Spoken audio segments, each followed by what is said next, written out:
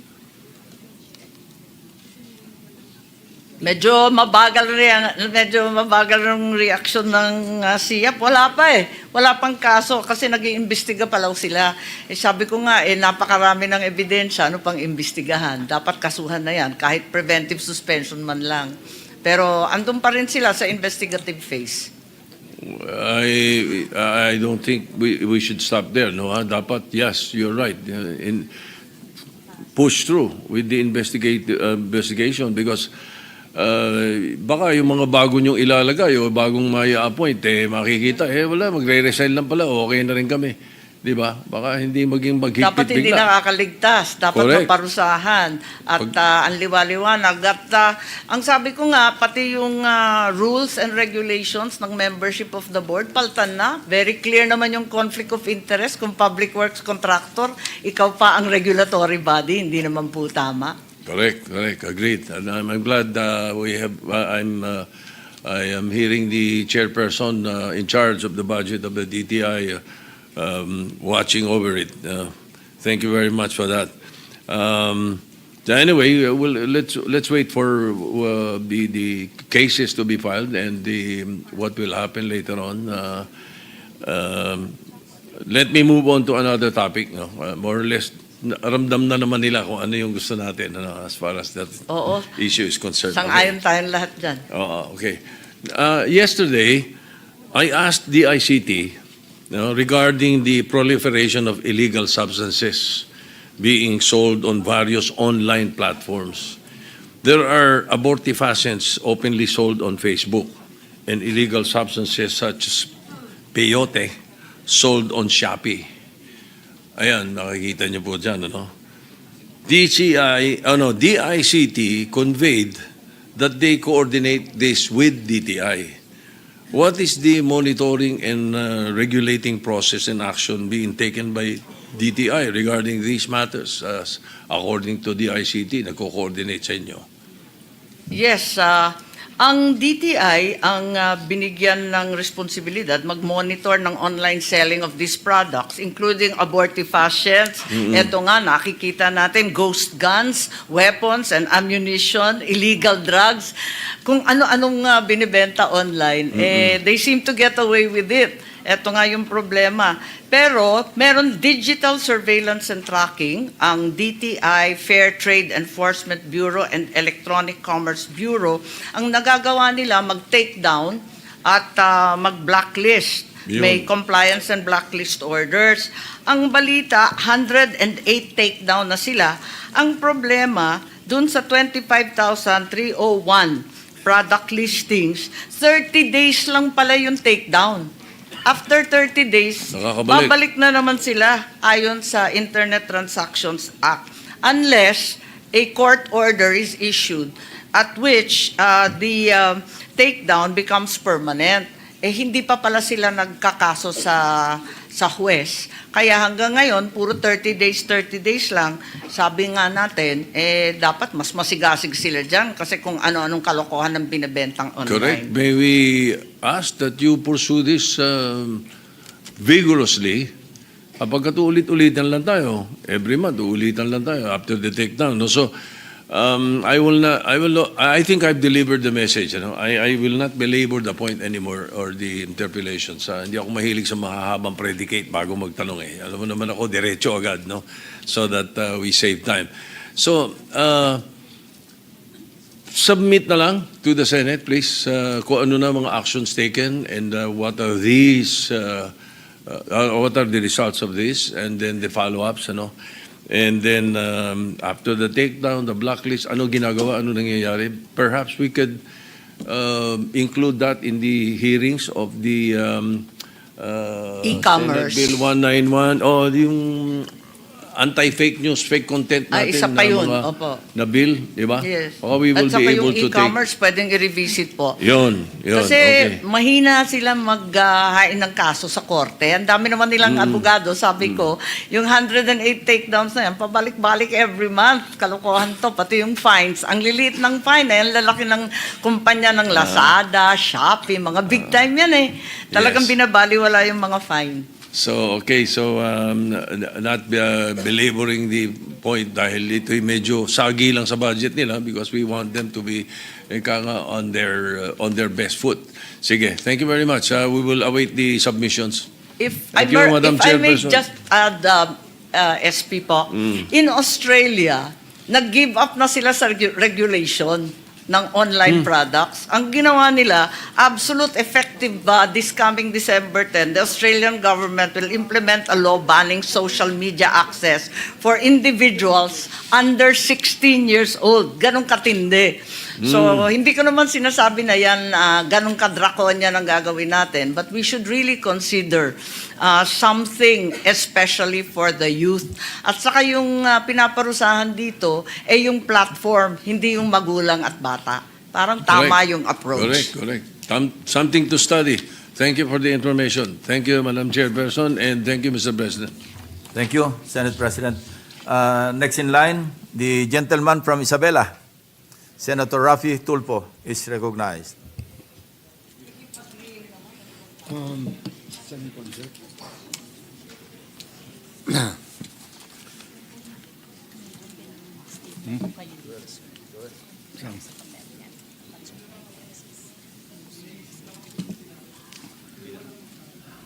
Good afternoon, Mr. President.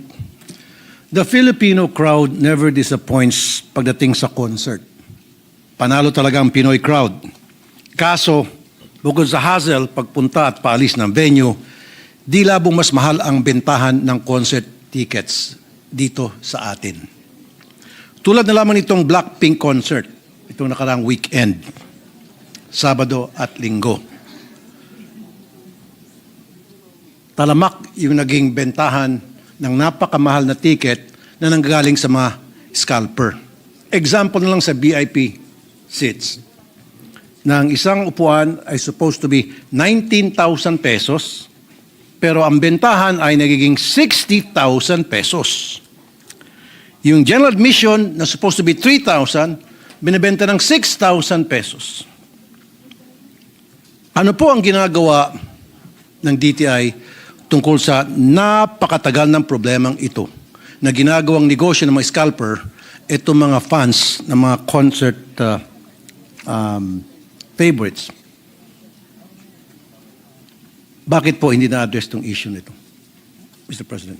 Sangayon po ako at talagang talamak na itong scalping na tinatawag na marami talaga nagagoyo sa napakatataas na presyo. Ang sabi ng DTI, at hindi ako sangayon sa paghuhugas kamay, pero ang sabi nila, hindi daw nila magagawa ng paraan kasi customer to customer. Wala daw kinalaman sa business to customer. So they're not protected by the Consumer Act. Palagay ko, kinakailangan imbestigahan ito at gawan ng paraan kasi talamak na nga. Customer to customer, what does it mean? Kasi ang ticket binibili sa SM, ticketing office. So they're not being purchased Ang nangyari kasi, itong mga scalper, gumagamit napakaraming account para ma-corner by the bulk yung number of tickets na desire nila. At pinapayagan yan ng ticketing office ng SM. Wala bang way na ginagawa kayo monitoring to ensure na hindi dapat mangyari ito? Halimbawa sa ibang bansa, let's say sa Indonesia, pag ikaw ay pumasok sa concert, bumili ka ng ticket, of course, to credit card, ipapakita mo yung ticket mo, magpapakita ka ng ID, dapat yung ticket mo, nandun yung credit card number mo, at yung ID mo tumutugma. Dahil kapag hindi ka papasukin. In this way, totally ma-eliminate na natin yung mga scalpers. Madam President, Mr. President and Tama Madam po. Sponsor. Mr. President, that is correct. And the constraint is really in the law itself, kung pwede natin amyendahan. Kasi right now, nakalimita siya sa business to consumer. Yung nanggogoyo o nag-overprice o substandard ang binibenta ng mga negosyo at binibenta sa consumer. In this case, whether online or in person, it's one consumer who bought the ticket and someone who's willing to buy it at a much higher price. So ang gusto sana ng DTI, at tumihingi sila ng tulong natin, na pwedeng palawakin itong consumer rights natin ngayon at isama na itong panggogoyo na consumer to consumer. Okay, what about kung makipag-coordinate ang DTI, Mr. President, Madam Sponsor, sa DICT para matrack down yung mga gumagamit ng napakaraming account at bumibili ng by the bulk ng mga concert tickets? Yes, tama po yan. And I'm actually encouraging them na makipag-MOA na nga sa DICT para matrack ito. Kasi pareho silang binigyan ng responsibilidad ng digital surveillance and tracking. At meron naman silang opisina, yung Fair Trade Enforcement Bureau, kung sana makipag-usap sila sa DICT para matigil itong talamak na mga pangyayari. So hanggat hindi tayo gagawa ng legislation ukol dito, Mr. President, Madam Sponsor, happy-happy palagi ang mga scalpers. Nako, hindi po pwede yan. Ang pinipilit ko nga sa kanila na magkaroon na ng MOA with DICT. At together, kahit wala pa yung batas, kaya na nilang i-track ito at gamitin na nila yung e-transactions, yung e-commerce, internet transactions, digital surveillance, lahat yan. Yes. Pwede naman gamitin yung mga batas na yan. Talaga, thank you po, Madam Sponsor, for that answer. So when will this happen? Next decade? Kasi napakatagal na po nito eh. Matanda na tayo by the next decade, hindi Baka dapat. wala na tayong lahat dito, buhay pa rin mga scalpers. At Tama sasabihin po. ng DTI, gagawa namin ng paraan. With the gawan na permission of ninyo ng Senator paraan, sana. Rafi, with your permission and the sponsor. Yes, Mr. Unfortunately, wala po tayong Anti-Scalping Act. Ano? There were attempts in the past to legislate, pero wala, nothing has come out of it. Ang applicable lang na law dito yung Consumer Act of the Philippines. Ano? Please correct me if I'm wrong, DTI. Pero yun lang ang pwedeng i-apply. Pero malayo pa rin doon sa anti-scalping law. I think we should file a bill that should deal with the scalpers. Thank you, Mr. President. Yes, definitely. I'll talk to my legis team and draft a bill pertaining to that, the anti-scalping. Maraming salamat, Mr. President, at talaga i-fast track na natin yan. Pero habang wala pang batas, tulad nga ng sinabi ni Senator Tulfo, hindi naman tayo makapag-intay. Magmowa na muna sila sa lahat ng kinauukulan, katulad ng DICT. Okay, maganda po yan. Magmowa na muna.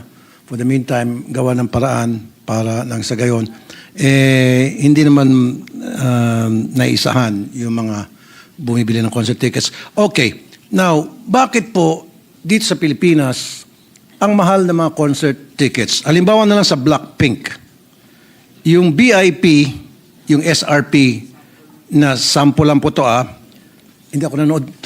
I'm too old for this. Hindi ako nanood dito. Pero magagaling. They're good, I've heard they're good, they're pretty, they're good answers and stuff like that. But anyway, let's get to the topic now. VIP concert ng Blackpink sa Korea. Ito na ba yan? Sa Korea ay 11,000 pesos. Iko-convert mo na to. sa pera natin. Pero bakit pag sa Pilipinas, 19,500 pesos ang SRP? Even sa ibang mga concerts, ikukumpara mo sa ibang bansa, yung bentahan ng ticket nila doon at bentahan ng ticket natin doon, same group, same seating arrangements. Bakit mas mahal sa Pilipinas palagi? Mr. President, namomonitor po ba yan ng ating DTI? Ubod ng mahal talaga, subalit yun nga, ang alam natin kung Koreano, syempre mas mura dun sa bansa nila. Gayun pa man, maaring titignan at imbestigahan rin nila yung mga concert organizers. Baka labis-labis naman ang kinikita, isa yon. Ikalawa, yung mga platform, yung major concert platforms for selling and buying tickets, pwede rin kausapin yung SM Tickets, Ticket World, Ticket Nation, kung bakit lumulobo ng labis-labis ang mga concert tickets. Hindi tuloy nakakapag-enjoy yung mga kabataan na musically inclined at talagang mahilig at may kinabukasan sa musika. Okay, isang example pa. BTS. Ano sabihin ng BTS?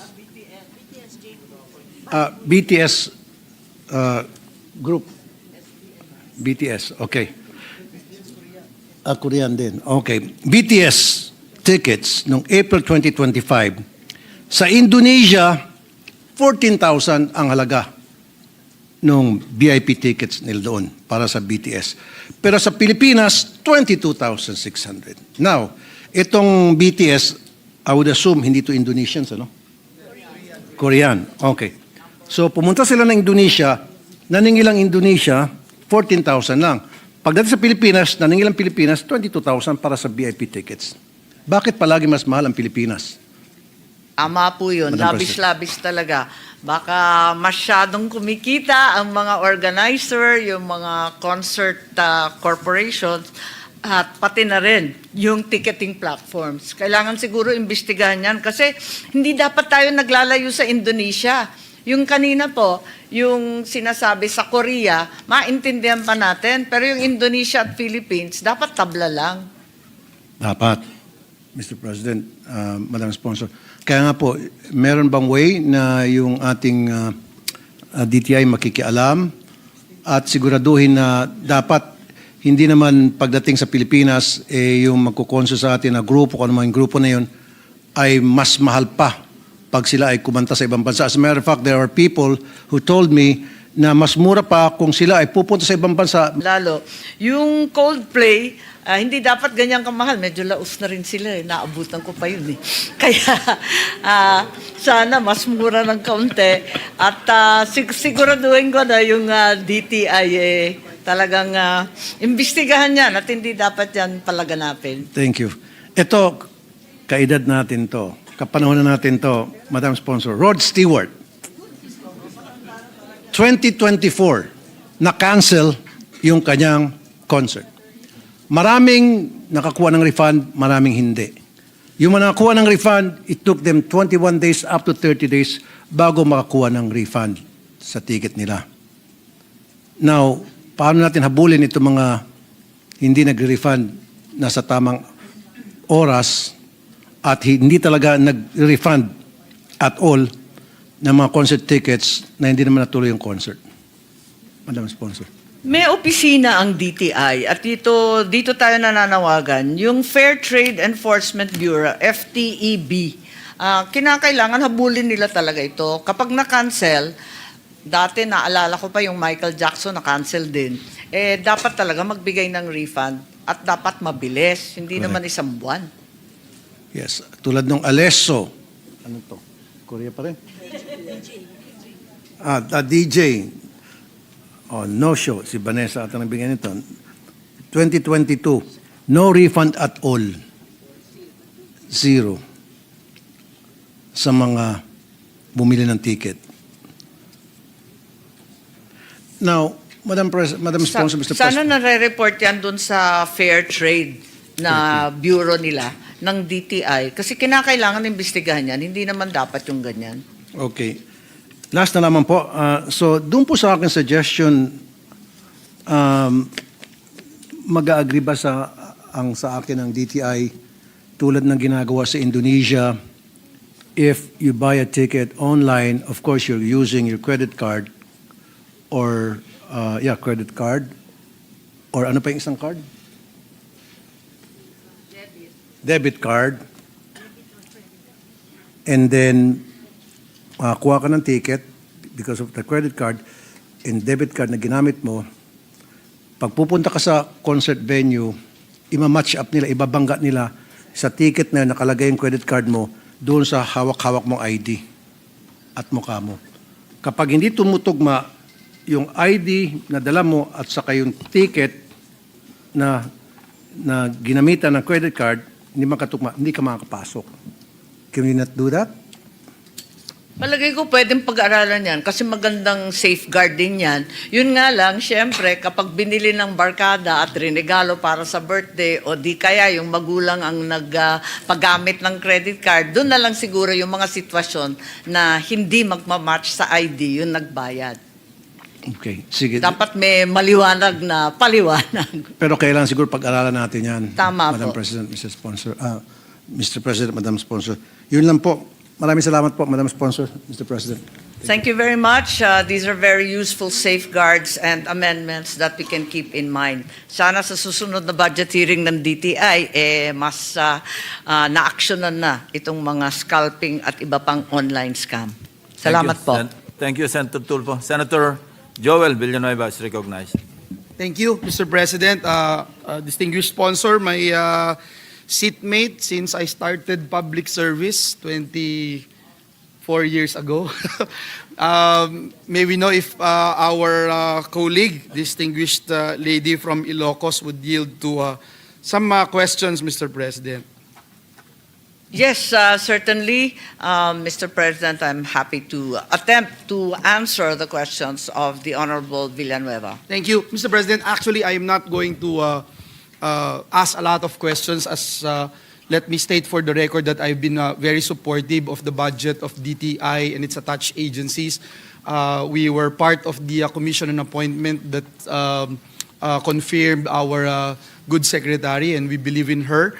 And we know that there's a lot of things that we can still do in order for us to help out our economy, especially this representation's advocacy, which is job generation and job creation. Mr. President, let me start asking questions on the issues raised by the honorable gentleman from Isabela, Senator Rafi Tulfo, with regard to scalping, Mr. President. Let me also point out, Mr. President, and we thank the Senate President Pro Temp for raising the issue that we indeed need a anti-scalping law, Mr. President. This representation filed Senate Bill number 556, Mr. President.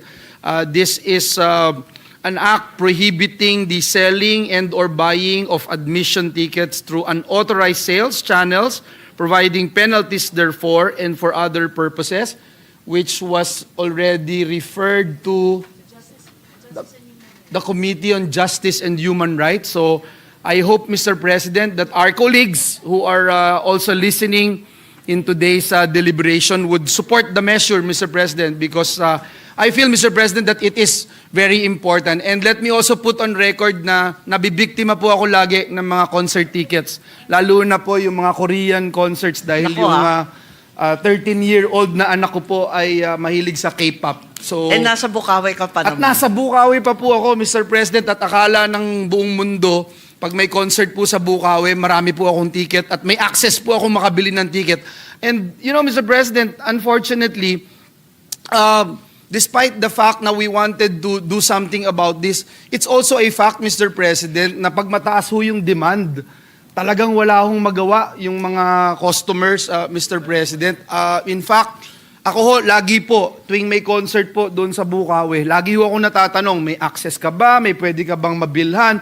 Pati ho kasama natin dito sa Senado, Mr. President, tinatanong po ako. But unfortunately, wala po talaga. And magandang masabi po ito doon sa mga nakikinig. Wala ho akong access at hindi po ako nakakabili ng ticket o access para makabili ng ticket. But it's true, Mr. President, yung binabanggit kanina ni Senator Rafi na talagang exorbitant na yung mga fees.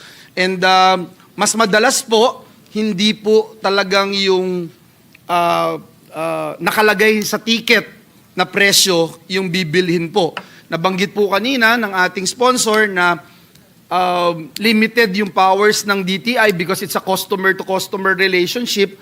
But I really think, Mr. President, and I feel na we have to do something kahit hindi pa ho napapasa itong mapanukalang batas na Senate Bill number 556. Dapat talaga may masampulan. Dapat merong gawin ng ating pamahalaan na hulihin itong mga to, masampulan para hindi po sila mangahas na gawin po ito. At hindi lang po ito nangyayari sa Bukawi, Mr. President. Din po sa Araneta Coliseum, dyan din po sa tabi natin, dito sa MOA Arena, nangyayari din po, Mr. President.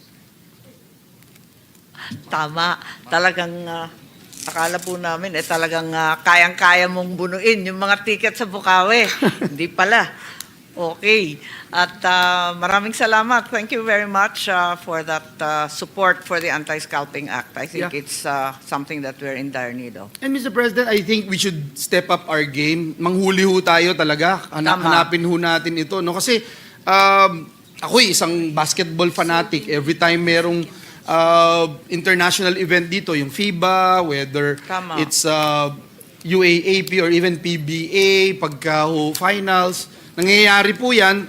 Pero, Mr. President, I can assure you, pagka pumunta po kayo dun sa mga venue, talagang may lalapit talaga sa inyo na yun. Magbebenta po talaga. At mas mataas po yung presyo, Mr. At President. hindi sila nagtatago. Hindi na po, Talagang hindi garapalan. po. Exactly po, Mr. President. Andain nila dun sa pinto.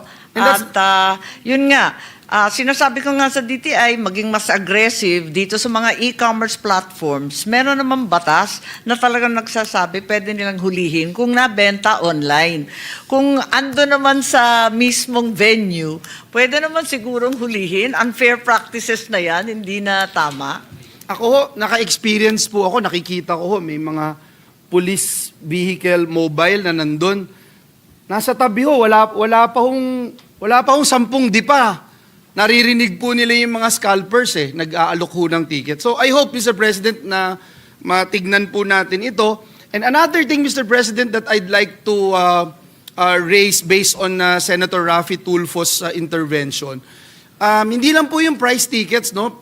Kanina binabanggit ko, for example, pumunta yung Coldplay. Talagang once in a lifetime, mapanood mo ho yun, talagang ang laki ho nung binabayaran na ticket.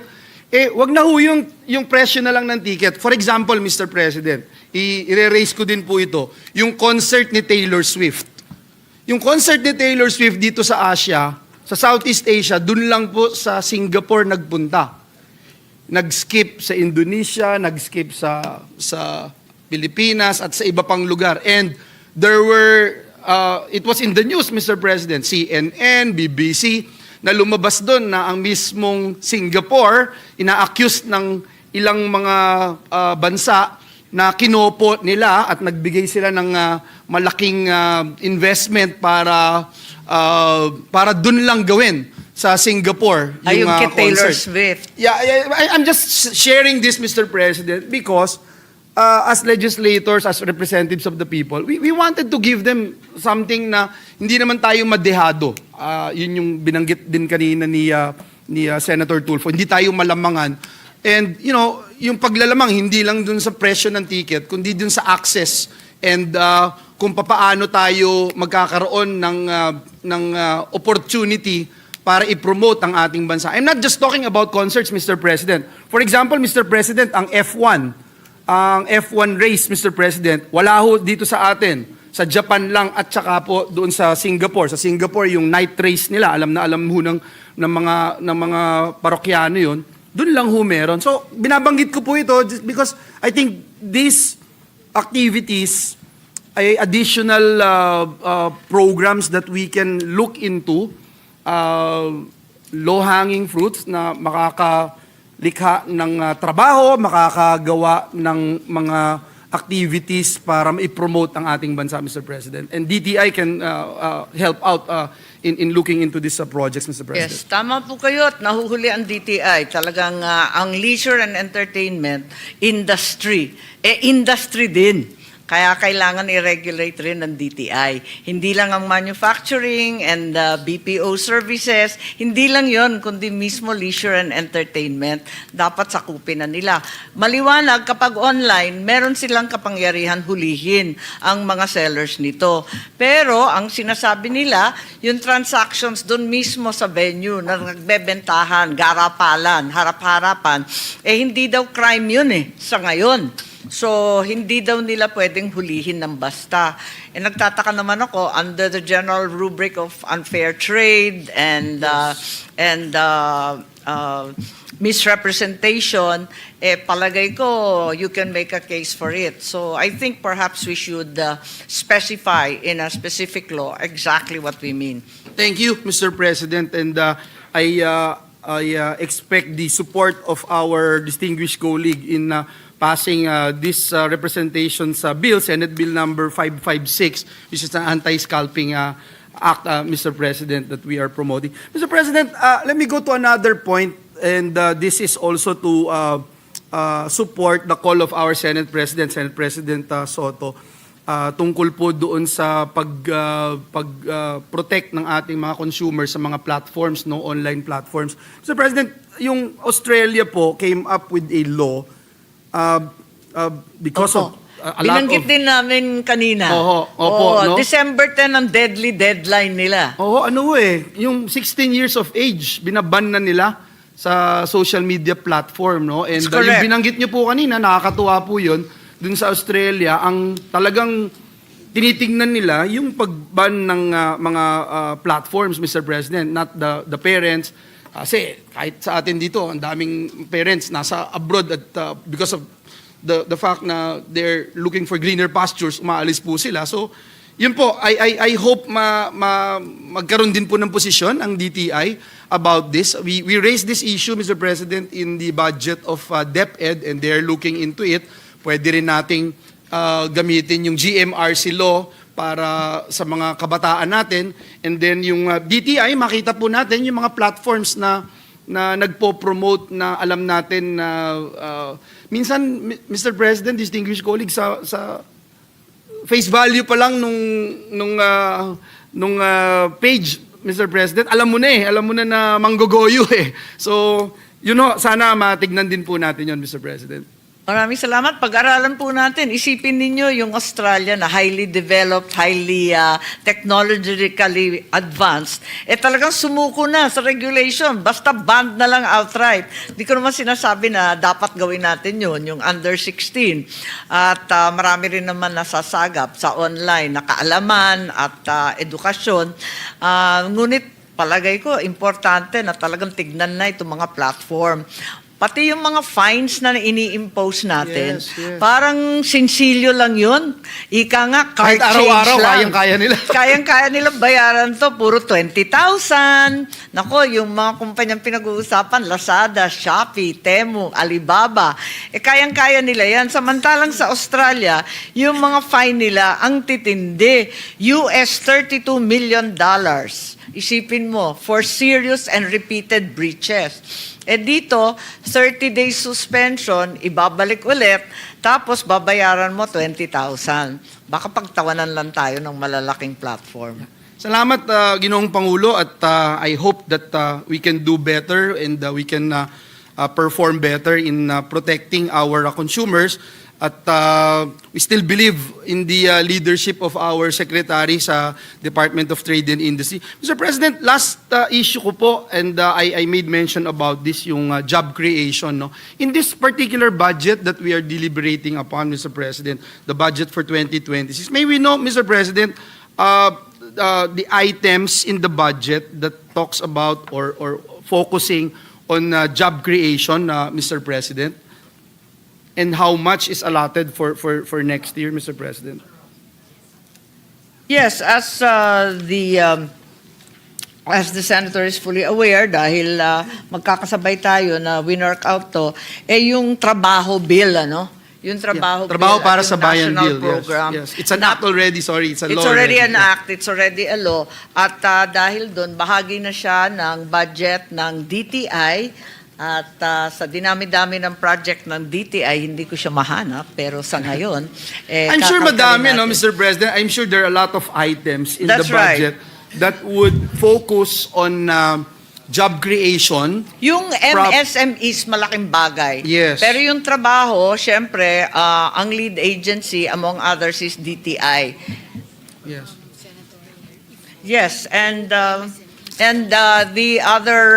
the other concern, of course, maliban dun sa trabaho program, is the MSMEs. Malaking bagay din yun dahil malaking bahagi sila ng ating ekonomiya at tuwing may bagyo, halimbawa, ang pinakamatinding dagok dun sa mga cannot afford na mga MSMEs at barangay enterprises na napakaliliit.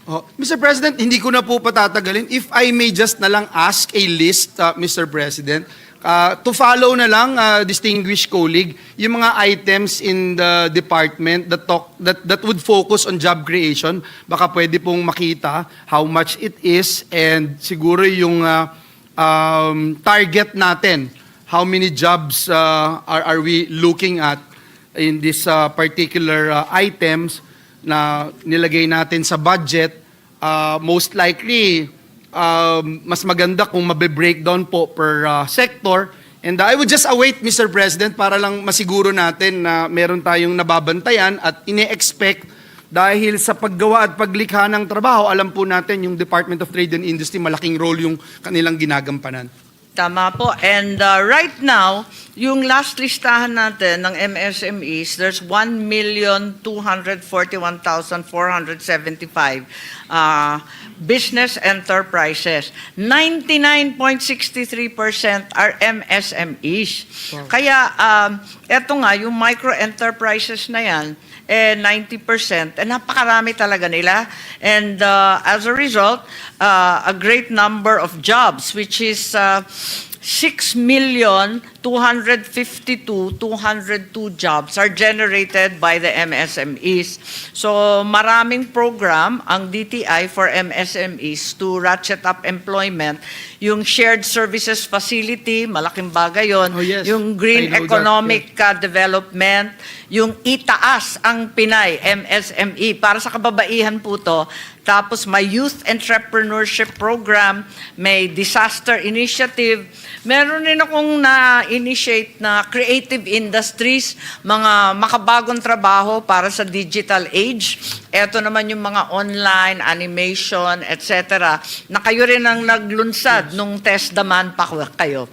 So, yun ang madadagdag ko. Yeah. Thank you, Mr. President. The 6.252 million, Mr. President, this year lang po ba yun na binanggit po ninyong figure or cumulative po yan? I think that's the cumulative, but that's the latest statistics that's the latest statistic for 2024. 2024. Yes, Mr. President, despite yung manufacturing po contributing 17.6% ng ating gross domestic product in 2024, employment po dun sa sector, despite nag-improve no 17.6%, nag-fall short po siya dun sa target na 6.8% of total employment. If you can look at it, no, pwede po bang malaman natin ano ho ang nangyari ito and what's the plan of DTI for next year para ma-boost po itong manufacturing employment natin? This is the third quarter that we're citing po. 2024 ang binigay po sa ating data ng PSA, 17.6% yung GDP natin, but the target for total employment is only fell short of targets at 6.8%. I'm sorry, 6.8%. 6.8%. Yes, I think they're aware of this issue. As a matter of fact, itong third quarter, lumaki yung unemployment. Kaya medyo nakakaabala. Kinakailangan na mas marami tayong export, mga investment. Pero yung nakita natin, namomroblema tayo sa foreign direct investment. Kulang sa FDI.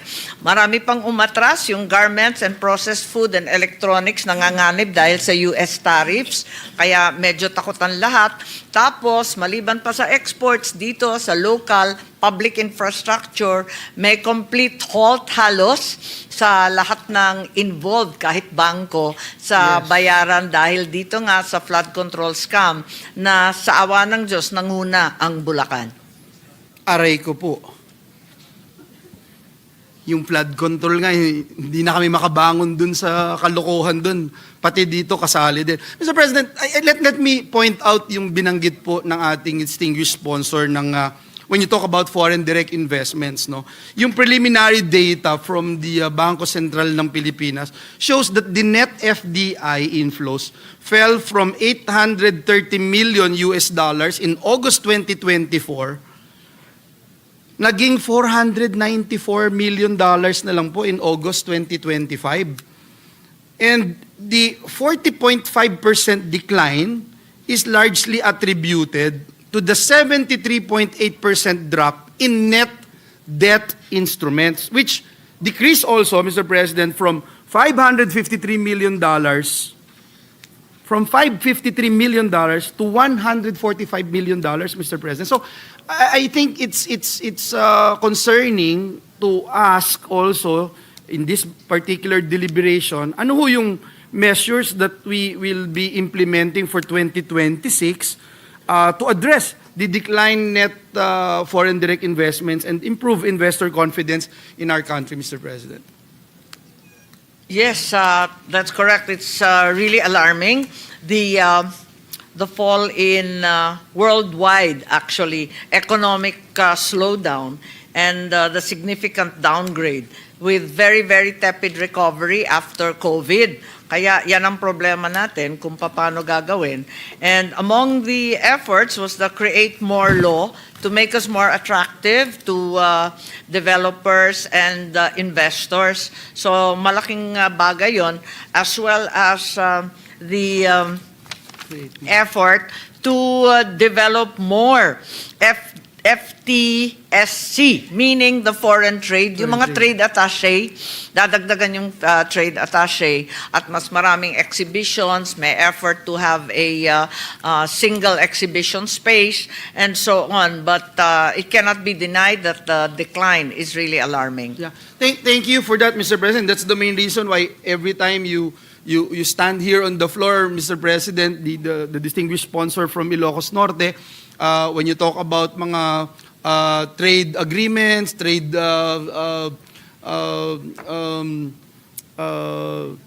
partnership with other countries, Mr. President, kailangan ho talaga natin. But I'd like to put on record Mr. President, ano man yung pwede nating maitulong dito sa Senado in order to help our Department of Trade and Industry. We are more than willing to be of help. Maraming salamat for your patience, distinguished colleague, for answering this representation's questions. At sa DTI family, maraming salamat po. Thank you, Mr. President. Maraming salamat. Sa awa ng Diyos, nasa 11 na ang ating free trade agreement. Ang naabutan natin, 3 or 4 lang. At marami pang idadagdag. Inaanyayahan ko rin, alam ko, concern ni Senator Joel po, inaanyayahan at tinutulak ko ang DTI na makipag-MOA na sa DOLE. Dahil bahagi naman sila ng Regional Wage Board. At tuwing ma-wage hike petition, dapat mas masigasig sila, lalong-lalo na sa mga small micro enterprise na hindi kaya ang mga wage hike.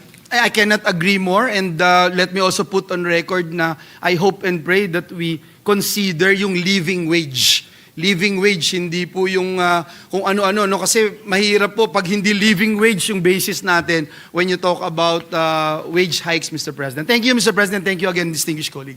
Oo. Twice mentioned in the Constitution, but more honored in the breach. Thank you, Mr. President. Mr. President, next to interpolate the measures, a distinguished colleague, Senator Erwin Tulfo. The gentleman from Palawan, Senator Erwin Tulfo, is Thank you, Mr. President. Will the beautiful lady from Ilocos Norte yield to some questions from this representation? Yes, thank you very much, Senator Tulfo. Una po, Madam Chair, Mr. President, tanong ko po, kumustahin ko lamang po yung campaign ng Department of Trade and Industry laban po dito sa mga manloloko po sa social media, bibenta naman kung ano-anong bagay, yung pala pag nakuha mo na, hindi ho yun. What I mean is like selling ko na electric fan, pagdating pala ho doon, hindi naman ho gumagana, or selling yung mga items, pero it's para mga fake po yung mga items at hindi gumagana. Ano po ang, Madam Chair, Mr. President, ang kampanya ng DTI dito para mga protection ng consumers? Tama po, Mr. President, Senator Tulfo, at nagpapasalamat ako dyan sa sinasabi ninyo kasi mahilig akong mag-online shopping eh. Ang tawag tuloy ng anak ko budol of the day. Araw-araw dumarating, nabubudol po. Kaya talagang napakahirap. Pero sa ngayon, masigasig naman mula nung January, naka 18,494 complaints. Ganong katindi, pambubudol online. Nakapag-process naman ang DTI ng 3,528. Yung iba naman, ine-endorse sa ibang opisina. Pagkatapos yung takedown, na-takedown na nila 108. Palagay ko mas marami na, lumang detalye yan. Ang problema, walang nakakasuhan. Kaya nga, sabi ko sa kanila, kahit i-takedown ninyo yan ng 30 days, wala naman hinahain na kaso sa korte para masuspenso na for good. Every 30 days. At saka ang baba pa lang ng fine, 20,000 kontra sa Lazada at Shopee. So anong plano, Madam Chair, Mr. President, na wala palang nakakasuhan? So babalik na po after 30 days, uulit na naman. Kinakailangan magpila sila ng kaso. Sabi ko nga sa kanilang mga abogado, magsumigasig kayo kasi laganap na itong panloloko. Tama, Madam Chair, Mr. President. Yung budol of the day ko, nagiging budol every day na po. Maraming salamat po, Mr. President, Madam Chair. Sana po magawa ng paraan po ito ng Department of Trade and Industry. Kawawa po yung mga ordinaryo, yung mga, kagaya po sa amin, yung household help po namin.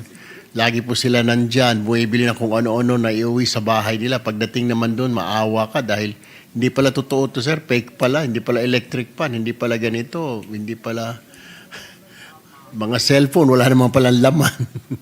Grabe. Kaya yung DTI may iba pang programa, yung tinatawag nilang e-commerce trust mark, yung binibigay nila yung registration, yung mga online sellers. Nung umpisa, medyo nagreklamo kasi syempre babayaran mo yon ng 1,000. Kaso ngayon, voluntary na at saka may deadline until the year end. So sana magawan ng paraan at makatulong din yung trust mark na yan. Kung wala kang trust mark, alam na ng taong bayan na huwag bibili doon. Thank you, Mr. Chair, Madam President. Moving forward, kumustahin ko lang, Madam Chair, ito pong Construction Industry Authority of the Philippines wherein yung pickup po ay under dito. Na ayos na po ba ito? Na-reshuffle na po ba? Tinanggal na ba? I believe, nung first few days po na investigation, kumilos ko agad po ang ating butihing secretary. Nagkaroon po siya ng mga ikang pagbabago dyan. Gusto ko lang po malaman kung ano na po ang actions, ano na po ang pagbabago dito po sa SIAP na mga involved po sa flood control fiasco. Okay, ang nangyari ko noon, agara nagkaroon ng preliminary investigation at dumating naman yung mga kontratista. Kaya lang, nung narinig yung Blue Ribbon at iba pang investigasyon, nung 1st of September, lahat nung siyam na contractors licenses na hawak ng Diskaya Group, talagang revoke na nila agad-agad. Ang problema, matapos yun, yung tatlong board members, dahil sinita nga ng senador na puro may conflict of interest, palibasa mga contractors sila, nag-resign. Kaya hindi na maka-action ngayon yung PCAB. Pero tuloy-tuloy pa rin yung SIAP. Dalawang grupo kasi yun yung PCAB, yung diretso sa contractors, tapos yung SIAP may powers din to revoke, to suspend, and to register. So nag-action sila, na doble-doble pa nga yung investigasyon, kaya withdraw yung isa. Pero sa ngayon, yung Wawaw and Sims Corporation, palagay ko to marirevoke na rin sa susunod na linggo. Tapos yung licenses of the other contractors, kahit active, sana sa lalong madaling panahon, ma-revoke na rin kung talagang may kaso. Thank you for that, Madam President. Ang follow-up question ko lamang po ay, Mr. President and Madam Chair. Isa po kasi sa mga requirements, ito po ba pinag-aaralan na ngayon ng DTI? Isa sa mga requirements para maging board of director ka ng PICAB, you should be a contractor. Babaguhin ba ito? Pinag-aaralan na po ba? Kasi masama ho talaga tignan, Mr. President, Madam Chair. Yes, tama yun. Very clear conflict of interest na sinita po natin. Pero ang nangyari ngayon, binago na ng SIAP itong PICAB requirement kasi klaro naman na talagang hindi dapat. At as a matter of fact, dalawa na yung board members ng PICAB na na-appoint na. Nag-iintay na lang ng ikatlo para mabuo. At lahat sila, talagang hindi daw contractor. Thank Sabi you. ko nga, I promise ha. Thank you, Madam Chair, Mr. President. Madam Chair, moving on, ang MSMEs po makes up about 90% of all enterprises. Pero struggling pa rin po with access to finance, digitalization, export readiness. Less than 10% are export ready. Ang tanong ko po ba, tagal na po bang naririnig natin itong MSMEs? Ang problema, hindi lumalago. Saan po nagkakaproblema? Sa funding po ba? Kulang po ba? Or training? Or promotion ng mga MSMEs? Madam Chair, Mr. President? Yun na nga yung challenge talaga, how to make them export ready and how to scale. Magaling ang Pilipino sa mga tingi-tingi at sa napaka-small time na negosyo.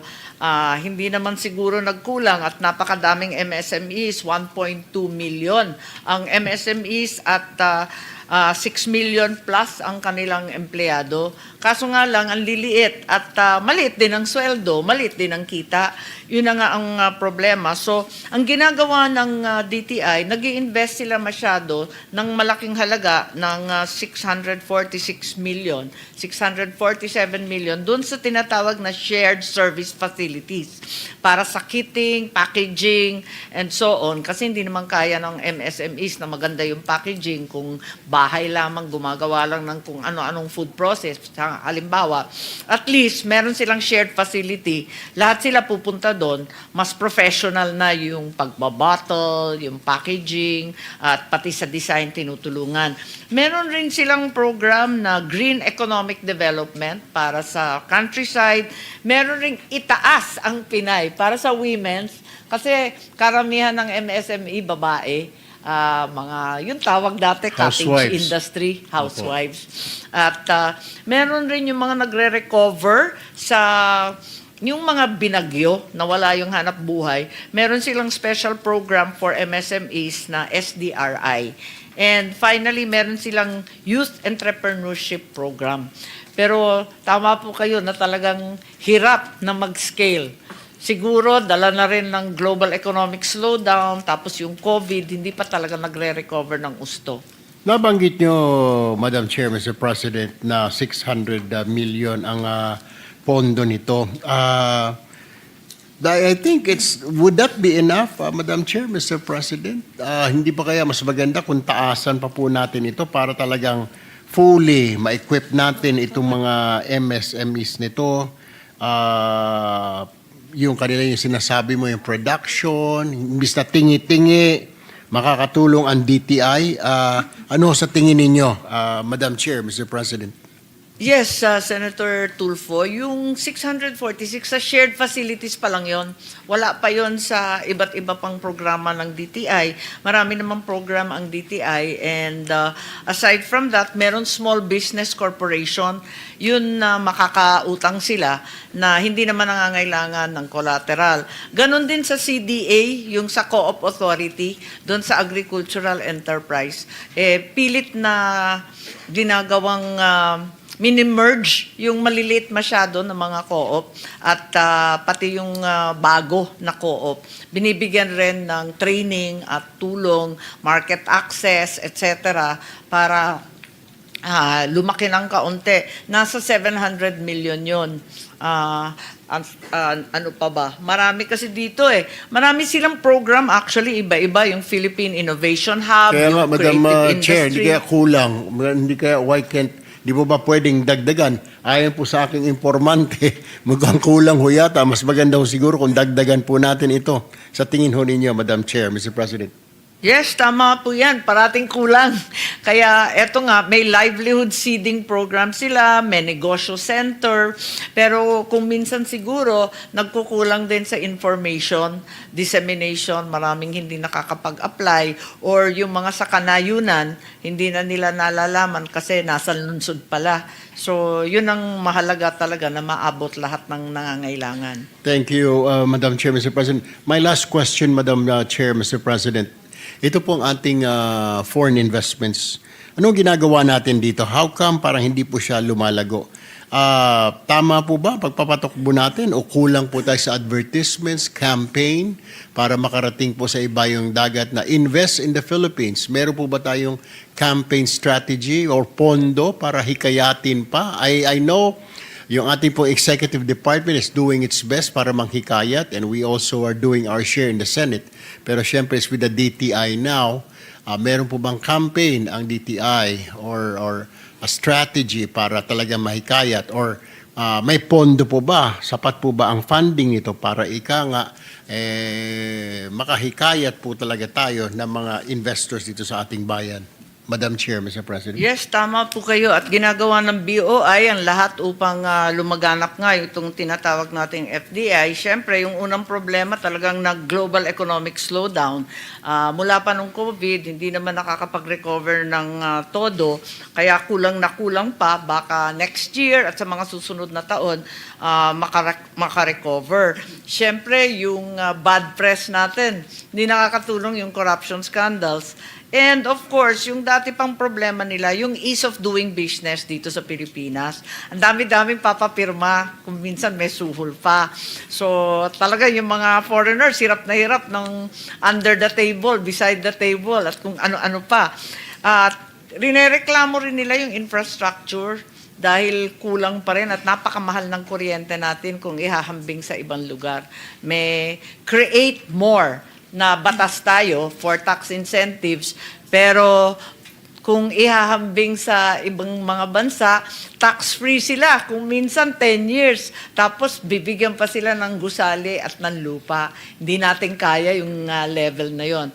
But of course, the Philippines is trying to promote as best it can throughout the world, including its trade attaches. With that, Madam Chair, Mr. President, I support the budget, the 2026 budget of the Department of Trade and Industry, at sana lang po mapag-aralan muli ng committee ito kung maaari pong dagdagan para makatulong pa po, hikayatin po ang ating foreign investments at the same time yung ating pong MSMEs para bubuhay sa ating ekonomiya tulad po ng may ibang bansa, tulad po sa Bangkok, sa Hong Kong, yung mga maliliit na negosyo, Vietnam. Nalampasan na tayo ng Vietnam. Exactly, Madam Chair, Mr. President. The DTI plays a central role in shaping our country's investment climate, strengthening our industries, protecting our consumers, and ensuring that our MSMEs do not merely survive, but grow, innovate, and thrive. With that, maraming salamat po, Mr. President, Madam Chair. Thank you po, Madam Secretary. Maraming salamat rin, Senator Erwin. Thank you, Majority Leader. Thank you very much. Thank you very much, Mr. President. Mr. President, there being no member who wishes to interpolate the budget of the Department of Trade and Industry, I move that the Department of Trade and Industry, Office of the Secretary, Board of Investments, Construction Industry Authority of the Philippines, Cooperative Development Authority, Design Center of the Philippines, Philippine Trade Training Center, the Aurora Pacific Economic Zone and Freeport Authority, Center for International Trade and Expositions, and Small Business Corporation be deemed submitted. I so move, Mr. President. There's a motion by the Majority Leader to close the period of interpellation and to deem submitted the budget of the Department of Trade and Industry and its attached agencies as enumerated. Is there any objection? Hearing none, the motion is approved. Session is suspended.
Mr. President, I move that we consider the budget of the Department of Health.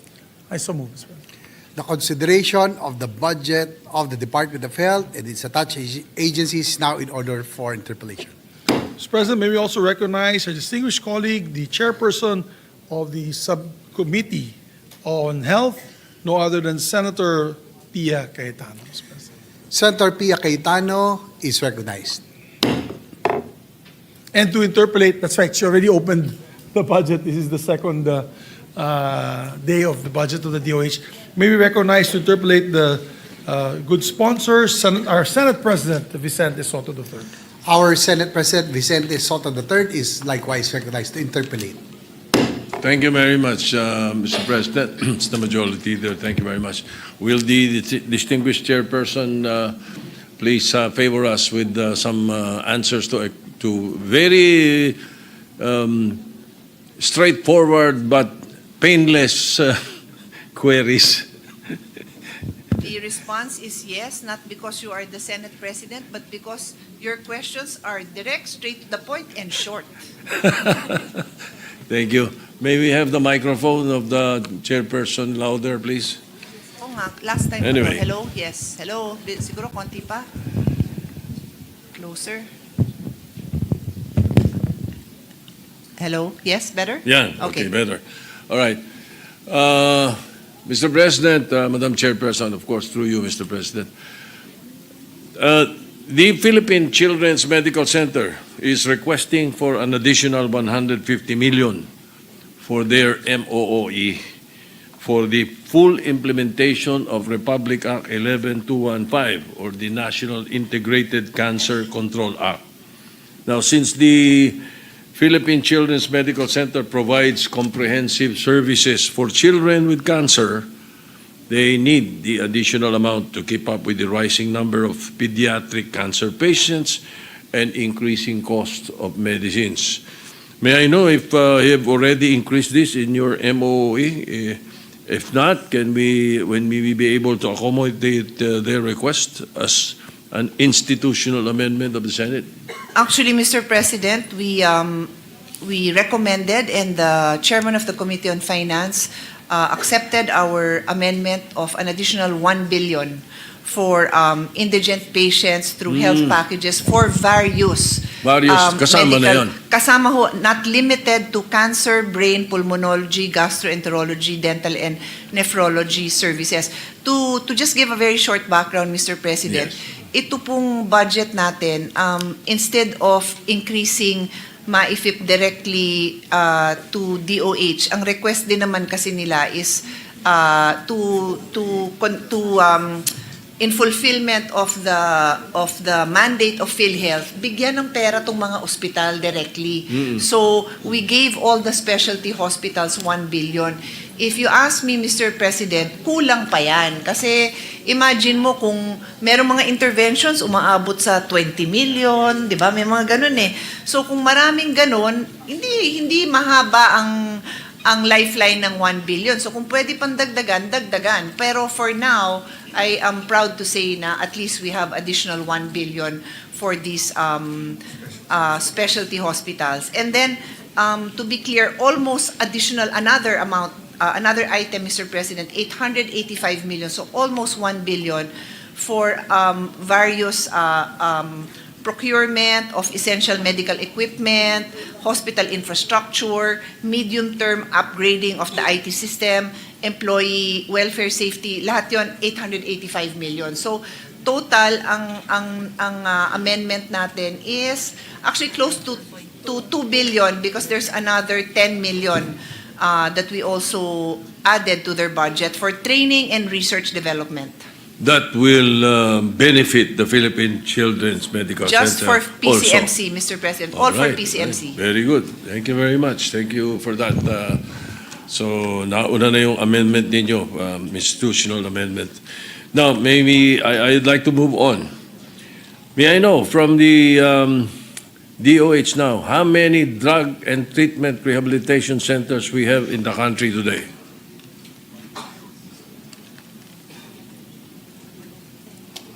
We have 17 operational facilities for drug treatment all over the country, Mr. President. 17 only?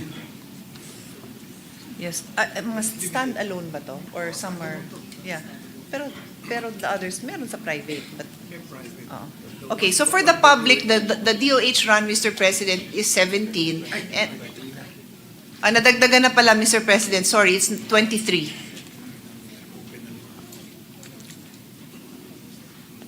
I will have to check with your records and the records of the Dangerous Drugs Board.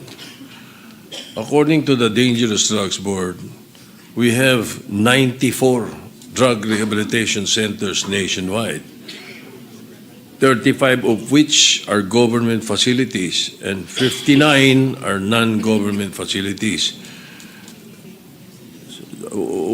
Why does this not jibe with the figures that you have, Your Honor, Mr. President?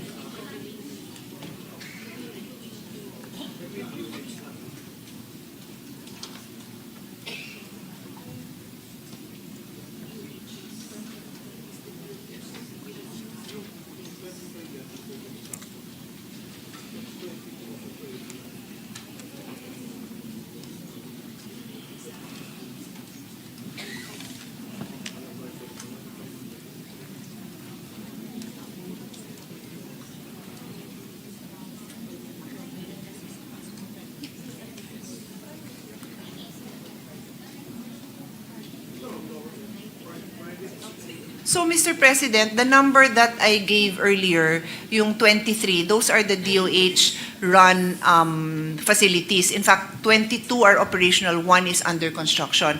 The rest, Mr. President, and the total, as His Honor had said, is 93. These are accredited. So, this includes the private, the LGU, and private. So, to be clear, the 93 includes the 23 of DOH, and then LGU and private, yeah. Yes, well, I was hoping for that answer. That was my question. Yes. How many do we have nationwide? All right.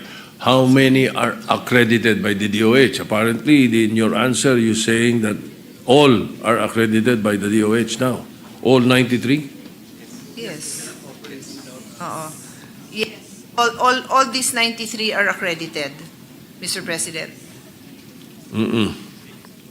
I am very concerned, always, with the rehabilitation program of the problem on illegal drugs, which is actually part of the problem of the DOH, kung tutusin.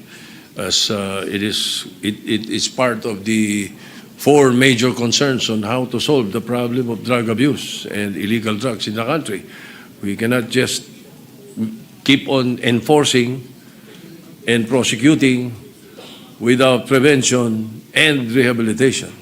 So this is a concern that I hope would be always a priority as far as the Department of Health is concerned. Ito pa mga drug rehabilitation centers natin and the programs that they have qualify sa PhilHealth.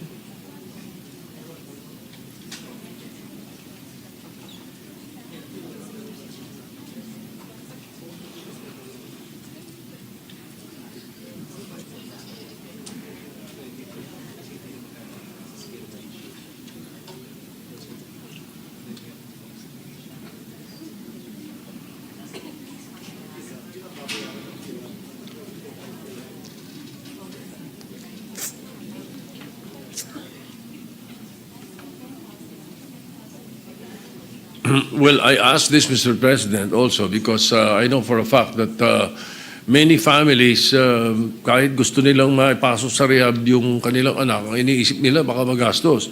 Di bali sana kung makakapasok sila sa mga Bikutan o sa Tagaytay, di ba, which is government run and hindi sila magbabayad. No? Pero pagdating sa mga private and mostly gusto ng iba sa private talaga kasi they even try to avoid that.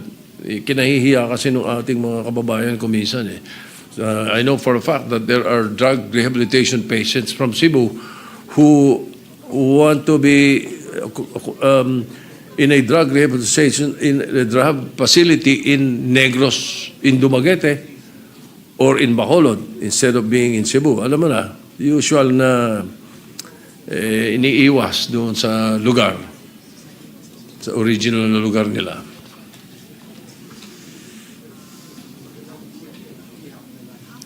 So, kung accredited ng PhilHealth, kahit na hindi DOH run, as long as accredited ng DOH, I'll be good, I'll be fine. But if not, Well, the problem now, Mr. President, is ang info na binigay sa akin ng PhilHealth, dalawa lang yung private na accredited sa PhilHealth. So yes, so to go back, the answer to his honor's question, is it covered by PhilHealth? Yes. But there are only 2 private that have gotten accreditation.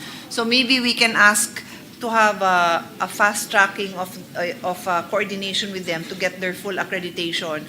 So once they do, they're covered by a 10,000 peso medical detoxification package. So what was explained to me just now, Mr. President, itong detoxification is like a 5-day, 6-day, what did you say? It's the first week where they get them, the withdrawal. That's when that patient experiences those withdrawal symptoms. After that, they go into the rehab. So the 10,000 peso package, medical detoxification package of PhilHealth covers that period. Yung rehab, which is very important, apparently is not covered. So kung sa government ka, okay ka. Tuloy-tuloy ka sa government, walang problema. Pero pag sa private, magbabayad sila. So the first step, Mr. President, is to get more of these private and even the LGU facilities accredited so they can avail of this 10,000. And then the second... Pero yung 10,000 doon sa umpisa lang. O yung detox Sa lang withdrawal ang lang, covered sa nila. detox, Yes. hindi yan kasama yung monthly. Hindi pa nga. And so I will also make my own observation, Mr. President. This is like in the early days, hindi pa secretary si secretary, merong bakuna na 3 ang doses ba tawag doon? Binabayaran lang yung isa. Sabi ko, paano yun? Oo. Pwede. Anong klaseng program yun? You might as well complete it for a smaller number of people and not, parang ganito din na nangyari dito, di ba? Pinadaan mo sa pinakamahirap na part yung detox. Pagkatapos walang continuity. So, ano ba, what can we do? I think you need to study this very, very closely. This is very important. And I think you should coordinate with PhilHealth. Andiyan sa inyo, PhilHealth. Even now. So Mr. President, even now as we speak, the government can already absorb more in their existing facilities. Personnel ang kulang. So if you can give immediately a budget for PS, kasi we still have our period of amendment, baka the Senate President can take a look at it and we can make an amendment. Yeah, you need to show us per facility kung ano yung PS nyo doon. Well, to take on more drug dependence, Pero yung papasok sa private, ang sinasabi ninyo is only in the 23 accredited rehabilitation centers ng DOH or 23 na DOH, Pero meron dalawang private na accredited. Yes, Mr. President. Pero the rest hindi. Hindi pa sila accredited. Bakit kaya? Would you know if they have tried to be accredited or they have not even tried? Do we know? We don't have data, so maybe we can ask them to check, Mr. President, no? Baka naman mula nung nag-umpisa tong mga facilities, there was no package yet, so di na sila nag-abala. Ngayon may package na. That's a benefit for them too. But I think we really need the part 2 of that package also. Kasi baka naman nagsasayang lang tayo ng pera, lalabas din yun na mas malala pa. Precisely. Tapos meron isang isyong konektado rito na pwedeng pag-aralang mabuti ng DOH or ng ating Committee on Health, kasi right now the target for every province, 1 treatment and rehab center. If we really want to solve the problem of illegal drugs and drug abuse, rehabilitation has to take a firm position. At yun talagang isang programang yun ang pinakamahalaga. Because no matter how many drug pushers you put to jail, behind bars. Behind bars or eliminate, if there are drug dependents, they will find a substance to abuse. Ang daming available na pwede pa rin i-abuse, di ba? Mr. President, what I'd like to suggest is similar to what we did in Doktor Para sa Bayan. We asked CHED, kasi yung pagpapatayo ng medical school, CHED yan hindi naman yan DOH, no? We asked CHED to prioritize the areas na walang existing medical school. Obviously, right? Because we want one in every region, and then from there, kakalat yan in every province, pero wala pa tayo doon. So sana ganun din siguro yung pwedeng gawin.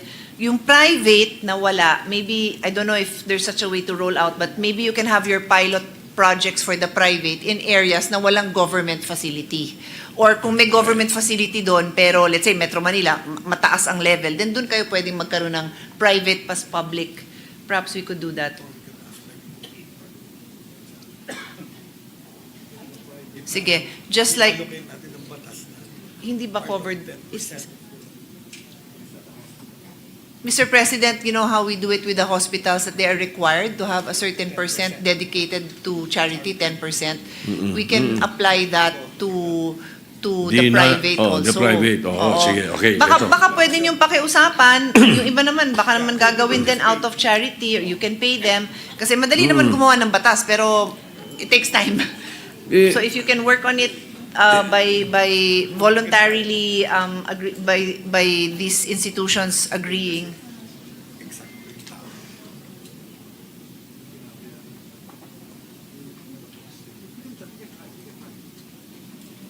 And sinasabi lang ni Secretary, Mr. President, yung private na very known, mga well-known establishments, yung ratio din kasi nung patient to the Patient health to doctor, workers, yung ratio nun, dikit na dikit, halos 1:1. So, successful medyo din kasi mabigat, ginagastusan talaga.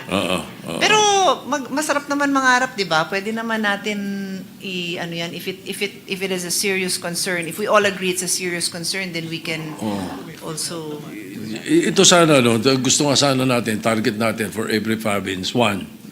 Okay, may mga probinsyang meron maraming wala. Ngayon, nakarating sa akin, sa aking kaalaman, the construction is either with the DOH or the devolved LGUs, sa LGUs, Pero dito tayo pupunta sa accreditation standards. According to the report that I received, the accreditation standards set forth by the DOH is patterned for a district hospital and not for a specialty facility like a drug rehab facility. Pagka ganito ang standard requirement ng hospital to set up big bed capacity, amount needed is building like a district hospital, medyo magtayo na tayo ng district hospital instead of a drug rehabilitation. Laki mura So, can the DOH revisit this policy and come up with a standard that will fit specially for drug treatment and rehabilitation facility lang? Mas mura yun Para yung mga LGU na gusto magtayo, yung standards ninyo at ang accreditation ninyo, madali.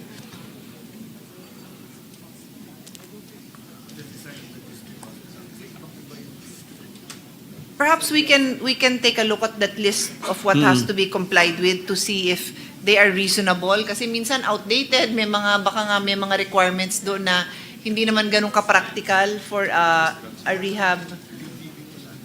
A DDB sets the standards, Mr. President, so baka pwede natin tanungin, DDB, Dangerous Drugs Board, ang nagsiset daw. The standards set for the district hospital ang naka... But baka naman si Dangerous Drugs, for lack of any other, use the standards of a hospital? Can you check? Well, we will be taking up the budget of the DDB tomorrow. So we can ask. So, can you check? Kasi we will check. I will with work on that DDB. also. I will work on that. So All right. we can... So are you Mr. President, I'm clarifying with DOH. So are you saying that wala sa inyo? Wala sa inyo? No, but wala sa inyo? But they are putting up a facility. That should still be with DOH. They might have additional requirements, but from my knowledge, to operate a hospital, any medical facility, dadaan pa rin sa DOH. According to the DDB, it's a DOH requirement. Nagre-reklamo nga daw sila na masyadong mabigat yung standard para sa isang drug rehab facility lang. So, I hope the DOH can look into that. No? We're looking at it, Mr. President. Very As good. His Honor would ask more questions, we have our staff, and I'm asking DOH to show it to me so we can look at what seems to be unreasonable there in those requirements. Okay. Now, in your 2026 DOH budget, well, the proposal in the NEP, your proposal in the NEP, there is a 2.7 billion in the NEP for the Philippine Anti-Illegal Drugs Strategy Program, which DDB endorsed to DBM. It is the DDB who is the lead agency of this convergence program. The purpose of this fund is for the infrastructure and operation needs for the treatment and drug rehabilitation facilities. However, the fund apparently is lumped in the DOH Health Facilities Enhancement Program, yung HFEF. So, even with the endorsement from the DDB, the treatment and rehab facilities are not guaranteed to be able to access the fund. So, if it is lumped in the HFEF, other DOH hospitals can access the fund, which is specific for drug rehab program convergence budget. Yun ang sinubmit ng DDB sa inyo eh. So, can we have an assurance? How can we ensure that the 2.7 fund will go specifically to the DDB-endorsed drug rehabilitation or treatment facilities, Your Honor? Actually, Mr. President, I'm looking at the HFEP. Ito yung health facility budget ng DOH. There are separate items. And one of the items is treatment and rehabilitation center. So my first question is, when you say treatment and rehab, are we referring to drug rehab? Yes. Hindi naman, kasi baka naman, but to be clear, ang capital outlay nun is 731 million, which is similar to last year's GAA, kasi 772. So the good news is, tuloy-tuloy naman ang investment in infra. And then, meron namang PS, and then meron ding MOE. That's why the total is 2.79 billion. Okay. So I just want an assurance from the DOH that this will be nakaseparate yan. executed precisely. Okay. Hindi po ba? Maybe we can ask for a quarterly update. So, Yun, yes. Like saan, in fact, kung pwede nga lang today, malaman natin na saan nakaplano to gastusin. Kasi you won't have this amount without having submitted to DBM the plan for, so maybe we can present, even the Senate President will be here, I'm sure, for up to what time, so we can give him a list. We'll do that, Mr. President. Yes, ma'am. And of course, we will be very appreciative of a quarterly report to the Senate Committee on Health, on how this is executed by the DOH. So, do I get a yes, Your Honor? Yes, they said yes, Mr. President. All right. Thank you. Thank you. Thank you very much, Madam Chairperson. Mr. President, thank you very much. Thank you very much, Mr. President. Mr. President, next to interpret the DOH is Senator Senator Raffy Tulfo. A minute to suspend. I just want to settle an issue that the Senate President is asking for. Yes, session suspended for a minute, Mr. President. Session suspended.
recognize a distinguished colleague from Davao and Isabela, no other than Senator Raffy Tulfo.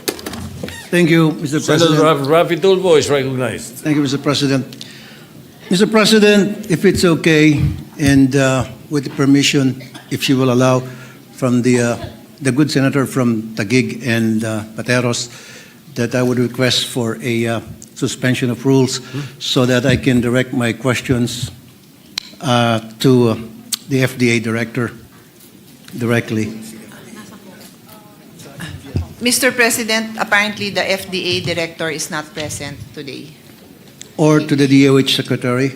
The DOH secretary is here. Mr. President, I would prefer if I could try to answer the questions of His Honor, and if I cannot answer, then I will pass it on to the DOH secretary. But I Thank would you. like to make my best effort to answer His Honor's questions. Thank you, Madam Sponsor. Thank you, Mr. President. Now, if you will allow me, Mr. President, to show a video and some slides. This video comes from the previous hearing where I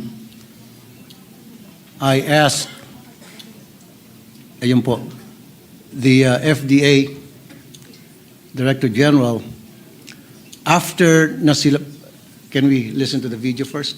Budget hearing, titingnan ko ulit yung mga advisory ninyo. At kapag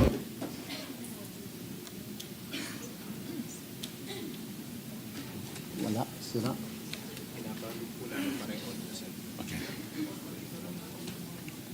Nag-ikot po kami sa mga tindahan, Binondo, Shopee, and all. Lahat po nang nilagay nyo sa inyong advisory na huwag bilhin dahil mapanganib, etc., etc., andun po binibenta. Wala man na nag-check sa inyo. Pagdating po ng budget hearing, titingnan po ulit yung mga advisory ninyo. At kapag wala pa rin kayong action, ano pong pwede kong gawin sa inyo, sir? Deal tayo. Ano magandang gawin? So I will challenge you to resign. Tama? We will comply po, Your Honor. Thank you, Mr. President. Now, at that time, I called the attention of the Director General because of the advisory that was sent out by the FDA pertaining to some products that they said that should not be, na hindi dapat bilhin ng mga consumer na dahil mapanganib at dahil hindi FDA approved. And I even challenged the FDA Director General na kapag hindi niya pa rin mapaalis sa merkado yung mga produkto na sinasabi nila sa FDA na banned, ay siya'y mag-resign. Sabi niya, he will comply.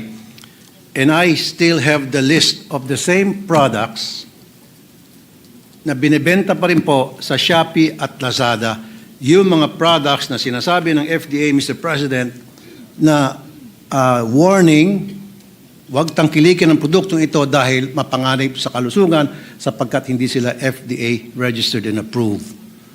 So since the last hearing, up to now, wala pa rin pong ginawa, Mr. President, ang FDA.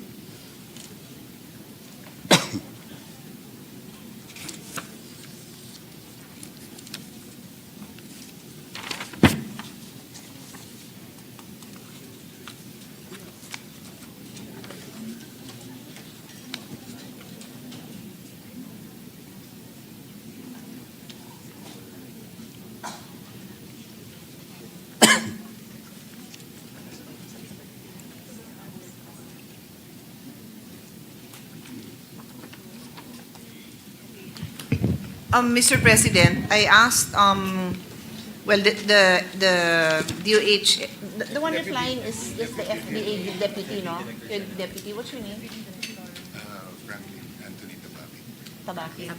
Tabakin. So Deputy Director Tabakin is responding to His Honor's queries. So they have this takedown step, and it starts with a letter, and they have issued those letters on November 7 to Shopee, Lazada, TikTok, Carousel. And I said, what is the response after these takedown letters were sent? wala pa daw sagot, which is very disappointing because November 7 is almost 20 days, 19 days. I can't believe that these platforms would ignore a government takedown order for 19 days. So, in any case, Mr. President, so I asked the next step, what normally happens when this, I would think you expect a response in 2 days, in 3 days, kasi it's government who's writing to you. And they said, itong mga platforms, they are used to dealing with DTI. So FDA has already informed DTI of this step that they have taken, and they really want to work with DTI because I know from our own experience with itong mga bawal na mga vapes, yung gumagamit ng mga cartoons, bawal yan under our law, DTI immediately issues the takedown, sumusunod. So, apparently may takot sila sa DTI pero sa FDA, wala silang takot. Yes, but yun nga, they are now coordinating with DTI. Pero sayang, kasi we just took up the budget of DTI. Sana natanong natin si DTI kung ano kayang status nito. Or tawagan natin. Tawagan nyo, kasi may contact na tayo dyan when we complain about those, Para I can give His Honor a response because it's very disappointing to hear that it's still up there. That's right. Thank you for that answer, Madam Sponsor, Mr. President. So that means kung hindi po mag-respond ang Shopee doon sa letter ng FDA, so tuloy-tuloy pa rin po yung pagbebenta ng mga produkto na sinasabi ng FDA ay dangerous sa kalusugan ng mga consumer. Tuloy-tuloy, Mr. President, that is a correct observation. And not just Shopee, itong Lazada, TikTok, and Carousel. I cannot tolerate it because it is posing a clear and present danger every day that it stays up there. So I'm very disappointed to hear that they're not responding, not even corresponding with FDA on this takedown letter that they sent. Pero Madam Sponsor, Mr. President, I'm not going to blame Shopee. Ang i-blame ko rito, yung mga taga-FDA. Kung gano'n, hindi pala sumasagot yung Shopee, ba't hindi nila puntahan ang Shopee, hindi nila puntahan ang Lazada? Meron naman silang enforcement power under Section 19. FDA shall establish Regulatory Enforcement Unit o REU. In fact, itong unit na ito allowed sila to bear arms. Pwede silang mang-raid if need be para enforce yung regulatory power nila, yung advice na inisyu nila at kung sino lumabag doon, they can go in and confiscate those products. Actually, Mr. President, His Honor has a very good point. However, if you go to the office of Shopee, Lazada, and the rest, wala ang stock na yan doon kasi they are online platforms. So, yung ability ng ating FDA cannot be implemented. In fact, for online seizures, they do not do it this way. They really coordinate with, with DTI also, because DTI is the one that has been working on the takedown of these products on these online platforms, Mr. President. So therefore, Madam Sponsor, Mr. President, it's up to the FDA to coordinate closely with DTI. the DTI Yes. na para ma-take down itong mga products na sinasabi nilang bawal. Pero, Yes. Mr. President, marami akong mga binanggit during the last hearing. Meron mga na-take down. Pero ang lumilitaw dito sa akin, selective lang yung tinitake down nila. In fact, 2 or 3 were taken down since the last hearing.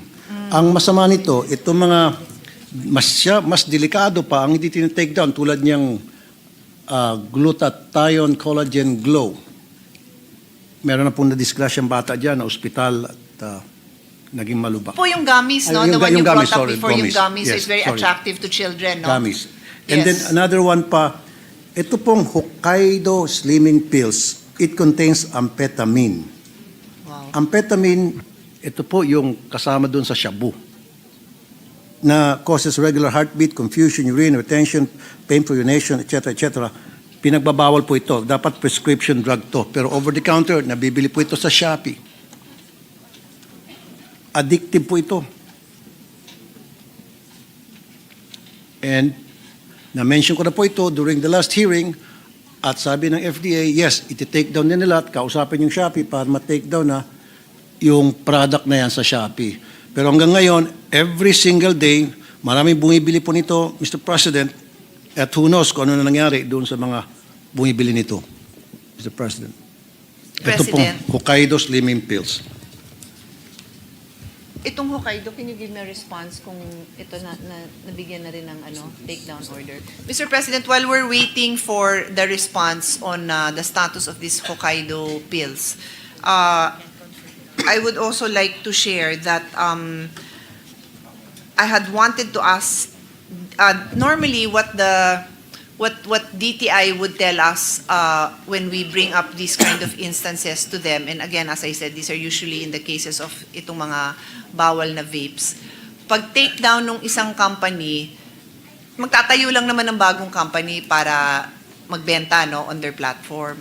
But you know, Mr. President, now that there is AI, it is so easy. Para nga sa staff natin, isang click lang yun, makikita mo kung sino nagbebenta. With AI, it's so easy to alert the platform that these products that were already deemed not fit for human consumption should immediately be banned from their platform. Hindi na kailangan na mag-antay pa sila ng takedown. Napaka immoral na, no? Hindi lang illegal, immoral na yung ginagawa nila because yun nga, and I don't even think it needs any sophisticated AI. It's so easy to detect what are those products that have already been flagged. They should not be there. So I'm with His Honor on this one. His Honor can rest assured na itong mga products that he has brought to our attention, isasama ko po ito sa kasama ng listahan ko ng mga vapes na ifa-follow up natin ang sunod-sunod para kung kailangan araw-araw ma-remind na wala yan sa mga platform, gagawin po natin yan. But do I have an answer regarding Hokkaido? Check the Hokkaido's name kasi it's an office.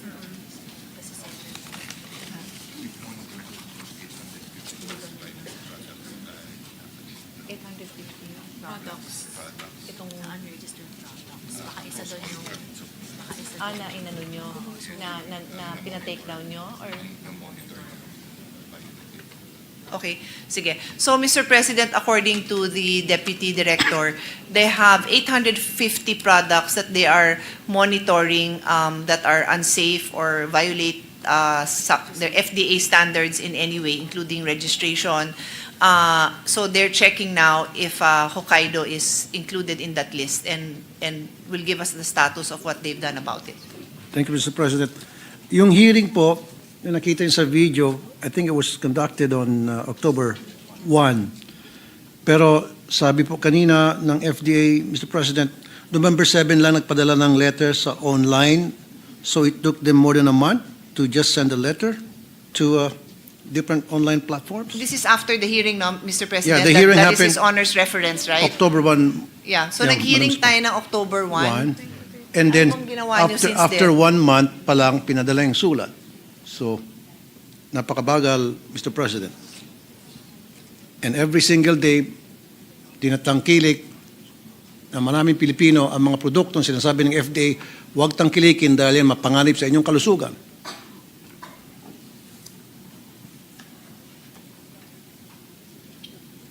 Mr. President, according to the Deputy Director, they had a change in leadership and he just came in October, so it took a while for them to, this is not the only action that they've taken.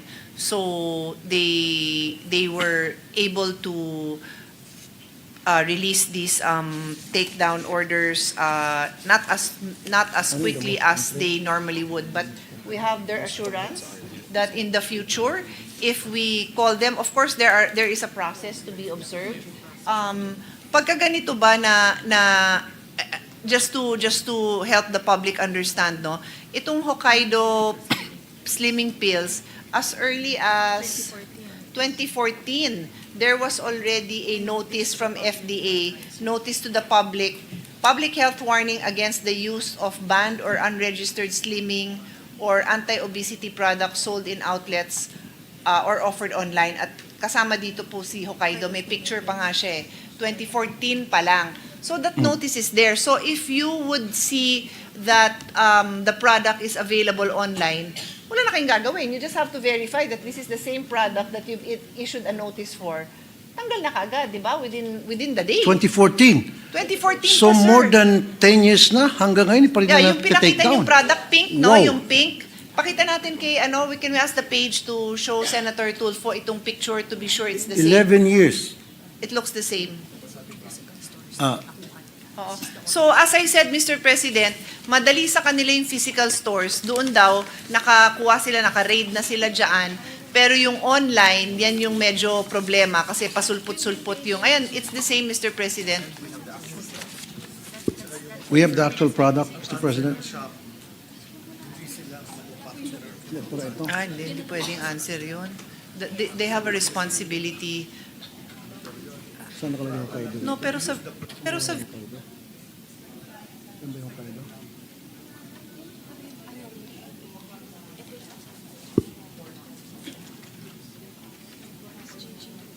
Ito yung gamit, yung Hokkaido. Ba't ko nang tatap dito?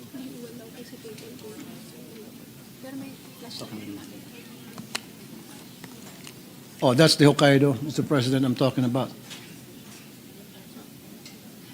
So that's the same product na sabi ng FDA kanina na 11 years na nila at pinagbabawal yan. 11 years na nasa advisory nila, warning na huwag tangkilikin. Up to now, after 11 years, hindi pa rin natitake down at pinapabayaan lang po ng FDA na tuloy lang ang pagbebenta nito sa merkado, Mr. President. So, for me, tama lang talaga yung sabi ng ARTA na ang the most complaint agency in the Philippines is FDA.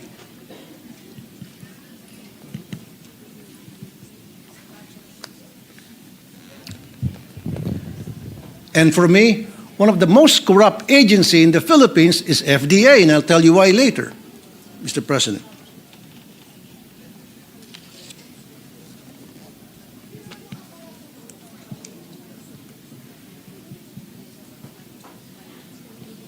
Ayan po, nangunguna sa most complaint agencies according to ARTA.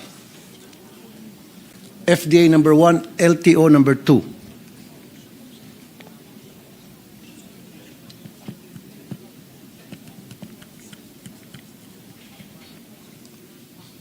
And a good example, Mr. President. Yeah. Ito, Just to add to yes the po. discussion, Mr. President, because I was chairman of the Committee on Health for 9 years, from 2004 to 2013. And at that point, we had asked on behalf of DOH and FDA that they would be able to retain their funds, especially after we passed their new law, no, creating the FDA, kasi dati BFAD yan eh. And they are allowed, actually, Mr. President, but they must present a 5-year development plan. So when I inquired during the hearing for this year's budget, itong 5-year development plan, kasi nga may new leadership this year, they are in the process of finalizing that, and that would allow them access to more funds to be able to implement their mandate more efficiently, Mr. President. So I believe that they have recognized their shortcomings in terms of all these backlogs, their delayed responses, and they're assuring us, Mr. President, that they are addressing this and that the submission of this development plan will also help them improve their services, Mr. President. Thank you for that answer, Madam Sponsor. So, ano po yung game plan ng FDA para once and for all magawa nila yung trabaho nila, yung mandato nila para yung sinabi nilang huwag tangkilikin because they issued an advisory ay maisakatuparan nila nang sa gayon magiging safe na ang public from consuming products that are not fit for human consumption, Mr. President.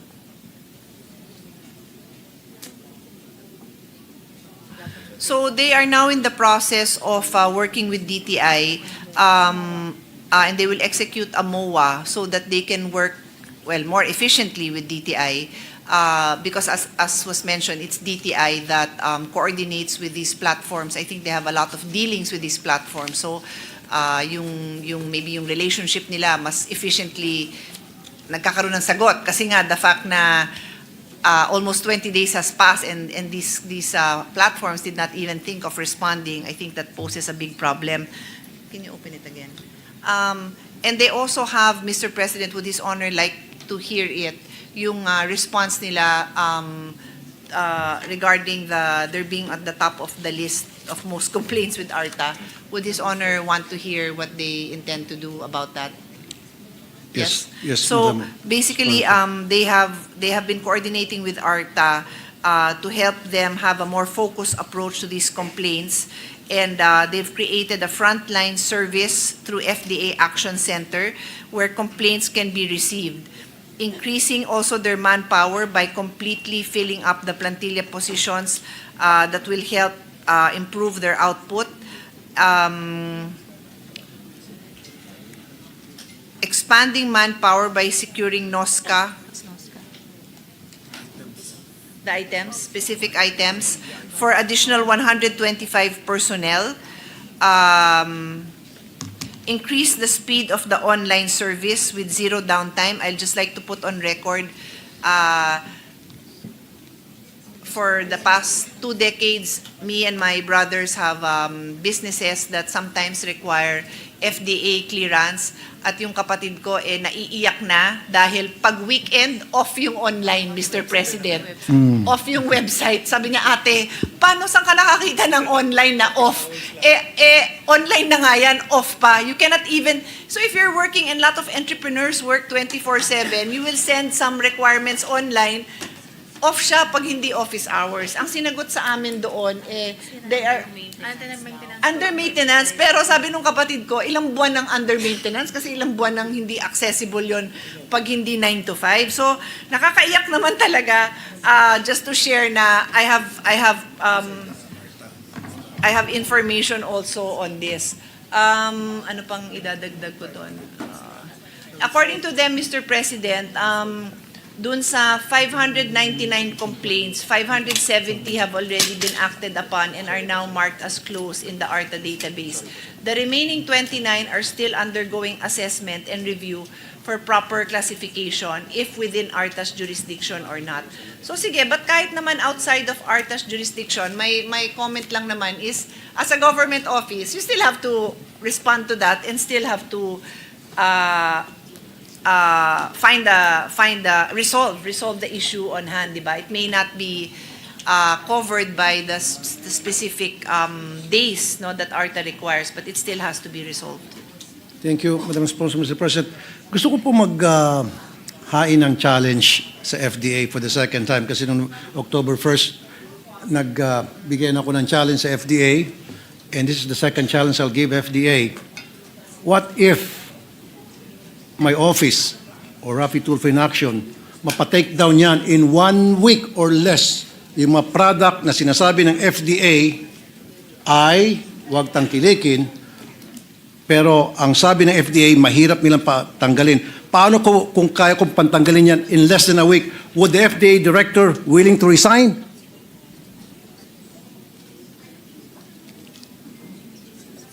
Or Director General? Well, wala po dito si Director General. How about if I'll tell the Secretary? Will you tell your Director General of the FDA kung patake down ko mga yon na pinakita ko in 1 week, will you ask him to resign? Challenge taken. Secretary said Kasi yes. lumilitaw na inutil po yung Director General. Kaya nga po paulit-ulit napapalitan po yung mga Director General ng FDA. In fact, I was one of the reason many years ago na napatanggal ko ang isang FDA director dahil for this same problem, Mr. President, because of the corruption, rampant corruption, diyan po sa nangyari sa FDA. Mr. President, so with the Secretary, would agree with me na kapag napatake down ko po yan, na sila hindi na kayang patake down for 11 years, kung mapatake down ko yan in 1 week, can the Secretary ask the FDA Director General to resign? Dahil inutil siya. Sumagot na po ng yes si Yes. Secretary, Mr. Thank President. you. Thank you very much. Thank you. Sobrang thank you. Okay. Now, May question po ako. Kasama po yung holiday. Kasi November 30. Mabuti ng maayos kasi baka ako mag-mediator Okay, dito. less po ng holiday. Wala working days lang. Okay. Sige. Yung Working days Pasay lang. Day. Kasi tayo holiday Pasay Day, sila hindi. Nagpapatawa lang po ako. Thank you, Mr. President. Basta't working days na lang. Kasi yung Shopee hindi naman sa Pasay, Mr. President. Tsaka yung FDA nasa Alabang. Nasa Alabang po, Mr. President. Okay, thank you, Madam Sponsor. Thank you, Mr. President, for that. I have a few more questions. Magkano po yung budget ng FDA, Mr. President?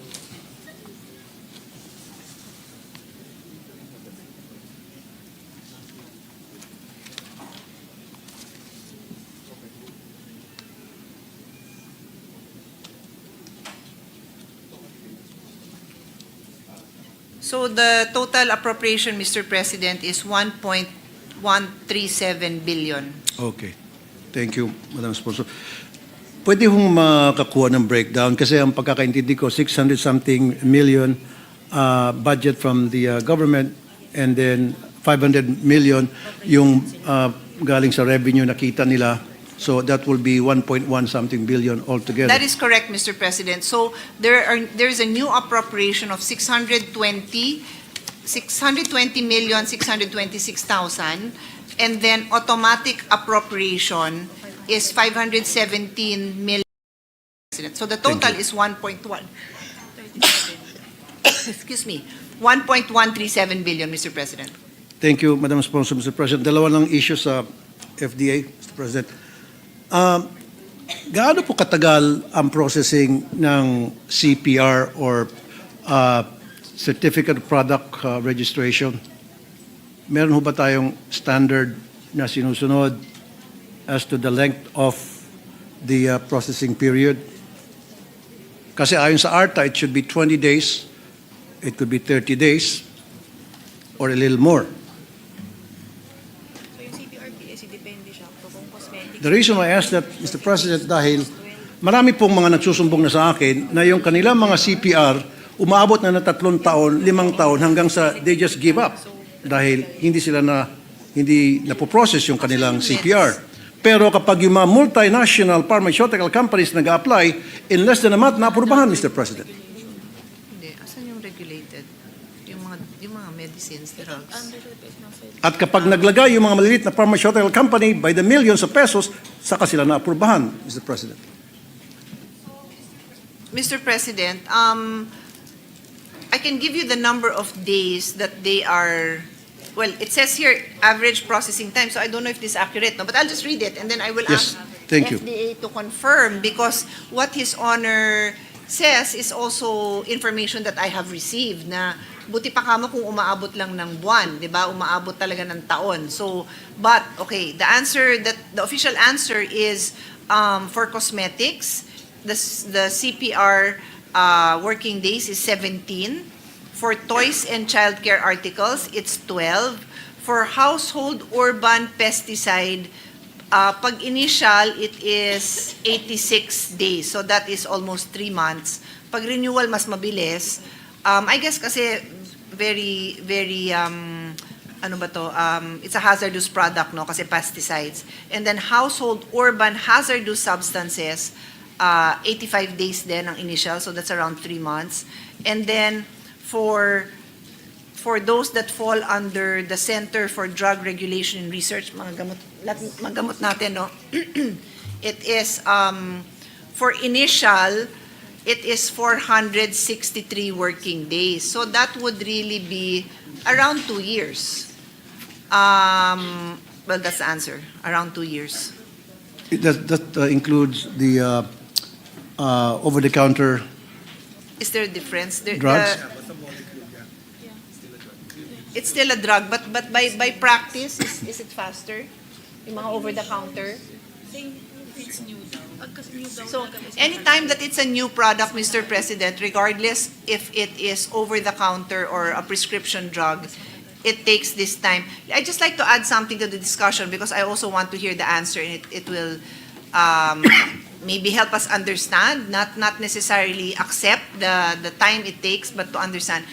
A few years ago, after we passed the FDA law, it was explained to me that the process that is being followed it's actually a review of documents. So for example, a product is registered, let's say in a regulatory agency that is first class, I don't know what you call them, like a mature, there you go, a mature regulatory agency. Then you go through the papers that have been submitted. So when that was explained to me, I was quite excited because I said to myself, and this is like a decade ago, Mr. President, I said to myself, oh, then that would really expedite the process. Kasi nga, it's a paper review. As long as yung papers na hawak mo are genuine, I think meron pang submission niya na kailangan i-prove mo na itong papers mo are properly documented, it would take less time. And yet, here we are, 463 working days pa rin. So, I do not know why it would take that long when it's really a paper submission and these are products. I think it's quite rare, Mr. President, that the products are being registered in the Philippines for the very first time. They either would have been registered in the US, maybe in other Asian countries. Ang problem daw nila is lack of manpower. And the answer there is they cannot hire more if you do not submit your 5-year development plan, which narinig ko na a decade ago. Correct. Tumanda na ako ng 10 decades, ng 1 decade, naririnig ko pa rin yon. Correct. Sana hindi Madam rin Sponsor. kayo magpaabot ng 1 decade bago natin mahanap yung solusyon na ito. Tama kay Madam Sponsor. Nag-promise ang FDA, that was back in May, sinulat yan sa Philippine Inquirer, and then Manila Bulletin and ABS-CBN, na nag-promise ang FDA that to cut by half approval time for new products. When is that? I just can't see the date. Is that this year? That was May 5, 2025. When the new director took over, Mr. Yes. President, yan yun. He promised it, pero Mr. President, marami pa rin mga complaints na kadating sa akin na 5 years hindi pa rin po naaprubahan yung over-the-counter nila ng mga application for CPR, over-the-counter medicine for CPR.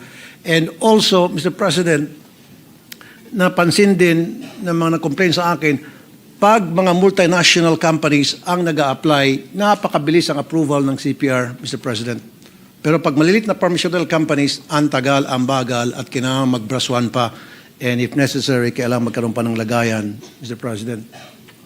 In fact, I'll tell you a story, Mr. President, Madam Sponsor. Merong isang FDA, mataas na official, kinailangan mabigyan pa ng 20 babae at 10 milyong piso bago makaprubahan yung isang produkto. At ang masaklap pa niyan, nabigyan na nga, hindi pa rin nag-deliver doon sa promise na aprubahan po yung produktong napipending ng FDA, Mr. President. And another example, Mr. President, Madam Sponsor, in 2015, merong isang insect killer registered sa FDA. Makabago siya kasi water-based. He entered into the market 2015. It went smoothly. And then, pagdating ng 2021, this product was making 100 million pesos. All of a sudden, hindi na ni-renew ang kanilang CPR. Pumasok ang Baygon, ginaya ng Baygon yung ingredients nila which is water-based, and now Baygon has it. Pinatay nila itong strike insect killer para pagbigyan na wag bumaba ang sales ng Baygon dahil kinakain na ng strike ang kita ng Baygon. Mr. President, marami pong ganitong senaryo na pinapatay ang mga produkto na gawa ng mga malilit na pharmaceutical companies just because sila po ay nakakapitas ng revenue sa mga malalaking products na multinational companies because they're cheaper. And this is a good example, this strike insect killer. And it happens on a regular basis, Mr. President. Pag yung malalaking pharmaceutical companies nag-apply ng CPR, mabilis ang approval, boom. Pero pag yung maliliit, napakatagal. At there are times na naaprubahan at magandang takbo ng produktong yon, nakita ng mga multinational companies, mukhang tinatalo na kami nito, mas mura pa sa amin, pinapatay po ng FDA. Yun po ang sinasabi kong korupsyon. And that happens on a regular basis, Mr. President. I think it's about time na talagang magkaroon po ng house cleaning sa FDA, Mr. President. Mr. President, I'm very bothered by what His Honor says, but I believe that mukhang totoo yung mga yan kasi nangyayari po yan worldwide. It's not acceptable, but well-documented kasi yung mga ganyang kwento in the books that I read, no? So that's why I'm not surprised at all. Yun lang, walang nagpa-publish ng librong ganyan dito sa atin. Baka kayo po pwede mag-publish kasi ganyan-ganyan din yung mga kwento, Thank Mr. you. President. That's why I believe you. Baka in our own little way, what we can do together is pag may narinig kayong report na gano'n, I would be happy to assist and tawagan natin, monitor natin, di ba? Para kung not kung, kasi mukha talagang may gumagawa ng kalokohan, kung kaya natin ma-prevent na mangyari yun dahil natitrace natin na o ganitong araw binigay, di pa rin lumalabas, o ganitong araw hinarang, ano yung basis, I would be it would be an honor, Mr. President, for me to help follow up on these cases. Kasi I'm also an entrepreneur and I feel so bad that these hardworking owners of these small companies nagagamit pa ang gobyerno para yung kanilang maayos na negosyo sirain at ang iba ang nakikinabang. Hindi ho tama yan. And now that you've told me about it, I would like to be part of the solution, Mr. President. Thank you, Madam Sponsor. Thank you, Mr. President. Now let's move on sa DOH. In the past 3 years, millions and billions of pesos worth of medicines na expired or hindi na-deliver, which cost that much sa ating gobyerno. Bakit po tuloy-tuloy pa rin yun sa DOH, itong mga medicines na napapabayaan mag-expire o hindi na-deliver? Magkano yung amount?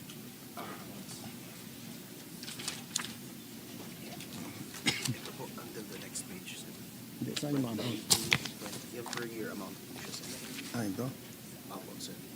Wasted amounts.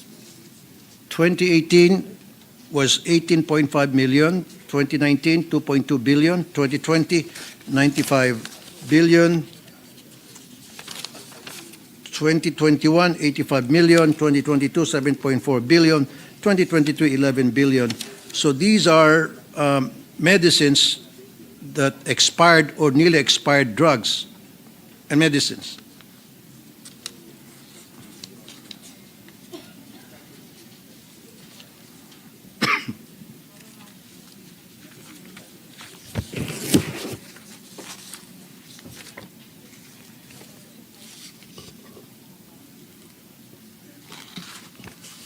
Okay, Mr. President, the response of DOH is their logistics. They have problems with their logistics, and that's why they are continually working on improving the supply chain and also asset management. Because in the past, according to the Secretary, dinatnan na rin nila itong mga gamot na nag-expire.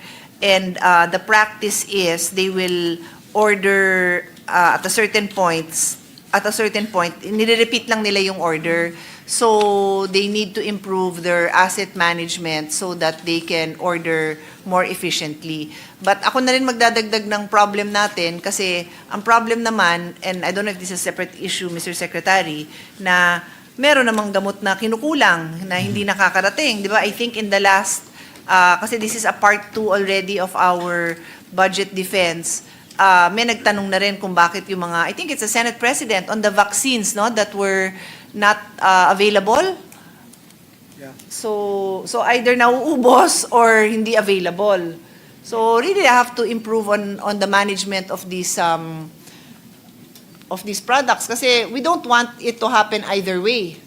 I know, and I've always defended the budget of DOH, na there's a certain minimum percentage that they are allowed to have in excess. Kasi nga, you have to have that available para nabibigay nyo in a timely manner dun sa mga lugar na nangangailangan. So for example, in times of calamity, di ba yung leptospirosis, umaakyat. So you want to have that readily available as stockpile. Pero hindi nga pwedeng sobra-sobra na naiipit dun yung pera ng tao dun sa gamot na yon. Hindi naman pwedeng kulang na wala naman tayong ma-deliver. So as his honor, as the Secretary said, it's asset management. Kasi meron din dito yung natatandaan niya sa supplier kapag malapit na siya mag-expire 6 months, pwede na Oo. Meron din practice, Mr. President, na na-report ko na kasi pang-anim na taon ko na itong dinidefend ang budget ng DOH. Meron silang guarantee letter with the suppliers to replace the products if 6 months na lang ang shelf life. So that would ensure that ito yung mga LGU, yung mga ospital, that they have fresh supplies. May ganun ding practice, Mr. President, based on an AO issued in 2019. Sir President, with the permission of Senator Tulfo, may I, Madam Chair, may I just interject just one statement or one question? Ngayon lang. Okay lang, sir. Yeah. With the permission of the chairperson, Senator Alan Cayetano is recognized. Permission granted. Madam Chair, you said either kulang or what, yung vaccine? So no, I was saying that the issue raised by Senator Tulfo is on expired medicines na hindi nagagamit. So sayang, di ba? Sayang ang pera ng tao. Tapos sabi ko, in the previous budget defense just last week, meron namang si Senate President asked naman about yung supplies naman na kulang. So I was saying that it's two issues on the different side of the coin, di ba? Yung on the one hand, may gamot na kulang, nauubusan, hindi ma-deliver sa tao. On the other hand, there are other medicines na sobra-sobra at nasasayang And that ang is pera. the answer of the DOH. It's not my answer, it's the answer of Yes. DOH. So let me just say, for the record, it's completely wrong. And they are, I'm not allowed to say bini-BS tayo, no? Because you talk to all the mayors, and I'm married to a mayor, they're either late, kulang, or malapit na mag-expire. All around the world, ang flu vaccine, lalo sa matatanda, ay binibigay ng March at April. Even assuming na naganggaling pa sa Western countries yung flu vaccines ng March or April, sabihin mo nang dumating dito ng August or July, ngayon po, November 26, wala pa ho silang vaccine for flu. And it expires on December 31. Yung mga matatanda na iba, ayaw na nila ng flu vaccine ng November late. Ngayon, late na late. Secondly, doon sa routine vaccine that you fought for, Madam Chair, that you fought for, ever since Secretary Herbosa took over, it's late or kulang. Wala talaga, hindi dumadating. Wag nila sabihin may sobra and ibang issue yon. And etong problema, Senator Tulfo, thank you for this time. Yung parents, ayaw nang pabukunahan yung ibang anak kasi nagdi-deliver sila 1 month na lang, expired na eh. Paano nangyari yon? Pumunta ka sa private doctor, 2, 3, 4 years yung expiration ng ibang vaccines. I'm not talking about the flu, I'm talking about the routine. So in my time, I don't want to take the time of Senator Risa and Senator Tulfo. We'll go into that, Madam Chair. Pero, sabihin na nila kung anong problema, kung bakit, 2 years na eh. 2 years na, parating late. If you want, patuloy natin to tomorrow, let's randomly call 10 mayors and 10 governors. They'll tell you all the same thing. The DOH is not delivering enough. Tapos pag nag-deliver late, tapos pag nag-deliver, ready to expire na ito. Can you imagine last year, maraming hindi na bakunahan, tapos na yung pandemic. Nung pandemic nga, gumawa ng paraan eh, na kahit na naka-lockdown, nagkakagulo yung mga health, yung mga experts natin kung paanong ituloy yung bakuna. Pero last year, nandyan lahat ng pera, lahat ng bakuna nandyan. Hindi nila ma-deliver. Panay excuses eh. Madam Chair, last point. Hindi pwedeng bumili ang LGU eh. So wala silang choice. Ibigay na lang ng DOH yung pera sa LGU, sila bibili. Maraming vaccine nung yung routine sa mga bata, hindi pwede. So, Mr. Chair, sorry, Senator Tulfo, alam mo naman respeto ko sa iyo at never ako nag-i-interrupt. Pero yung ganong klaseng sagot ng DOH, wag tayo magbuluhan dito. Health ng mga bata to future ng bansa to, tapos ganyan ang sagot natin na meron ganito, meron. Hindi totoo yun. 2 years na. Kailan magbabago yan? Can you guarantee us? O yun, isang tanong lang. Can you guarantee us in 2026 there will be no delays? Because if not, let's get a secretary who can. Cambodia at saka Laos hindi nalilate yung bakuna Pilipinas nalilate yung bakuna. Sorry for that, Mr. President. Yes, we took that up the last time around, if the chairperson will recall. The LGUs may, but ang presyo, times 10. Kung 10 pesos ang bili ng DOH, pag LGU ang bumili, Mr. President, nagiging 150 pesos or 100 Mr. pesos. President, hindi lahat po I just called yung city health namin. There are certain vaccines they're not allowed to buy kasi DOH lang ang pwede. Yeah, anyway, doon man sa pwede, mas mahal, kaya hindi sila pwede. Okay, Go ahead. can I give a quick response, no? Go ahead, Mr. President. So, Mr. President, the Secretary admits that they've had a major procurement problem. In fact, he has fired their procurement officer. As to whether they can handle it better next year, I don't know yet if there's an answer because the Secretary admits that given the billions of pesos involved here, there is so much competition among the bidders.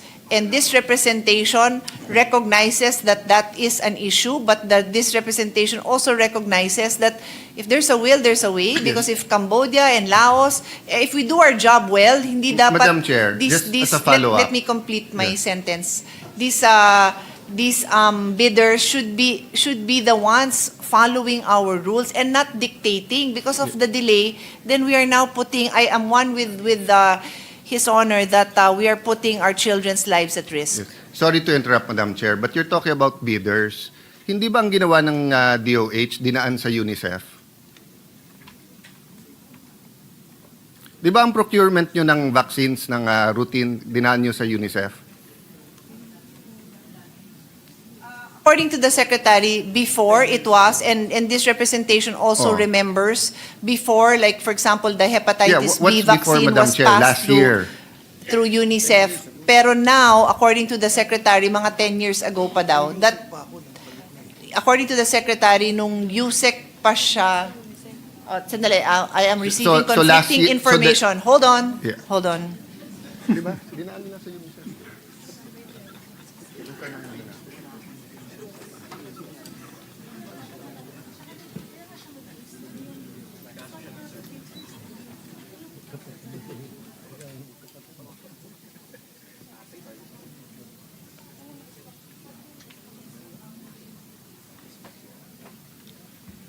Yan yung pinail sa ombudsman, no?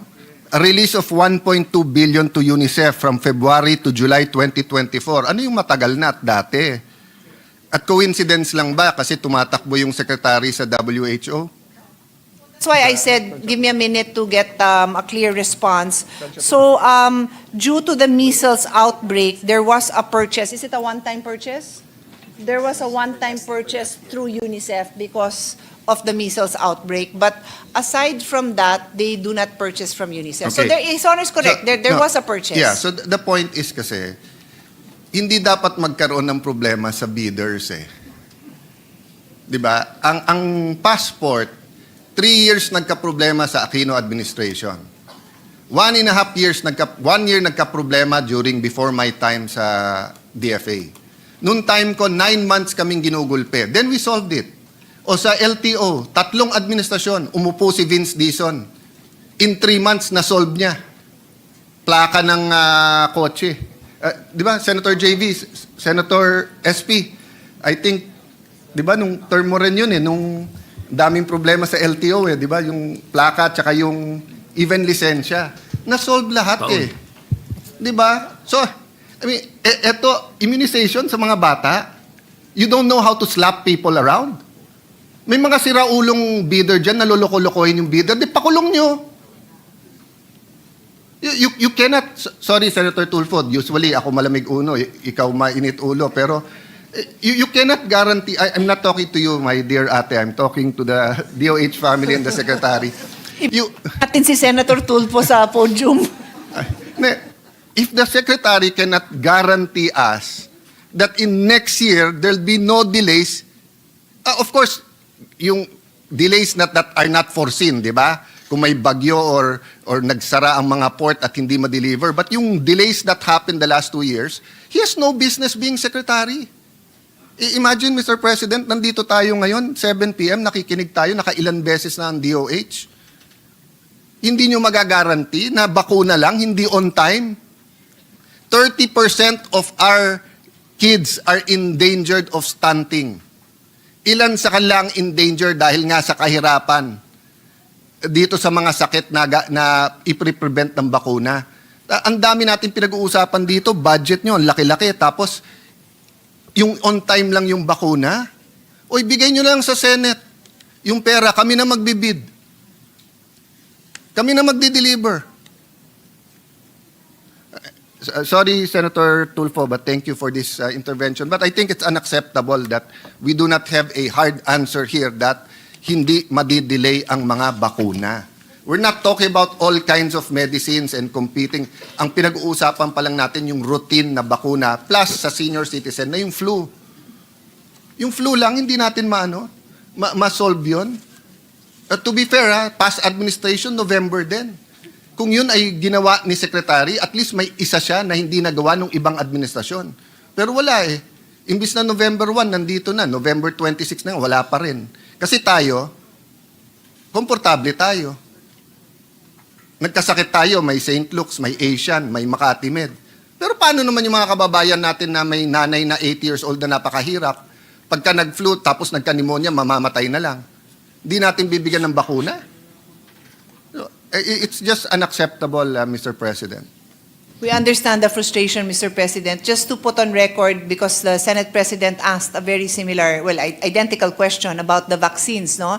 The response that we got from DOH is precisely because of the procurement problems, and this is referring to the flu vaccine.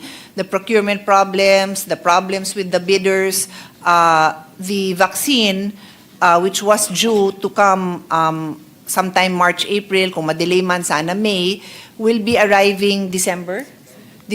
So what they did was the December vaccine is now has that formulation for the next year's variants of viruses that are normally, well, that are predicted to happen next year.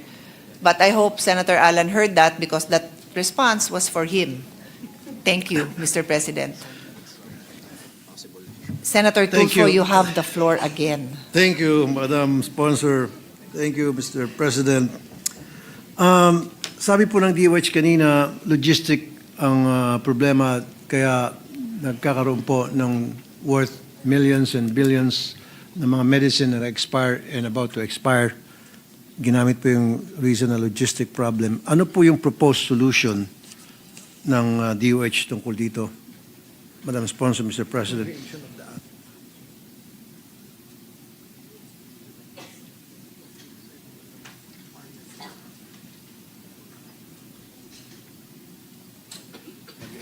So the solution there, Mr. President, is to improve this asset management and supply chain, and the Secretary created a committee that will be handling that so that they can make timely orders for the products that need to be replenished and would not be ordering for those items that still have stock, Mr. President. Thank you, Madam Sponsor, Mr. President. Baka hindi naman po yung logistic problem ang problema talaga. Baka ito yung incapable small-time fly-by-night na mga nanalo ng mga supply contract, Mr. President. Nabanggit nga kanina Senator Senator Alan Cayetano, na late na dumarating yung mga medisina. And it's been happening for so many years, Mr. President, time and time again, year after year. Ba't di natin mapatigil-tigil na yan? Bakit hindi tayo naghanap ng sistema ng once and for all? Mabigyan na po yung solusyon na yon na sinasabing logistic problem at kaya nag-expire ang mga medicines worth by the billions.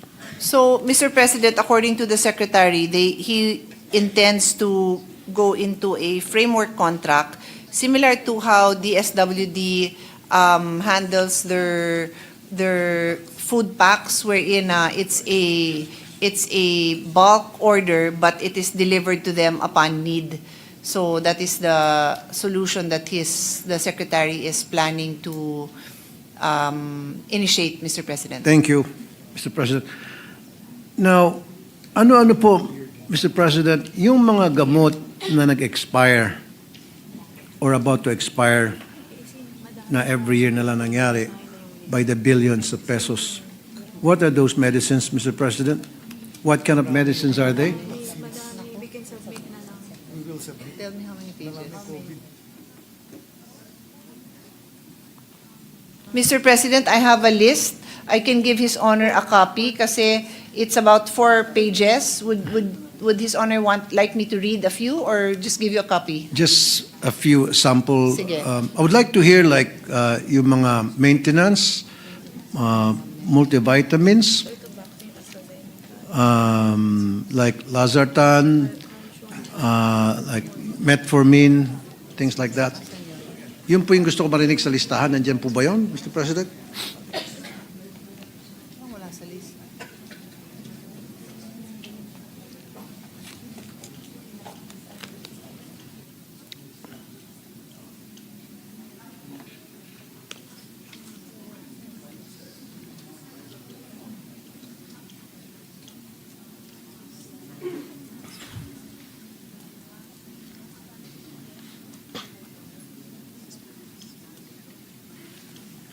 Saan ano natin? Yung mga response.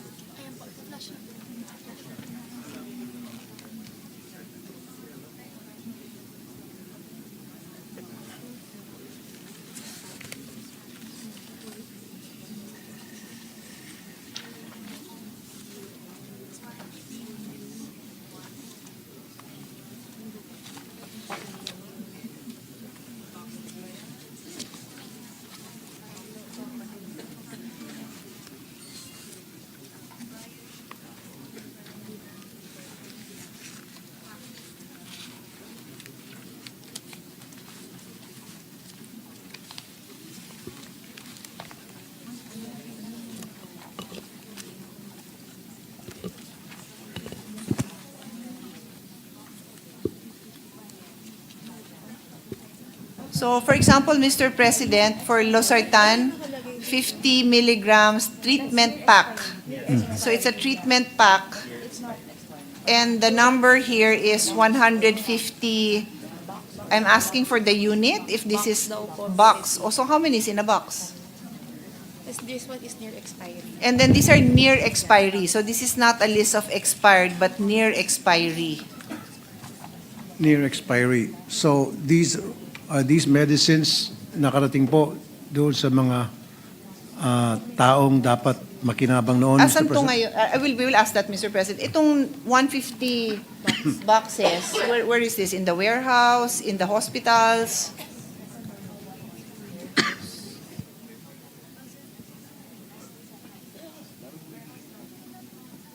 It's in the warehouse. Okay. These are still in the central warehouse. And then I'll give another example, mefenamic acid, 250 milligram capsule, 3,000, is this boxes? Boxes. Also in the warehouse. Near expiry, Mr. President. So as we speak, yung mga binanggit niyo po mga medicines, nandun po sa warehouse, nakatenga lang, mag-expire na, Mr. President, and they're worth billions. The reason why I asked that, Mr. President, tama kayo, dahil yan po precisely ang sinasabi ng mga health workers sa mga barangay na wala raw sila. Yung pala yun. Yung kailangan ng mga gamot ng mga barangay health centers, nandun lang pala sa DOH bodega na pinapa-expire. Mr. President.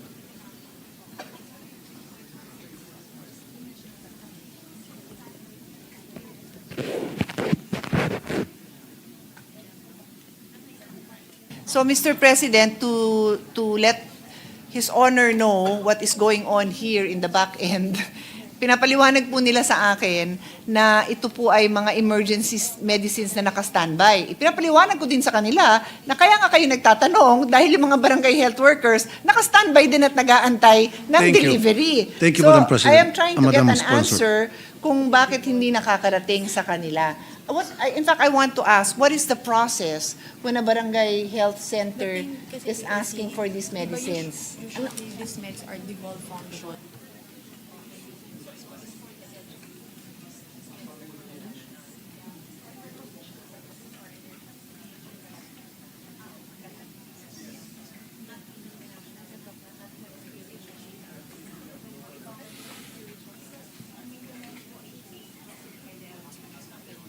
This is our problem, Mr. President, and I believe it is a policy issue. And His Honor has been here for a few years, so His Honor will recall that we have devolved many functions, and one devolved function is really health. And so the LGUs are in charge of procuring those medicines. But DOH has a stock that would be made available only in times of emergencies and calamities. So pagka kunyari may bagyo, tapos nangailangan kung saan man sila yan, and then yung 5th and 6th class municipalities.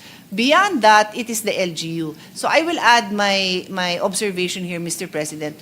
This will never be resolved because I believe that a lot of the LGUs have difficulty in providing for the needs of this kind of maintenance needs. Kasi kung si PhilHealth nga, ngayon palang nag-uumpisa sa gamot package, precisely, I think that is born out of a recognition that the LGUs have never really been able, maybe a few, I know Taguig is very proud to hand deliver straight to the house of the patient itong mga maintenance medicines. Pero hindi naman nagagawa ng karamihan na LGU yon, no? So PhilHealth now has that gamot package. Yun ba yung worth 20,000? Tama ba? Yes. Worth 20,000 a year. But is that enough? I don't know. Kasi alam ko, thankfully wala pa ho akong maintenance medicine, so hindi ko alam ang presyo nito.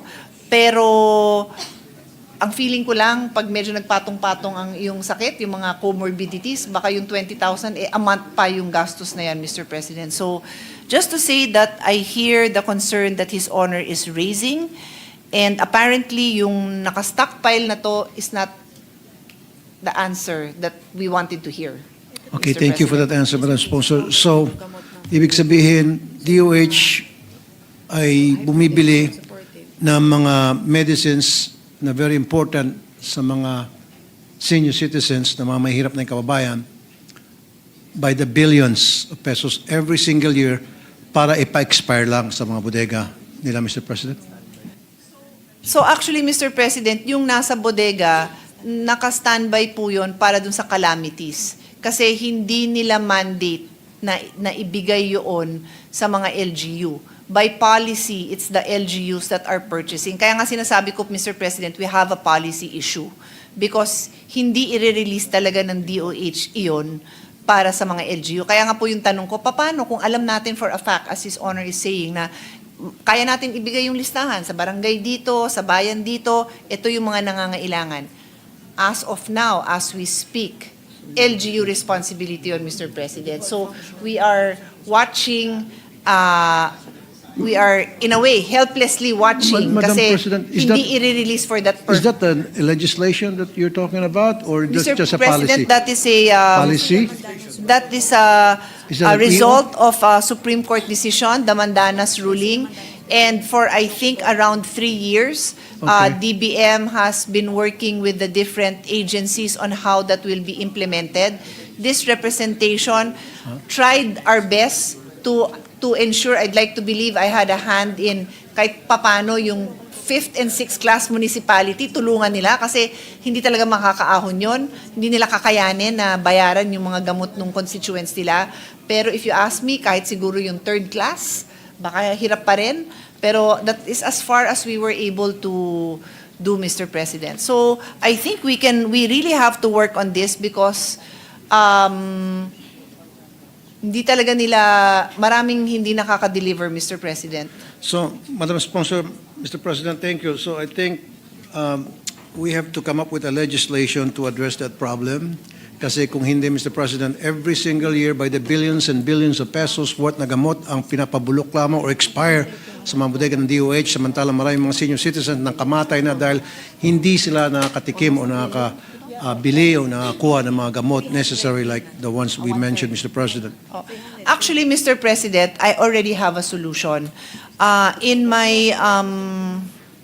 interpellation with DOF and DBM, I pointed out that the government owes PhilHealth close to 1/3 of a trillion pesos. Ito po yung sin tax collection at yung collection na nanggagaling sa PCSO and PAGCOR.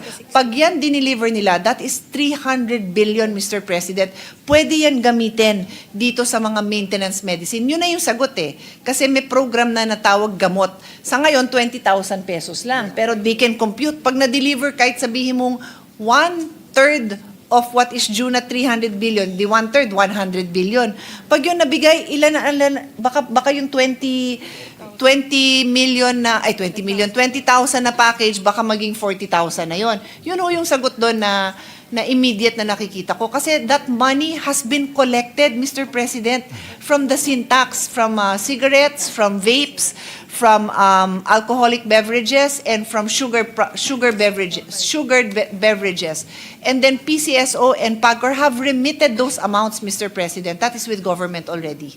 Thank you, Mr. President. So ano po yung plano ng, for the meantime, while we will be coming up with a legislation to address that problem, ano po yung nakikita ng DOH na mga policies o aksyon na gagawin nila nang sa gayon din na po masasayang every single year, like I said earlier, by the millions and by the billions ng mga medicines na nag-expire at mayroong policy nga nagsasabi for the meantime dahil na-devolve na at hindi pwedeng ibigay sa LGU. So ano po yung plano? Kasi po, billions ang pinag-usapan po natin, not only, hindi po change to eh. We're talking about billions of pesos, money, wasted.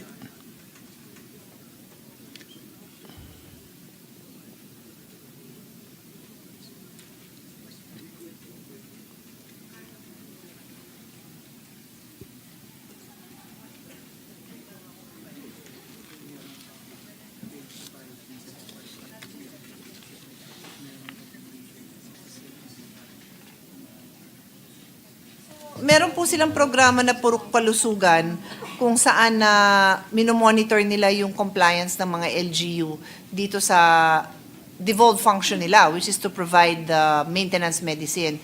Tapos nakakapagbigay sila sa 5th and 6th municipalities, as I mentioned, Mr. President. Pero beyond that, it's really the monitoring and coordinating with the LGUs na they perform their responsibilities, Mr. President. So maybe, Mr. President, the DOH has to come up with a study kung ilang calamities bang dumarating sa atin at ano yung mga areas na prone talaga sa mga calamities at gagawa sila ng mga calculations and then saka sila bibili ng mga medicines, hindi yung bili lang sila ng bili at sobra-sobra at hanggang sa nabubulok na lang po sa mga bodega and they're worth billions of pesos, Mr. President.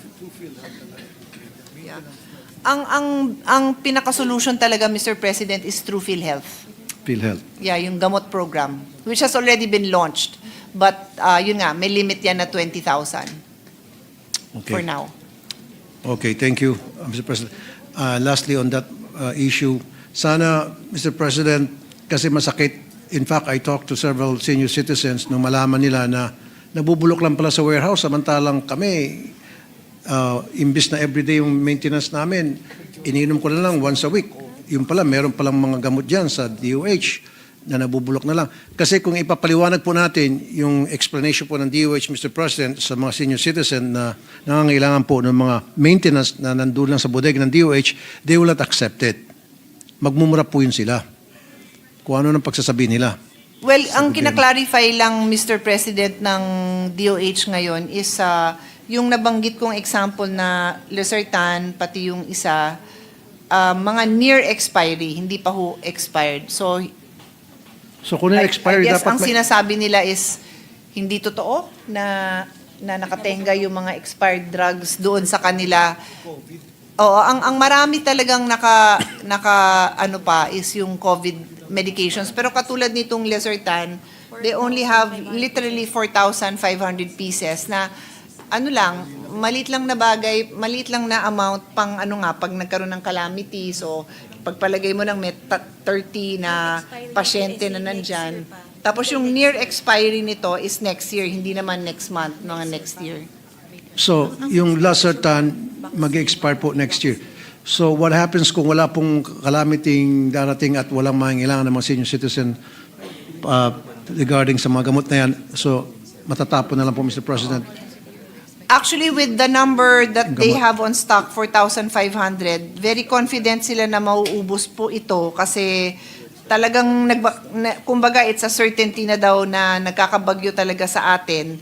And yung 4,500 na stock nila is a very limited amount, Mr. President. Kasi nga, they do not stock for delivery to LGU. So, wala silang ganung kalaking volume, Mr. President. Thank you, Madam Sponsor. That's a very good answer. And lastly, sana po, the DOH should come up with a program para medical mission at ipamigay na lang yung sa Losartans na yon kaysa naman mabubulok na lang.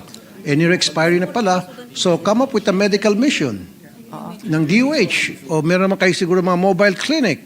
Set up a mobile clinic from different places and then mamigay kayo ng mga gamot na yon libre sa mga senior citizen. Bingo! Hindi, walang nasayang na pera. Kaysa naman nabubulok lang po sa bodega ng DOH, Mr. President. Noted po, Mr. President, yun daw yung Purok Kalusugan program na nabanggit ko kanina at meron din naman daw po silang mga mobile clinic.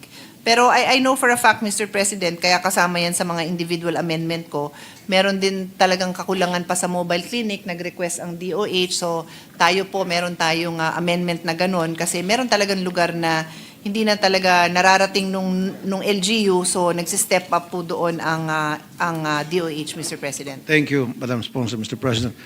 Now, let's move on. Itong Lifeline Rehabilitation Center, DOH accredited and privately owned. It's in Silang, Cavite. Inireklamo po sa akin to dahil yung mga bata na nandoon ay nakakapagpuslit ng alak, sigarilyo, at marami pa mga kabalastugan na nangyari. May mga sexual abuse pa na nangyari doon sa loob. At we're talking about minors 13 to 16 years old. And we told the DOH about this, and we were informed by the DOH na na-issue na ito ng cease and desist order after we let them know about the complaint. But we did call the Lifeline Rehabilitation Center. Sabi nila, we're open for service still.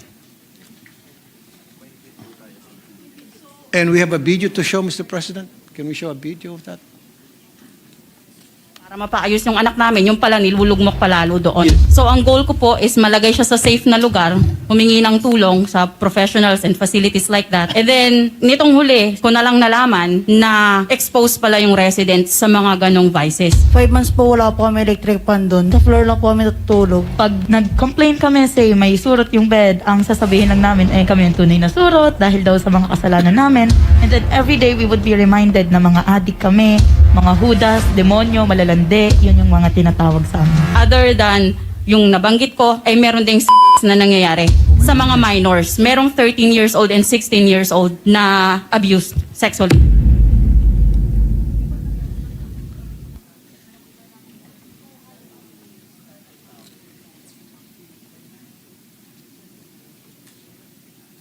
Nakakalungkot naman po yung video na pinalabas nyo, Senator Tulfo. I'm checking now with DOH. Ang sabi nila is aware sila dito at na-issuehan daw ito ng cease and desist order. Correct. That's correct, Mr. President. Okay, and then, but sadly, Mr. President, this is an accredited facility. So, ibabalik ko ngayon dun kay Senate President, dalawa lang yung private na accredited. So, isa ba to sa dalawa lang? Dalawa na nga lang yung accredited, nagkaganito pa yung isa. Is that one of the accredited? Well, I remember kasi they said dalawa lang yung accredited. Eh di, Na isa private. to. na private. What is this one? Lifeline Rehabilitation Center, Mr. Is it President. accredited? It is accredited by the DOH. By the Mr. President. DOH? Privately owned. Licensed and accredited by That's the DOH. horrible. It is. And I was asking, Mr. President, how long is the validity of the accreditation? Because, syempre, ang gusto natin, yung maayos na accreditation, pero yung assured tayo na ma-maintain yung, yung quality. And it's 3 years. But, I was just listening to the very short video na sinasabihan sila na ganito kayo. Hindi naman ganun yata ang rehab. Hindi naman yata ganyan magpa-rehab. And sadly, I'll add to the discussion. I'm actually reading a book, which I'm happy to share with all of you, about a scam so big in the United States na very similar na yung mga home for the aged at iba pang mga residential home, isa ang may-ari. Talagang pinagkakitaan lang. Like the service was horrible, the treatment for the residents was really bad. Hanggang sa na ganun din, na-investigate, tapos nakulong, tapos pinardon ni Trump. So apparently gimmick po to, and the book that I'm reading says that unfortunately itong mga hoodlums, mga mafia, they follow where there's a lot of money. So wherever there are government support, dyan sila pumapasok para, I'm not saying, I don't know, wala naman yatang natatanggap na government support, pero pera ng pamilya yan, nakakaawa talaga.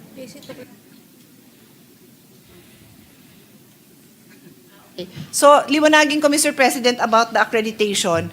Yung binasa ko kanina, and I remember now, I said, 2 yung accredited ng PhilHealth. Kaya makakatanggap sila nung 10,000 na funding from PhilHealth. But for DOH, 62 are accredited. So this is one of the 62. Pwede bang pabalikan natin? Wag na natin antayin na mag-request si Senator Tulfo. Pwede bang silipin natin lahat itong 62? Hindi naman siguro ganun kahirap na puntahan ito. Thank you, Para Madam siguraduhin Sponsor. natin na wala nang ibang makadanas ng ganito. Na nalukluk na nga sa drugs, tapos baka ngayon nadagdagan pa ng mga mental health problems tong mga to aside from other addictions.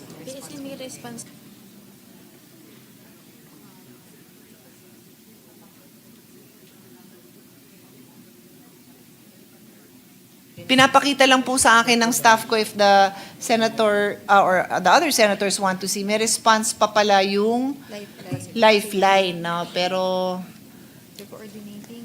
the usual, coordinating, investigating. Pero the fact na nangyari to, ibig sabihin, walang supervision, di ba? Dun sa staffing na nandun. Correct. At walang monitoring din, Mr. Yeah, President. baka iniwan lang yan baka nagpa-accredit, may doktor, may manager, tapos iniwan na lang sa may findings po tayo. Ang findings ng DOH ba to? Yes po. Ang findings ng DOH is that the center has an authorized bed capacity of 35, but they have admitted 68. The facility also housed psychiatric patients together with drug dependents, which is not allowed. And there is not enough staff complement, no registered social worker, no full-time nurses. The minimum standard staff-patient ratio for psychologists or psychometrician, social worker, and nurse is supposed to be 1:25. Mataas na nga yun one health official to 25, and yet kulang pa sila. So, ibig sabihin dun sa 68, hindi sila nakadalawa, ganon. Parang malala. And then yung manual of operations nila was not even present in the facility. It was in the custody daw of the owner. And the facility was found to be unkept with foul odor, and the living condition of the patients seemed to be unpleasant. So Okay. confirm po lahat ng sinabi. Who investigated and found that? DOH investigated and issued a cease and desist order. Do you have a team that monitors all these rehabilitation centers?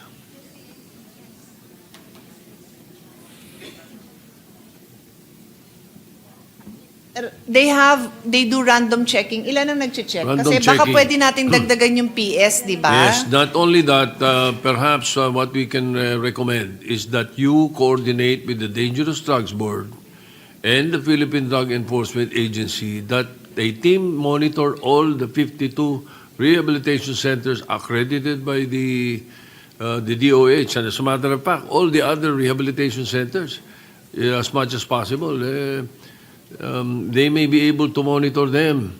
That is the reason that during my time, we closed down, I think, 3 rehabilitation centers because they were using a multidisciplinary system, which is not allowed. Which should not be allowed. No? So, dapat yan, you should ask the DOH and the DDB. Noted, Mr. President. We will Thank ask you. the DOH to also give us an update once they have discussed with Dangerous Drug Board and perhaps enter into, wag na natin pahabain, doesn't have to be, too technical, but the bottom line is we want you to coordinate with DDB to ensure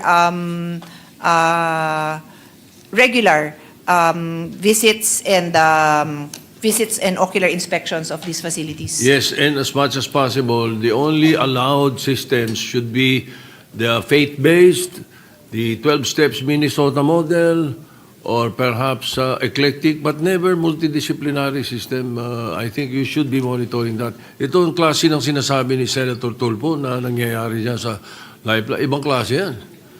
Ibang klase yan. Wala ako nakikita dyan dun sa mga system na tama na dapat sinusunod ng rehabilitation center. Noted, Mr. President. We'll ask them to give us a report also on what is the system being adhered to by the different centers para nakikita din po natin. Thank you. Thank you, Mr. President. So for the meantime, what is the plan of the DOH with this Lifeline Rehabilitation Center since they have flagged it with so many violations, tad-tad na tad-tad, ika nga ng mga violations. So nag-issue ng cease and desist order, pero tumawag po kami kanina, tumatanggap pa rin daw sila ng mga residente. Yes, Mr. Ng mga male patients. Mr. President, as mentioned, there's a cease and desist order, so they have to stop. They have to. Wala na silang license to operate, Mr. President.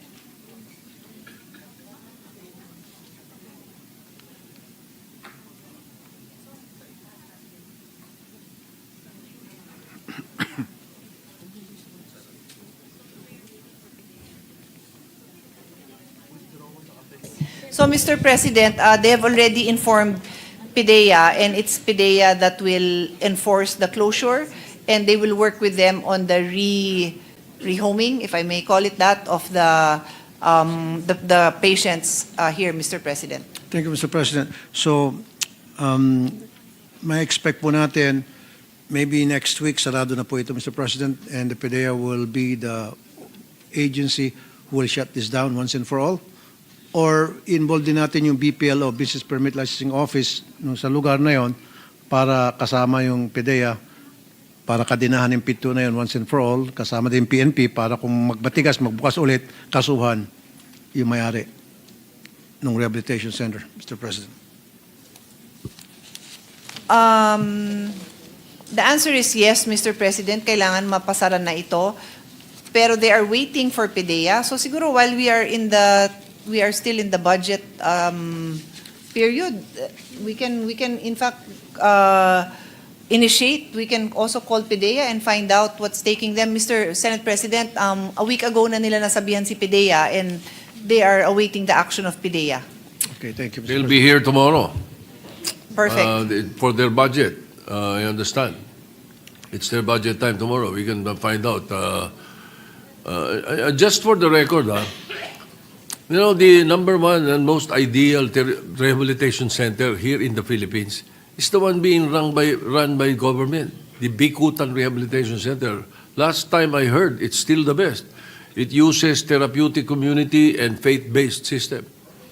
So I think they should be followed by the other rehabilitation centers. Yes, Mr. President. I think very familiar dyan si Senator Alan kasi binibisita niya lahat ng mga centers na yan pag birthday niya. Okay. Alan yung sa Bikutan na rehab center. Nabanggit ni Senate President that it is one of the best, and I said you're probably more familiar with it because you really visit. Mr. those President, centers. just to Well, Senator Tulfo. Senator Tulfo has the floor. Yeah, with your permission, permission no? granted, Mr. President. The staff there are really dedicated, And contrary to popular belief that the Duterte administration was all patayin nyo, hulihin yung mga yan, they spent money on it. But believe it or not, pati yung kalye lang doon na 5 million, 3 million, I'll use the word insertion, but it's actually an amendment. So hindi lahat ng insertion masama. But ang problema, Mr. President, ayaw namin umalis doon kasi convenient. But it's a model for other places, but I don't know why we never replicated it. And I think talagang kulang na kulang ang support nila. But if you, I'd really like to invite the two Senator Tulfos and our colleagues and SP, yung pag nakita nyo doon yung, kasi pag tinignan nyo yung jail, magagalit kayo kasi punong-puno, kulang ng pagkain and everything. No? Yung Metro Manila Integrated Jail, Taguig City Jail, and yung high value doon sa Camp Bagong Diwa. But if you look at the facilities at how they make it work in the drug rehab, but Senator Tulfo, minsan kung talagang pwede kang pumunta, 10, 11-year-old na stunted na rin kasi 6, 7, 8 years old na sa kalye na, nagra-rugby na. So pag nakita mo, kala mo talaga 6, 7 pero 11 years old na. Meron talagang but if there's one thing that we can say na independently magaling, yung rehab na yun na nasa Bikutan. I think they have land na rin sa Tagaytay but I don't know. Tagaytay is run by the NBI. NBI. Pero as I said, hindi Bikutan. When I became senator in 1992, we used to have the CDF, the Countrywide Development Fund, And most of my CDF were spent for the rehabilitation centers. Did you know that the Bikutan Rehabilitation Center in 1992, the food allowance is 17 pesos a day for each patient? I had to double, triple it so that they will be able to eat well. And as a matter of fact, there was a time that they were sending me the menu for the week, to prove that they were using the money that I forwarded to them or used for them. So they're still the best, So congratulations, the Bikutan Rehab Center, and I think it should be the pattern of all the other rehabilitation centers. Thank you, Mr. President. Thank you, Mr. President. Two more questions. Siguro wala nang magsingit. Huwag na natin payagan, Mr. President. Akong bahala. Okay. In 2022 and 2024, I've raised the issues of bullying in hospitals. In ngayong budget hearing ng DOH, ay issue pa rin po ito, Mr. President. Marami pa rin nagreklamo sa akin dahil sila ay nabubuli o kaya may abuse of authority ang kanilang mga supervisor. Last year, I asked for a list of hospitals that recorded incidents of bullying, and I have not received any list yet. But I will transmit to the DOH list of complaints and complainants after my interpolation. So ako na po magbibigay. But for the meantime, ito po yung mga ospital na meron pong nangyaring talamak na bullying. National Children's Hospital, San Lazaro Hospital, National Center for Mental Health, DOH, Health Facilities and Service Regulatory Bureau. Andito po yung reklamo, andito po yung pangalan ng mga complainant, andito po yung pangalan ng mga inireklamo. And these are the actual complaints, and we will give it to you, Mr. President.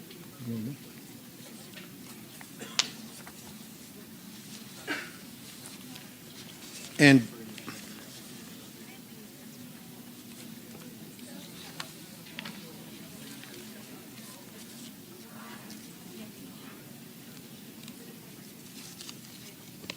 Mr. President, our situation is this. According to DOH, they followed up on all the list of complaints that His Honor had received. But unfortunately, the complainants did not want to follow up. So I think we still can do more because syempre natatakot yun magsalita, di ba? Especially kung na-publicize yung kanilang complaint. Kasi the fact that natatakot sila mag-pursue doesn't mean it doesn't exist. That means they're scared. that's the reason why I'm not mentioning their name today. Yes, Mr. President. Tonight, Mr. President. Yes. And I'm giving it straight to the DOH for them to study it Yes. and verify the veracity of the complaint, Mr. President.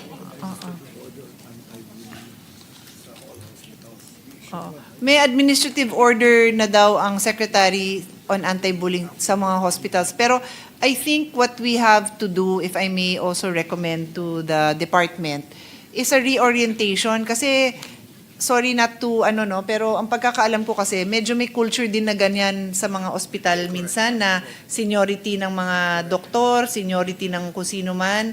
Kung ako, naririnig ko yon at hindi naman ako doktor, wala naman akong, well, may kamag-anak ko na doktor, pero di naman ako naka-standby sa ospital. Alam natin yan, na may ganon. So, I think beyond an administrative order, you have to have a reorientation and change in the culture, Mr. President. Thank you. Thank you. And last na po ito, Mr. President, leptospirosis cases surged to 117 in Cebu Province. The Cebu Provincial Health Office reported on Sunday that leptospirosis cases in the province have reached 117 as of November 20, with 106 confirmed cases and 7 deaths reported from November 1 to November 20 alone. Public and private hospitals in Cebu have been placed on high alert as they brace for a possible influx of patients exhibiting symptoms of leptospirosis.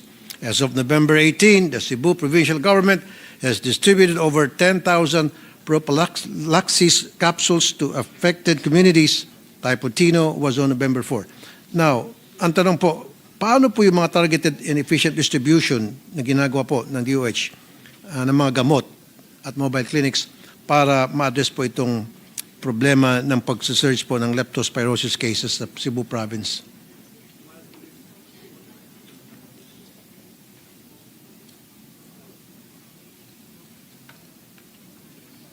So, Mr. President, the distribution of the drugs for leptospirosis is based on risk.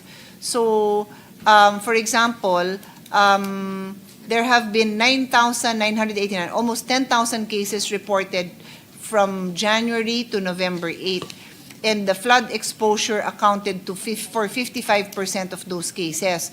Nationally, the epidemic threshold has been breached from September 21 to October 25. So, meaning to say, in that 1-month period, dumami talaga yung cases compared to last year. So, 9 regions breached their epidemic threshold at least twice in the past 4 weeks. And so that in that case, dito ho sila nagfo-focus ng delivery of doxycycline for prophylaxis, and they also facilitate redistribution as needed, Mr. President. That's all, Mr. President. Thank you very much, Madam Sponsor. Thank you. Thank you. Thank you. Majority Leader. Yes, Mr. President, next to interpolate is from the minority, our colleague, Senator Joel Villanueva. I move that he be recognized. Senator Joel Villanueva is recognized that the chairperson is okay? You would like a few minutes? Naisip ko lang, Mr. President, kung si Alan magbe-break muna ako. Pero kung si Joel, kaya ko pa. All right. I take that Joel as a compliment, Villanueva. Mr. President. Thank you, Mr. Senator President. Joel Villanueva is recognized. And just for the record also, to addressing Senator Rafi Tulfo, forgive us for our trespasses. Madami ho kasing nag-enjoy dun sa mga tanong ni Senator Rafi at mga example niya, Senator Rafi. That just means that yung mga nakita niyong mga issues, yung research niyo po, it resonated with a lot of our colleagues. Thank you also for your patience, sir. All right. Senator Villanueva, you may proceed. Thank you very much, Mr. President. Thank you to the Majority Leader. Mr. President, at the onset, would like to put on record that we have been very supportive of the budget of the Department of Health since time immemorial, Mr. President. But of course, Mr. President, our duty is to not just scrutinize the budget, but also make sure that we are in the right direction, Mr. President. And with that, Mr. President, may I be allowed to ask some clarificatory questions to the distinguished lady from Taguig and Pateros, if she would allow this representation to ask some questions, Mr. President. Of course, Mr. President, we are always happy to hear His Honor's concerns and give us the best response that we can give, Mr. President. Thank you, Mr. President. Mr. President, may I just put on record historical accounting of the annual audit reports of the Commission on Audit would show that DOH has failed countless of times. And I will repeat that again, has failed countless of times in utilizing billions of pesos worth of drugs, medicines, medical supplies, leading to their eventual expiration and wastage. I was listening attentively a while ago, Mr. President, when we talk about the expired medicines, supplies, etc. In 2020, at the height of COVID-19 pandemic, wasted healthcare products amounted to 95 million pesos. The value of wasted healthcare products reached a total of 85.213 million in 2021 and surged to 7.4 billion in 2022. And Mr. President, by 2023, the value of expired healthcare products soared to a peak high of 11.186 billion pesos, signifying a whopping increase of approximately 11,656.32% from 2020. Mr. President, may we know from the good sponsor, with regard to the historical data and figures that we have mentioned a while ago, what measures now are being taken by the department to prevent the wastage and expiration of precious medicines and medical supplies, Your Honor? Thank you for that question, Mr. President. So before I respond directly to the question on what are they doing for the future, the spike, Mr. President, I think it's 2023 that it had a big spike, was mostly due to the COVID commodities. The previous numbers were, if I remember correctly, because as I said, I've been defending this budget for 6 years, were within the acceptable range of the percentage that you're allowed to stockpile, precisely because you cannot predict to the exact tablet or bottle the number of the exact amount of medication required. So there's a small percentage allowed, but yun nga, emphasis on small. So the bulk of that, we are told, is COVID-related, Mr. President.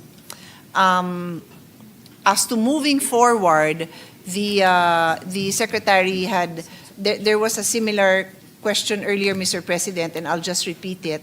The focus would be on asset management and supply chain management. This would allow DOH to be able to more efficiently manage the stock of the commodities, Mr. President, yung hindi sosobra at hindi rin kukulangin, Mr. President. Mr. President, a distinguished colleague, despite the fact of the historical data and figures that we have mentioned a while ago, still, this continue to happen, Mr. President.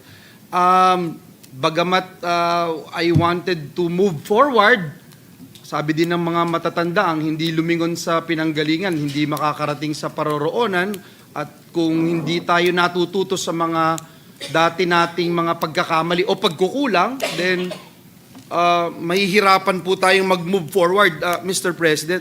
Just for the record, Mr. President, itong mga nag-expire na binanggit niyo kanina, yung 2023, yung spike doon sa mga COVID supplies, but yung 2021, 2022, hindi naman po siguro, 2024, hindi naman po siguro.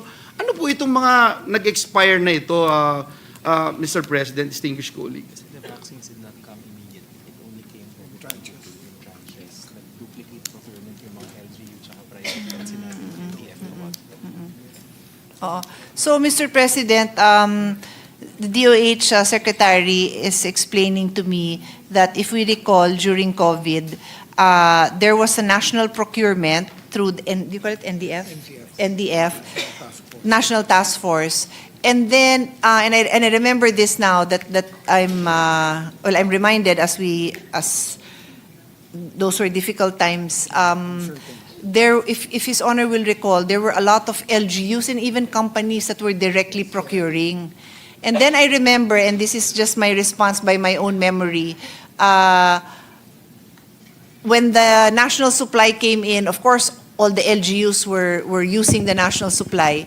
And then their private supply would arrive. This is like a year later. And they were all trying to dispose of it. I remember receiving messages from random friends who were top executives in companies saying na, oh, baka gusto nyo magpabakuna. And kasi nga, nagdoble-doble na. And I remember at that time, I was happy, I was impressed that, all of these companies, even the LGUs, were going out of their way. They did not expect, I suppose, that the national government or naninigurado na their constituents, their employees would have the vaccine. So talagang natambakan, Mr. President. That is the reality. Talagang natambakan. Yeah. Tapos marami pang nag-donate. If His Honor would recall, and again, I'm just basing this on memory, so DOH, please correct me if I say the wrong thing. Parang there were some countries that maybe nagka-oversupply din sila. So nagdo-donate, biglang dumagsa din yung donation. Kasi ang lahat na nigurado, everybody with the capacity to pay, bought so much. So they were so then suddenly everybody's donating to us. But in the early days, we couldn't even procure enough. So kaya ang dami-dami, Mr. President, aside from dun sa nabili. I am aware of that, Your Honor, and thank you for reminding me again of what happened before. But if you look at the figures that we were talking about, not just 2023, 2021, 7 billion na. And ito ba, Mr. President, distinguished colleague, talagang puro pang COVID. Ano lang po itong mga nag-expire na ito, Mr. President? And the department is not refuting the fact that these figures are actually correct. Itong mga binanggit ng COA, Mr. President. Again, 7 billion, 7.4 billion in 2021, 7.4 billion in 2022, 11.18 billion in 2023. Hindi po nire-refute ito, no? Talagang sa kasamaang palad, tatanggapin natin na nag-expire lang po ito, Mr. President. Is that a correct statement, Mr. President, Your Honor? Mr. President, I'll read into the record the COA observation. What I have here is the 2023 annual audit report. 11 billion is for expired and damaged COVID-19 vaccines. And then expired bags of donated dialysis solution is 37 million. So medyo malayo. From 11 billion for COVID, dialysis is 37 million. Now, I wouldn't know what the previous year was for dialysis, but I do know for a fact, again, having handled the budget of DOH, even those with severe illnesses, like those who need to go to dialysis, in 2020 and 2021, hindi rin sila nakapunta because nga of the fear of going to hospitals, no? So, but I don't know for a fact if this is a small amount or a big amount for the dialysis. But I can just observe that 37 million is a far cry from 11 billion of COVID vaccines. And then, for other expired medical supplies, it's 15 million. Again, far from the 11 billion. And then meron pong mga reagents, 1 million. So medyo malayo, Mr. President. We have another item, expired drugs and medicine supplies, 4 million. Pero ito, meron siyang need to follow up lang with suppliers kasi meron silang agreement na pwedeng i-pull out yung expired at palitan naman. 4 million yan. So hindi yan matatapon kasi papalitan naman yun. So it would appear, Mr. President, that COVID-related. That the huge amount is COVID-related. Yeah. And that's for 2023. But Correct. the previous years, ganun din po kaya ang naging pattern, Mr. President?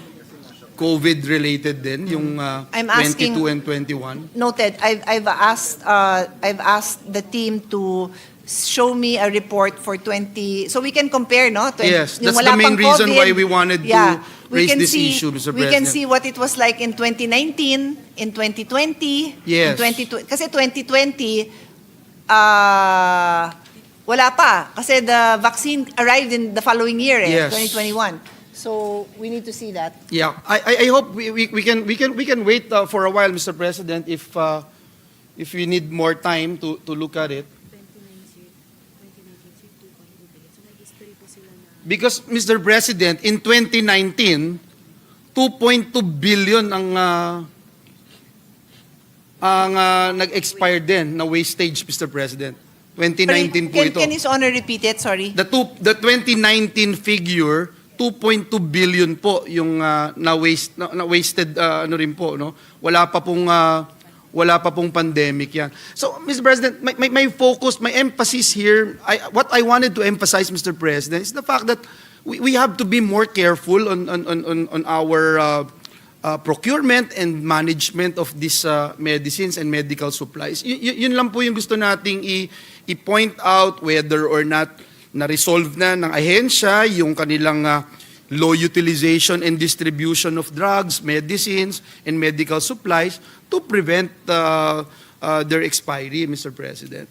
Actually, Mr. President, DOH recognizes that that is a problem. Hindi naman nila dinadahilan lang yung COVID because they actually have a plan, yung nabanggit ko na kanina, yung supply management, asset management, and logistics plan nila, Mr. President, precisely to address that issue. So there is a recognition that it is an issue.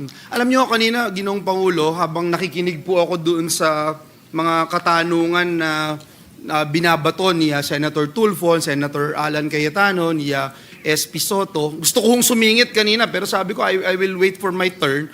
Mr. President, hindi man ako nagpaparinig. Bato-bato sa langit ang tamaan kayo na ngayon. No, I'm just kidding. Mr. President, hindi ko lang humatanggap kasi, Mr. President, yung mga sagot kanina ng departamento through our sponsor na una, yung kapag may emergency lang na po pwedeng ibigay o ipamigay itong mga gamot na ito. I cannot help but ask this question, Mr. President. Ano ba yung average expiration date ng mga gamot na binibili, Mr. President? If I'm not mistaken, meron naman po tayong polisiya dyan. What, 3 years, 4 years, 5 years, Mr. President? I know, pero sabi niya, anong average? Pag bumili po tayo ng gamot, So usually, nag-procure? Mr. President, it's 18 months upon delivery. 18 months upon delivery. Almost 2 years. And a half. Sa drugstore kasi pag bumili ka, usually 3 years yung mabibili mo na gamot. I may be wrong, but I was just in the drugstore last week, if I recall. Maintenance. Ayokong aminin na nagme-maintenance na ako, Mr. President, pero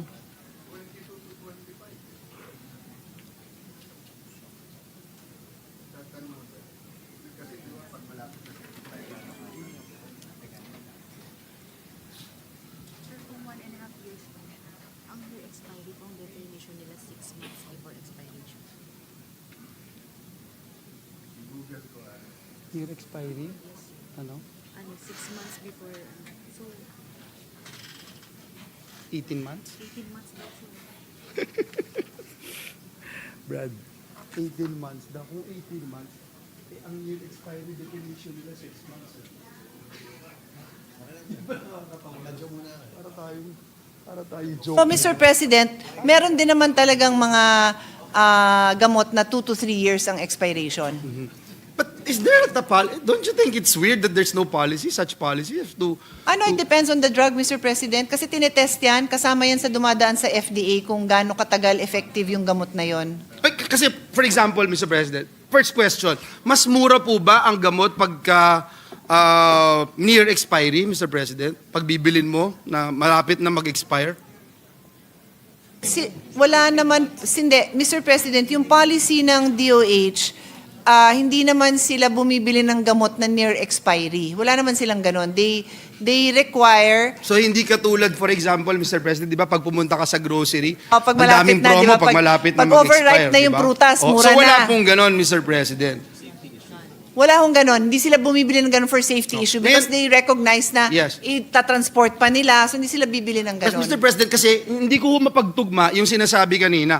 Bibili ka ng gamot, 18 months yung mag-e-expire na, no? Pero ang kanina binabanggit, ang definition ng near expiry ay 6 months before the expiration date as per the Department of Health. So, parang di ba nakakatawa na... Sorry, what is it, 6 months? I missed that. Kasi po, yung near expiry definition is 6 months before the expiration date of the Department of Health. And now you're saying, the department is saying na pag nag-procure sila, 18 months. 18 months lang yung expiration average. It depends on the commodity, but for most, or I don't know if it's all, minimum of a year and a half yung gusto nila to give them time to distribute, to redistribute, kasi nangyayari po yun. And again, despite the fact that we were talking about this, nag-e-expire pa rin. Nai-expirean pa rin ng napakaraming gamot ang Department of Health. And over the years, nakikita po natin yan. Nandyan pa rin po. Ngayon, kanina, binabanggit po dun sa sagot, hindi po pwedeng ipamigay kasi yung LGU are the ones procuring, etc. By law, because of by the Supreme Court the Supreme Court decision, the Mandanas ruling, health is devolved. So there was like a 3-year plan. I really recall. It's a devolution transition plan wherein it was defined kung ano yung part, and this is not just for health, this is for everything, education, health, social services, kung ano yung role ng LGU. Kasi kung matatandaan nyo, Mr. President, the tax, the ruling of, the Mandanas ruling had a very big effect on the tax revenues received by national government. Binigay na yung tax revenue sa local government. By doing that, then the local government must now also receive the counterpart responsibility on delivering those services, because the same funding used to go to national government. So we can understand from a policy level that kung yung pondo tinanggal sa DOH at ibibigay sa LGU, paano nga naman i-deliver yung services na yon? So what we know happened, and we tried to support it to the best of our ability, is that DOH would continue to assist in the 5th and 6th class municipalities kasi ang liit lang ng share na nakukuha nila from national government's taxation. But the other LGUs are supposed to pay for it coming from the tax that they receive, Mr. President. To add to that is the Gamot program that now provides for 20,000 per year for allowance or for the patient to spend, Mr. President. Mr. President, with the permission of Senator Joel, just about the Senator divorce. Cayetano is recognized. So, are you mentioning the recent Supreme Court decision wherein the LGUs has to get more kasi dinefine na, hindi lang to IRA ngayon, they call it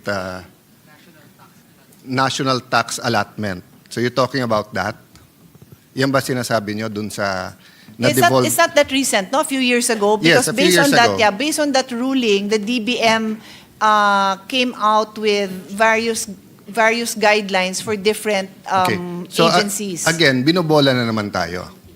Okay? Because in 1990-91, when Congress passed the Local Government Code and implemented in 1992, they switched the devolution from education, nilagay yung health. So, dinevolve certain departments kasama ang health. Since 1992, when I became a councilor in Taguig and under the Local Government Code, until the Supreme Court decision, defined kung ano yung responsibilities. Pero yung national government did not want to give the local government the right funds. Kaya nagkaroon ng Mandanas at saka Garcia, si Tet Garcia at saka si Governor Dodo Mandanas. So nung pinasa yun, Kasi nga yung DBM and the national government, which we're part of, doesn't want to give the money to the LGUs, pero wala nang choice dahil pinasa yung local government. Ang ginawa nila, dinagdagan nila yung responsibilities ngayon ng local government. So hindi totoo dahil may bagong law or may bagong gano'n. Hindi gano'n na nangyari. Binobola natin yung mga LGUs at ang taong bayan because what happened is that the Supreme Court ruled that from the start, they should have been getting from the VAT, from the customs, etc.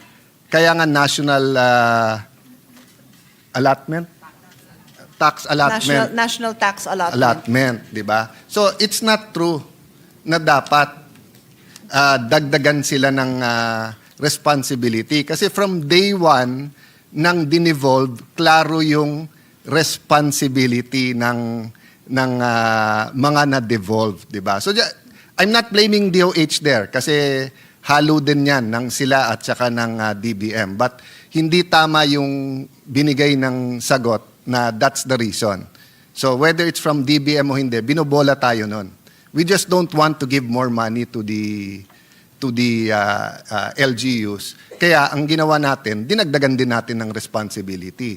But if you look from hindi naman na-amend yung local government code Ang nangyari lang, yung interpretation ng law, klinaro, that they have So I know that's not your answer, Senator P, and probably DOH is quoting DBM. But during this time... I'm really only just quoting DBM. So Yes. His Honor is more than happy to share his very... Yeah, I'll stop there. But I'm just saying that nagpapasahan dito at kawawa naman yung mga LGUs. It's not only the third, fourth, fifth class municipalities. For example, Taguig.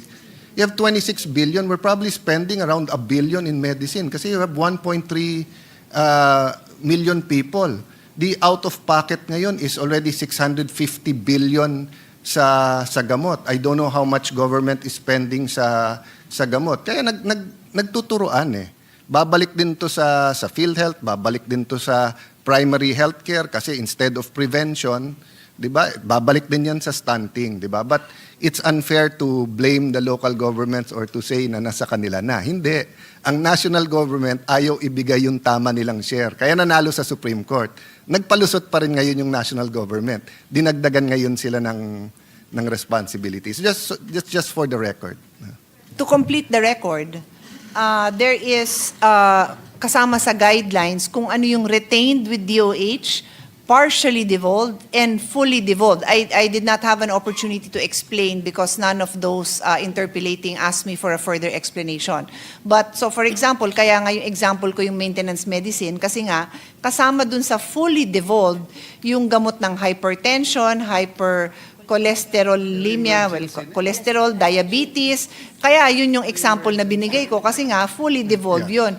Yung partially devolved would be things like family health and nutrition, food and waterborne diseases, dengue, ayan, kasama yan sa partially devolved. And then yung retained would be like TB. As we know, no, si TB ang galing yan sa national. I'm just repeating, I am not an advocate of anything. I am neutral. Yes, I am but just 2 points, providing the information.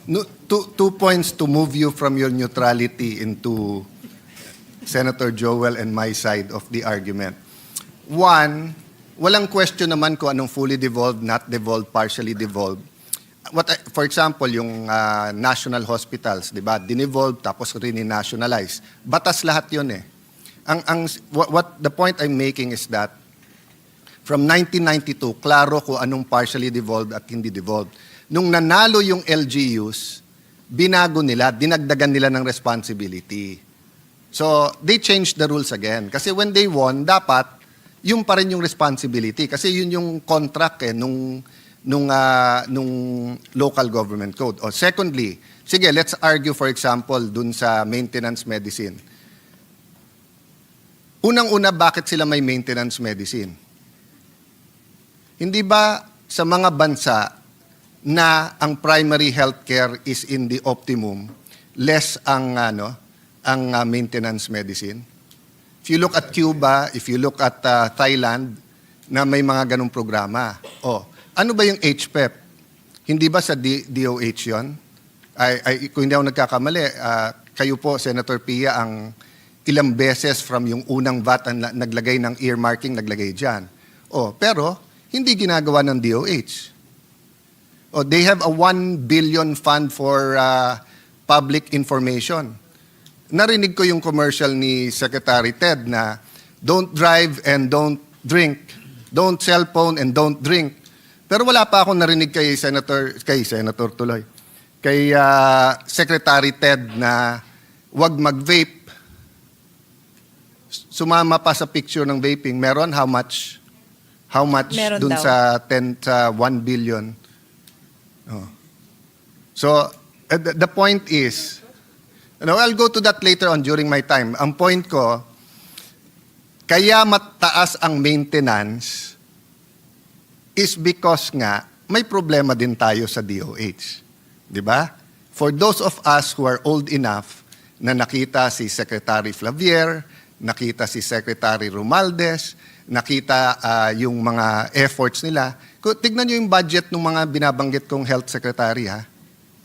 Napakababa nun compared sa budget ngayon ng DOH. And even the LGUs.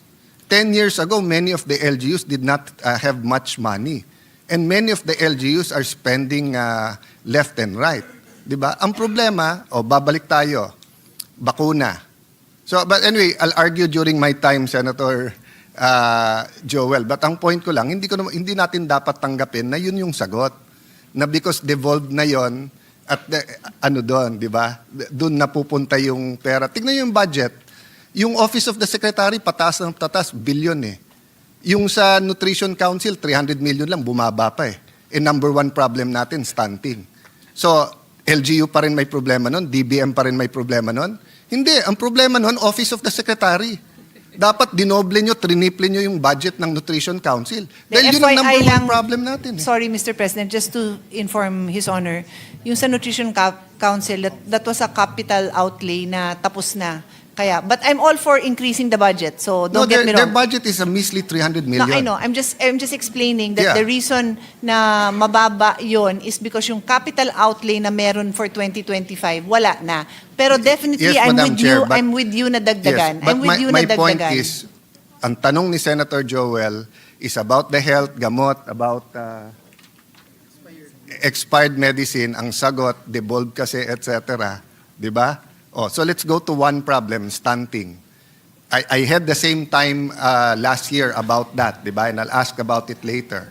The Secretary said he'll promise. Sabi niyo, dadagdagan niyo pondo ng Nutritional Council. Sa NEP, hindi niyo dinagdagan eh.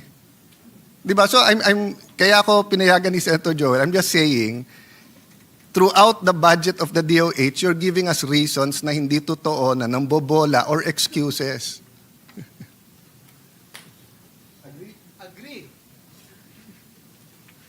I cannot agree more, Mr. President. And that's the main reason why we are asking these questions. I think the question here is competency and inefficiency of our workers in government, specifically the department. Hindi ko lang matanggap kasi, Mr. President, kanina when we were talking about expired medicines, ang tinuturong problema, Mr. President, ay logistics, Mr. President. Hindi po pwedeng ibigay at binigyan tayo ng sagot na kailangan daw ng legislation, Mr. President, para magawa po ito. Pag binili mo yung medicines, kung mag-e-expire na siya, you have to make a way. You volunteer.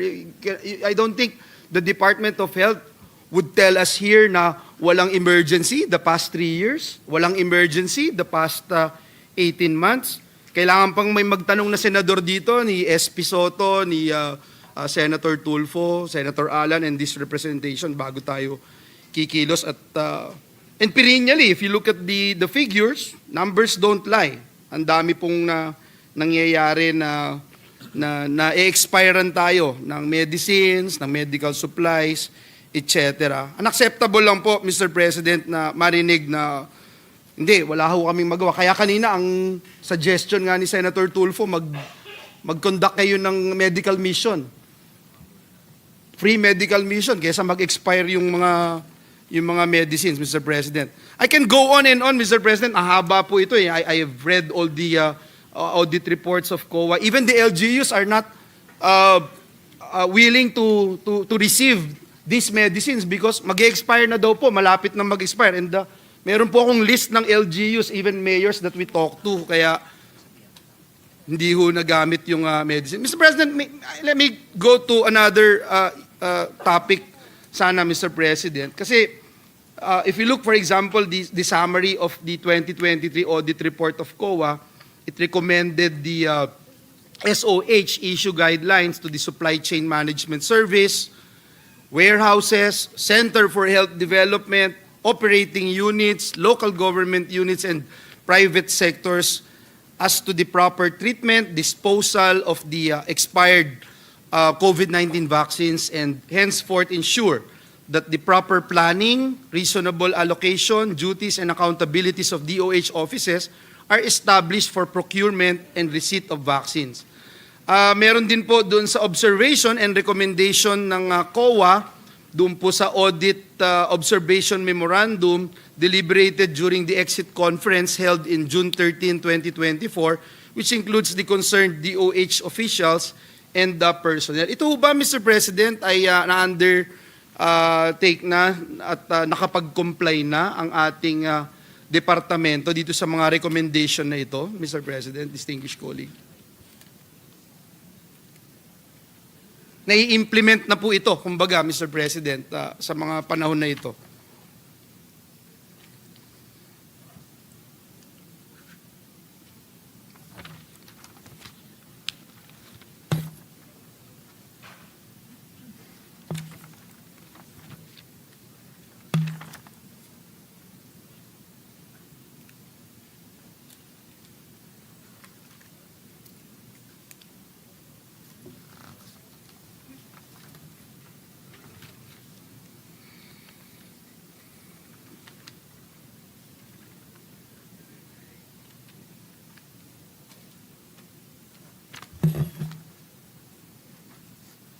So, Mr. President, the response is yes. Like in the case of disposal of the expired COVID drugs, they have to follow the protocol in how to dispose of vaccines because you cannot just throw it away or you cannot just, so I don't know what that process is, but there is a process that they have to follow. And then there's also a recommendation for the supply chain management, which is exactly what they already said that they are prioritizing. I've mentioned that already. And anything else to add?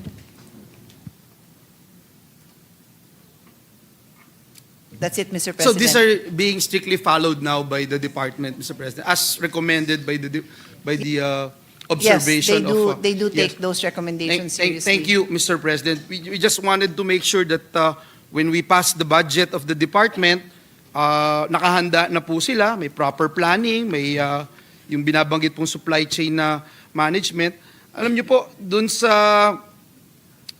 sa definition ng health forecasting. Health forecasting is the prediction of disease outbreaks and health trends in order to anticipate the needs of our citizens and help in the preparation for future health crises. It is critical in serving as a preventive measure in public health planning and ensuring better healthcare services for the people and the communities. May we know, Mr. President, kasi tinitingnan ko po itong indicative annual procurement plan for fiscal year 2026 of the department. May significant portion po dito of its proposal will go towards procuring drugs again, procuring medicines and medical supplies that are susceptible to expiry, Mr. President.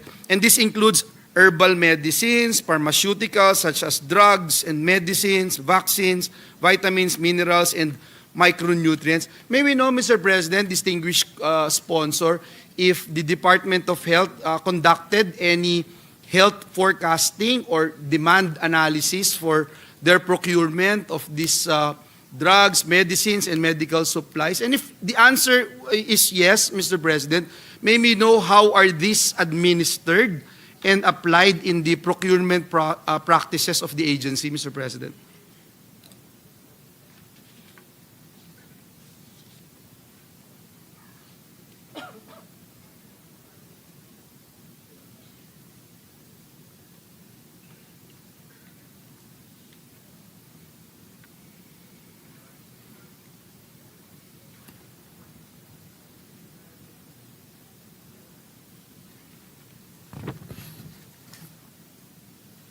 So, Mr. President, they have an epidemiology bureau that is in charge of forecasting the what do you call it?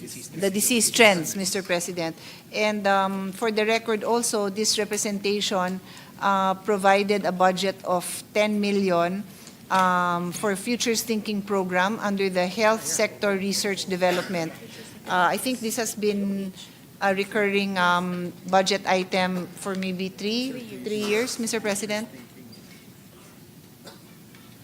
Opo. I thank you for that, Mr. President. I'm sure it would help. And may I again ask yung demand analysis for their procurement of these medicines, ito ba, is it the same as the health forecasting that we're talking about? Again, our goal here, Mr. President, is that we have been talking for quite some time of the billions of pesos being wasted dahil nag-expire lang, Mr. President.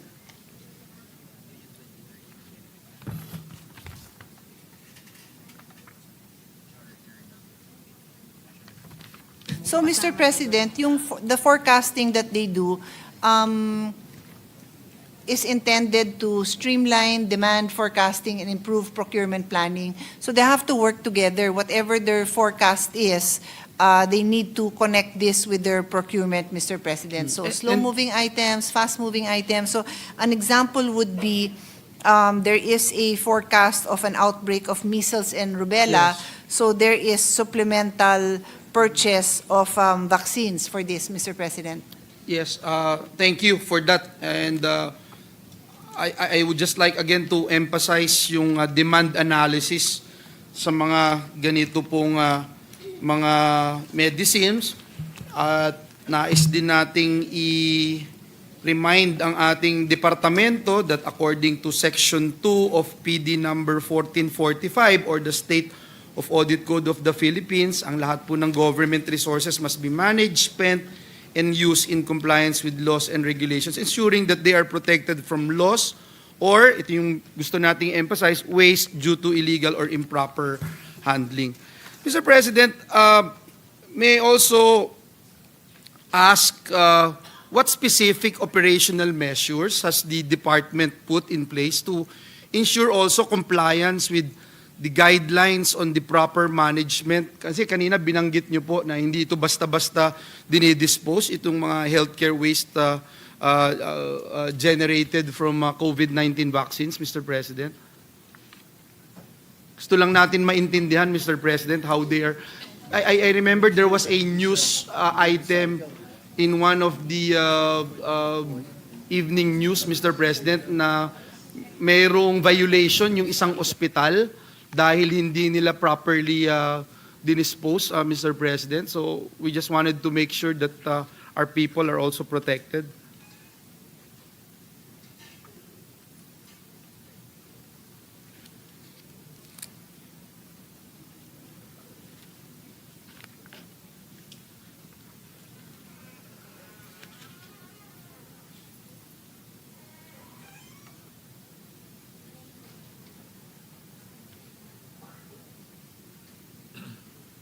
Mr. President, they actually have a disposal committee that includes a representative from COA.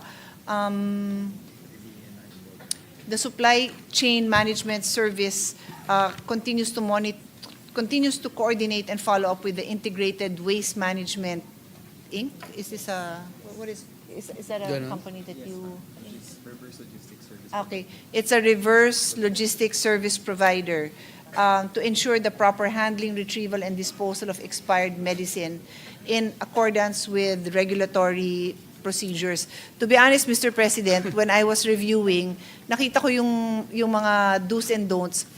I actually didn't know that you're not allowed to throw away expired medicine. So even pala and that often happens in any household na yung vitamins na iniinom, expired na pala, yung what do you call this, paracetamol, expired na, bawal pala. And the reality is, who of us has access to a proper disposal facility? Pupunta ba ako sa ospital para i-dispose yun? I really don't know. So when I was reading it, I was getting nervous because I don't think there's any household that is aware of this proper disposal where we can find them. How do you actually dispose? For example, an expired vitamins, Mr. President, Your Honor?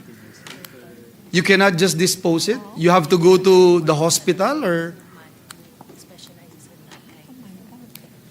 Kaya nga, but how do you do it on a household level?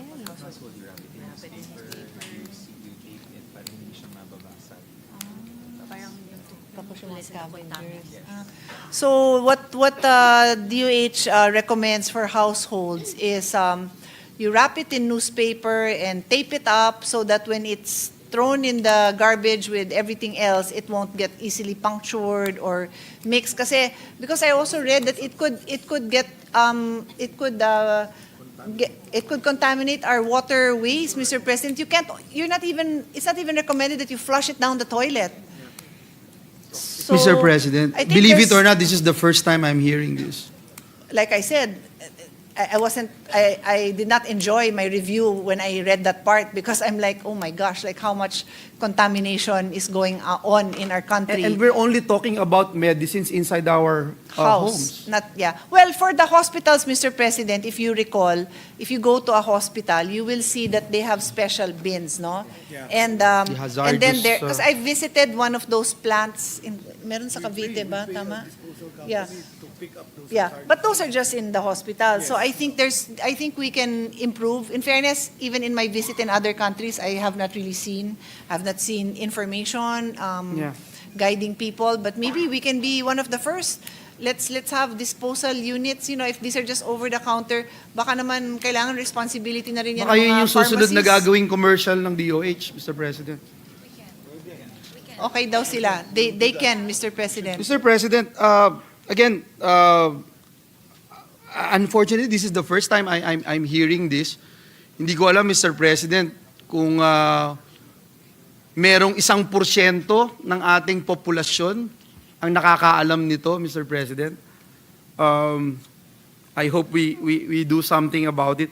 Mr. President, may we know if DOH employ an automated inventory system for expiry tracking, Mr. President? Meron po ba tayong ganon? I'm sure it's just sa 1+1. Kasi tinanong ko po ito, Ginoong Pangulo, dahil yung COA po continue to cite DOH poor monitoring every single year. If you look at the reports, I don't know bakit laging poor monitoring. Meron ho bang ganon na automated inventory system?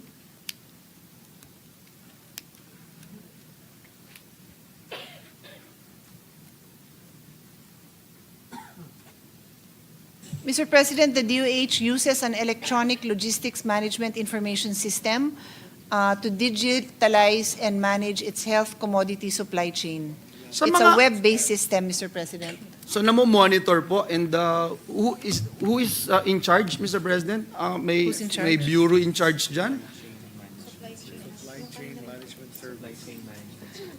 It falls under the supply chain management services of DOH, Mr. President. Okay.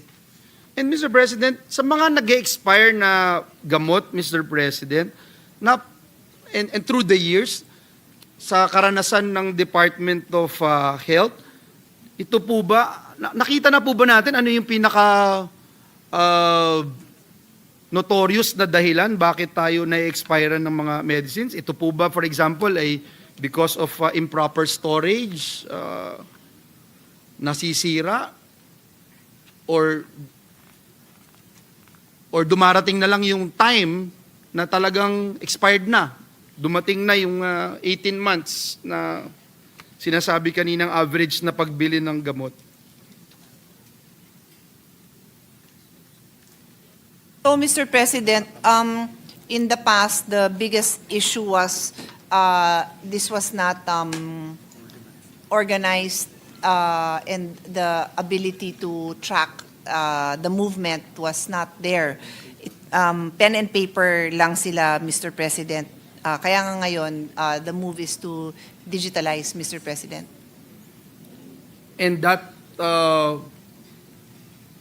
that gives us the idea kanina na ang laki ng problema ng logistics. Slow moving, overstock supplies. Is that correct, Your Honor? So, Mr. President, a few years ago, DOH did not have their own warehouses, and it's only recently, in the past few years, that they have their own warehouses, Mr. President.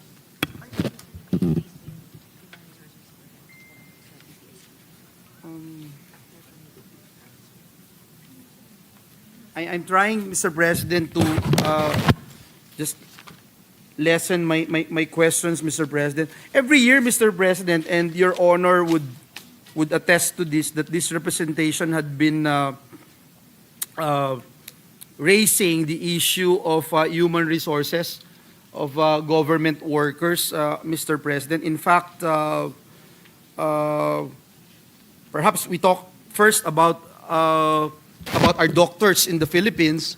You and I, Mr. President, distinguished colleague, when we passed the Doktor para sa Bayan law, if you recall, there were only about 3 doctors attending to every 10,000 Filipinos nationwide, while the World Health Organization made a statement that a doctor to population ratio should be at least 5 to 7 doctors per 10,000. So, ngayon ho, Ginoong Pangulo, as per Department of Health, binigyan po tayo ng data para ma-achieve daw po itong ratio of doctors to patient by WHO standards. Binigyan po tayo by 2040 yung target. It is estimated to cost about 3.5 billion pesos for government facilities and 15.3 billion pesos for private health facilities. Pag tinignan naman po natin yung human resources for health per 10,000 population, the Universal Healthcare Act, pet bill po ng ating kaibigan, Senator J.V. Ayers ito, and the WHO recommends that we maintain 44.5 human resources for health, HRH, per 10,000 population. Now, this consists of 14.3 physicians, 27 nurses, and 2.8 midwives. But in our case, Mr. President, you look at the Philippines, the number of HRH per 10,000 population as of 2023, ang data po ay sinasabi 17.48 HRH per 10,000 population. 17.48. Ang ideal is 44.5 HRH. So may we know, Mr. President, at this time, if there are improvements in the number and distribution of practicing health professionals nationwide, Mr. President? Is the question, Mr. President? The update and as we mentioned of these figures that we mentioned a while ago, may improvement na po ba yung number of and distribution of health professionals nationwide, Mr. President? No. We still have the same numbers, Mr. President. The numbers that His Honor mentioned, that is still where we are right now. And what we still have a shortage. And what would be the priority of the department to put in place measures in addressing shortages?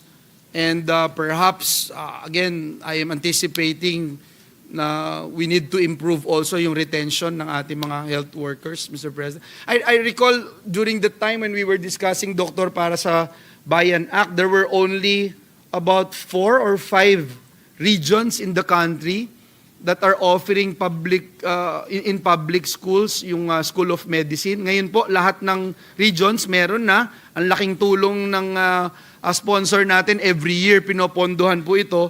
But unfortunately, was it last night, if I'm not mistaken, it was last night when I asked the budget of the Commission on Higher Education, parang 14, 15 students per state college university lang yung kayang sponsoran na new entrance for the School of Medicine.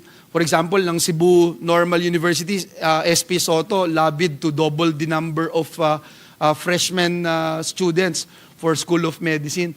So ito, I'm raising this issue sapagkat naniniwala po tayo na napakahalaga na ma-address natin yung human resources for health, Mr. President.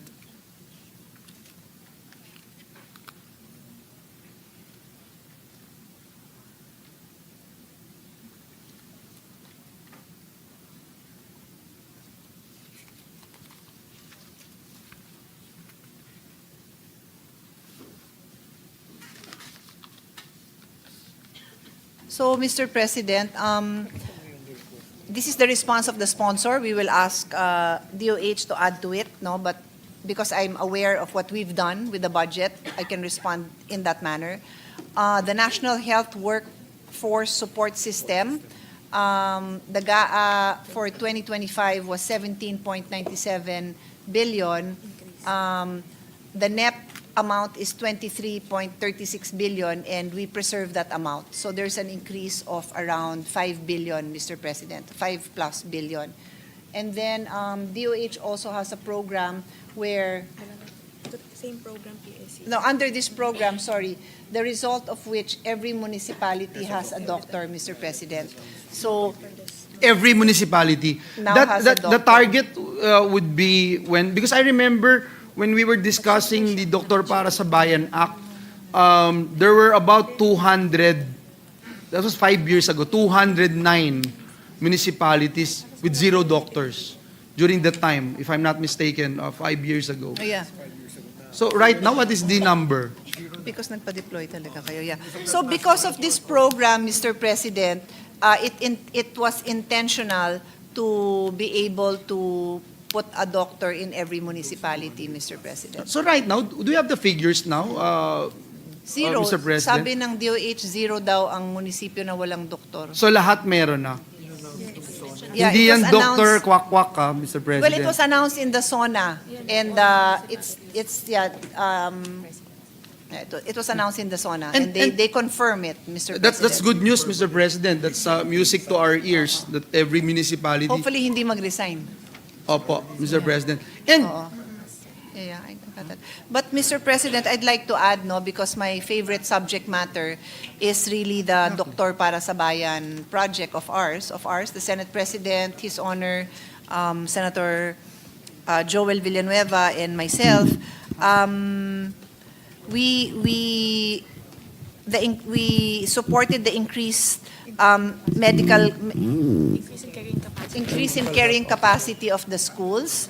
And we also inquired into the scholarship budget. CHED told us it's sufficient, but I actually had a follow-up if it's really sufficient because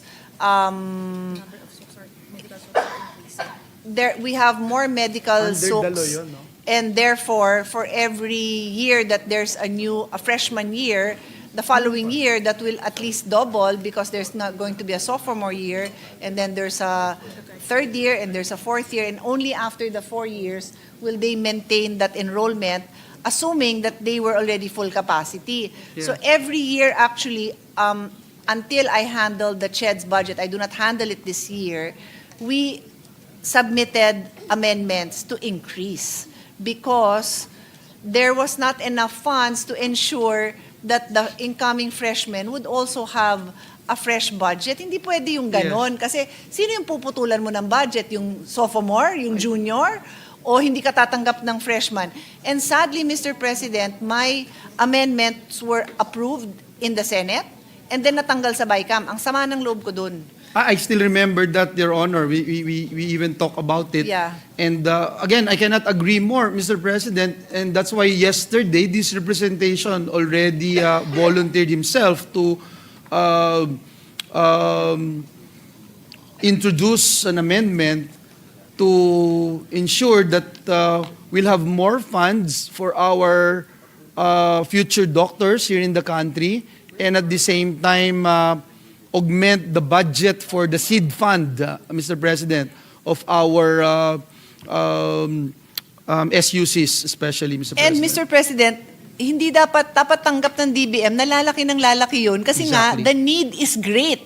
We are so far from addressing that gap. Yes. And then if I may add, because project ko is in Bulacan State University, yung allied health. If I'm not mistaken, nag-amend ako ng around 100 million to support the Bulacan State University facility for allied health, because paano magiging doktor tong mga to? Sinong tutulong sa kanila? Sinong gagawa ng laboratory? Sinong gagawa ng therapy? Anyway, you've heard this spiel Yes. so many times because I know you support this. So, yung allied health natin, the example that His Honor gave was doctors, nurses, and midwife. Hindi naman tatakbo ang healthcare system natin with just those three professionals, Mr. President. Ang dami pang kulang doon. So that's where we are, Mr. President. And you'd be happy to hear, distinguished colleague, Your Honor, Mr. President, that Bulacan State University is finally eligible to offer School of Medicine in the province of Bulacan and in the Central Luzon region. It's the very first public school in Central Luzon that would offer School of Medicine. And again, we thank our distinguished sponsor for helping the Bulaqueños get what we have been dreaming for, Mr. President. Mr. President, before I leave that topic, I would just like to remind the department also, Mr. President, that in the law in itself, yung pong gumagraduate ay bibigyan ng pagkakataon na makapagtrabaho sa gobyerno. I hope they are preparing for that sa mga susunod na taon dahil kasama po yon sa parte ng batas na ating ipinasa dito sa bulwagang ito, Mr. President. Mr. President. Actually, Mr. President, it's called the return service. Yes, they it's must Yes. serve. Yes, Mr. Yes, President. and it's an automatic for the government to actually kunin po sila. Yes, Mr. oo, President. kailangan talaga para Special- magamit sila, and Opo. then it's also good training for them, Mr. Yes, President. Thank you. Thank you, Mr. President. Just remind our friends from the department. Now, Mr. President, another issue that is very close to my heart is the job order and contract of service of government workers, Mr. President.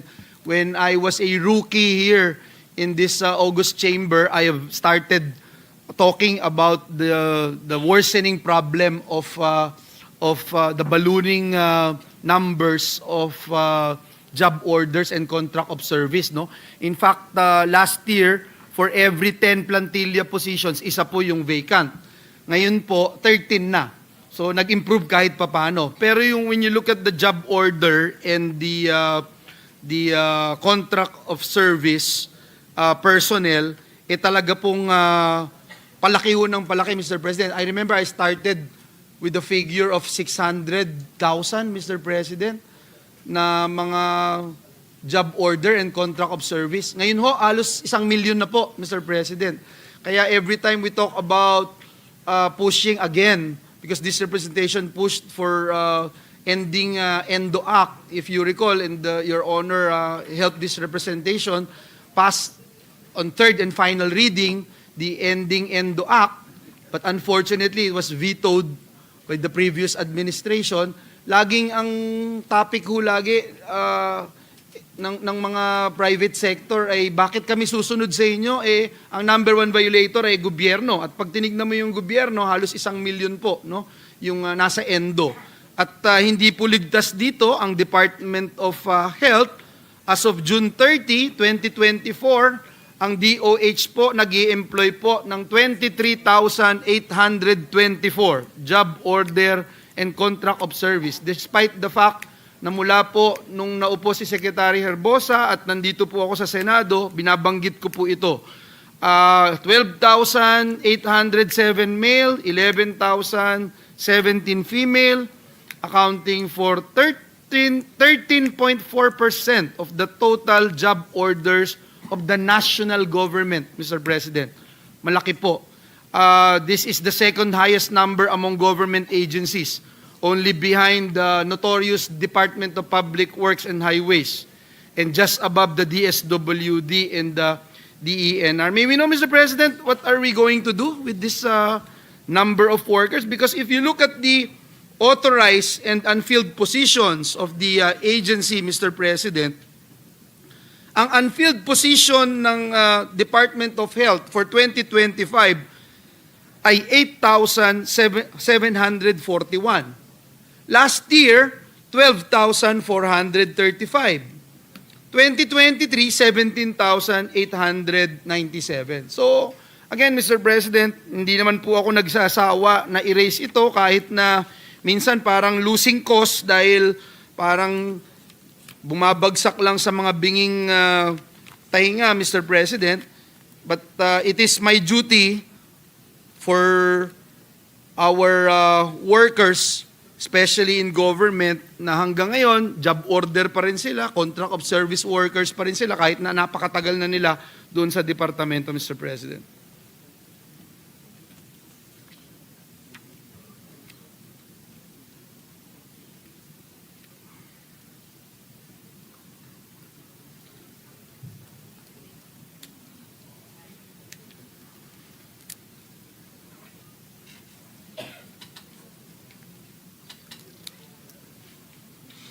So, Mr. President, according to the Secretary, the policy now is that no new job orders, and that for the new hires, they're very willing to hire them, but many of them are not civil service eligible, so that becomes a problem. And then I asked specifically about our health professionals, doctors, nurses, etc. The problem with nurses is, as I think we would know, I didn't realize it, but now that we're on the topic, many of them would leave leave very soon. Parang it's just a temporary job and then they're planning to leave. So, according to the Secretary, many even just want to be job order for the nurses kasi balak talaga nila umalis very soon to leave the country. And then for doctors, it's also moving because many of them would So may resign. mga job orders na doctors po tayo? Madami pa rin Yes po ba? po, we have, based on my list, there's 877 job orders, but it's possible that in the area that they are in, there is no new hospital in that area, so naka-job order pa sila. And then the Secretary also mentioned that there's also movement because baka magre-residency na siya next year, so hindi siya siya mismo hindi nagpapa-permanent. Tama, is that correct? Okay. Yeah, thank you for that, Mr. President. Perhaps not to belabor the issue, there are Okay. 23,824 no na job orders and persons. Siguro hihingi na lang kami, Mr. President, ng breakdown kung ano po ito. Nabanggit niyo kanina 877 ay mga doktor. Mr. President, let me ask dun sa unfilled positions, Mr. President, kasi yung unfilled plantilla positions ng DOH ay 9.1% ng total authorized positions, Mr. President. At most vacancies found in the office of the Secretary.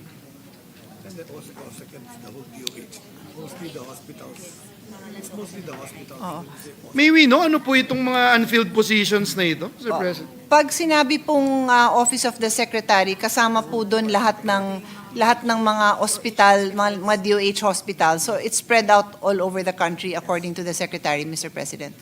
And what is the ano po ng breakdown nitong mga unfilled positions? Ano po itong mga ito? Ito ba yun? Why are we having a hard time na ma-fill up po ito? Lahat po ba ito? Dahil lang hindi sila civil service at wala ho tayong makita? Mula dito sa 23,824 na JOs at contract of service para maging regular po sila. And then there's some are in transition, so that number, a third of them are just open, will be filled up, mabilis naman ma-fill up. And Okay. then a certain portion ready to hire. So actually, Mr. President, if we use the nurses, for example, although talagang may unfilled position dyan, but they can easily be filled up, but there's just this processing time. So there's that gap in time that it's unfilled for a while. Pero meron naman magte-take up. But I will add my observation there. Pero may shortage pa rin tayo. So there will really be areas, and if I'm not mistaken, I'll add this to the discussion, just because that is the number of plantilla position doesn't mean that that is the need. Kasi we'll go back to the figures that His Honor presented. The need is more. Let's just say all of these plantilla positions are filled. That need is still going to be there. Is that correct? There's still Okay. a shortage, It's even still there. if we fill it up. Yes. Yes, that's why, Mr. President, no, if you're in the shoes of the Department of Budget and Management, yun din yung sasabihin sa iyo siguro. Bakit ako mag-open up ng another plantilla position kung hindi mo ma-fill up itong thousands of unfilled positions? Well, so according to the Secretary, that's why now the priority is to fill it with the civil service eligible, so that what? So that they stay, or? Mapalitan yung plantilla. Kasi pag wala, hindi niya mapalitan yung job order, hindi makalipat sa Okay. Yung job order kasi hindi makalipat sa plantilla position because nga they don't have the civil service eligibility.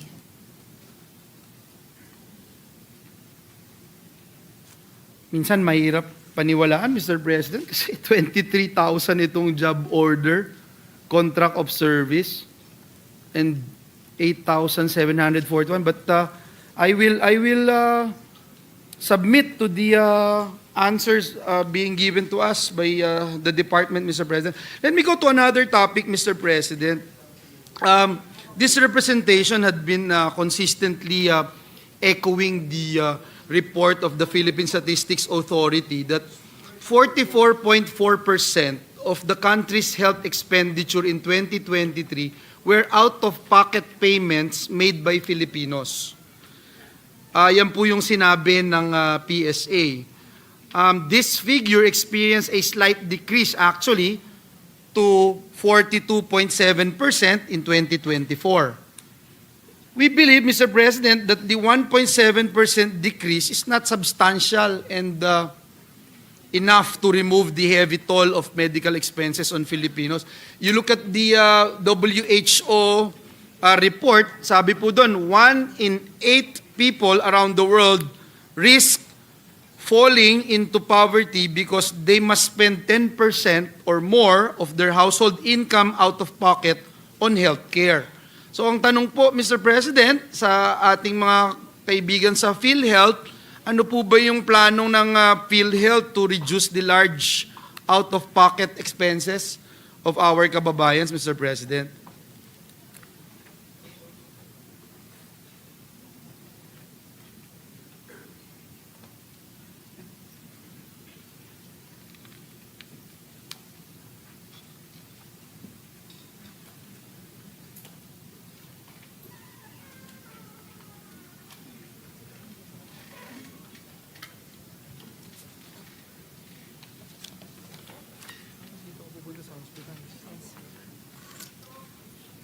So, Mr. President, as His Honor probably has heard, the zero balance billing is supposed to be implemented in all public hospitals, no?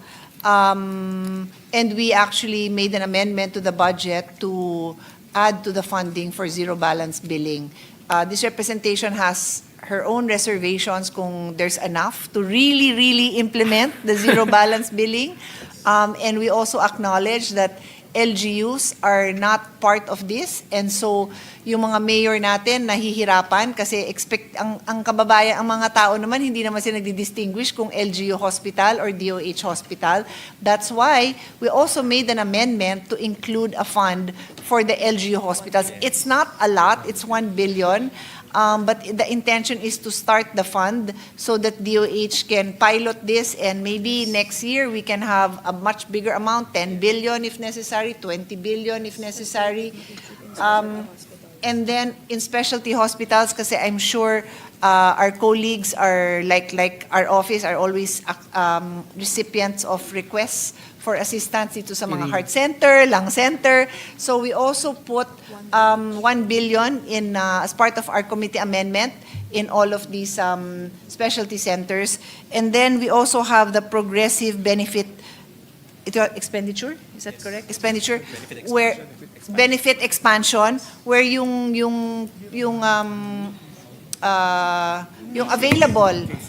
available sa tao na benefits is expanded, and then we are moving from the case rate to the DRG system, so that yung under the DRG there would be, it's a diagnosis related grouping. So isang particular na sakit, let's say sabihin mong flu, lahat ng klaseng flu pwede niyang himayin kasi under the case rate dalawa lang yan, yung mild and severe. Pero under DRG, marami yan. So, it's technical, but it's meant to address different health scenarios, Mr. President. So, these are what DOH is doing, Mr. President. Thank you for that answer, Mr. President, distinguished colleague. And again, let me commend and congratulate our distinguished sponsor for continuously espousing the augmentation of our budget and in realizing our dream, our ambitious dream of having this zero balance billing. I remember distinctly, Your Honor, distinguished colleague, during the SONA of the President, we were all looking at each other about this zero balance billing. I remember even the presiding officer, Senator Lacson, is also looking at this representation when we heard during the SONA about the zero balance billing, because everyone in our section are asking each other, is it possible? Is it being implemented now? Right now, Mr. President, where are we in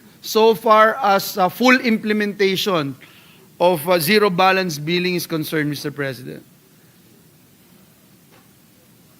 So, Mr. President, the secretary who stepped out very briefly is telling me that they really are implementing the zero balance billing in the hospitals, DOH hospitals. So kahit na meron silang binabayaran hanggang 2 million, nababayaran po ng DOH. And these are DOH devolved hospitals, no? Yes.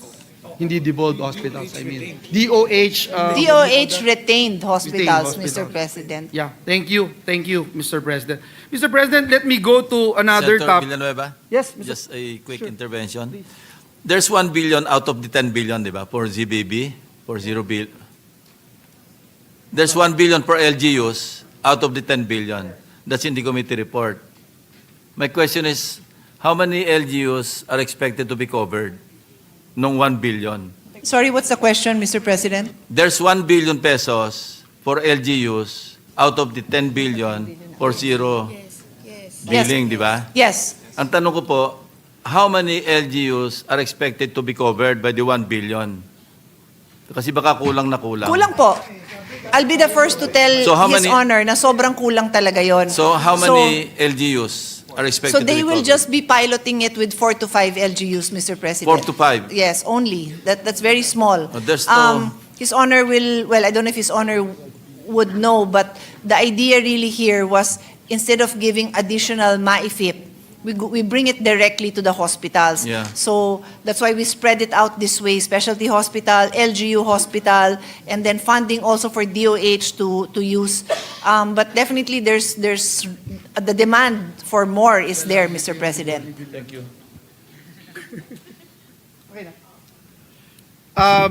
Mr. President, I was joking with my staff that there's also a hospital in Bukawi.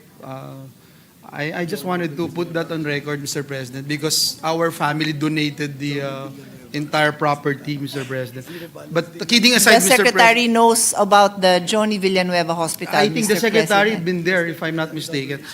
Mr. President, having said that, Mr. President, there are a lot of hospitals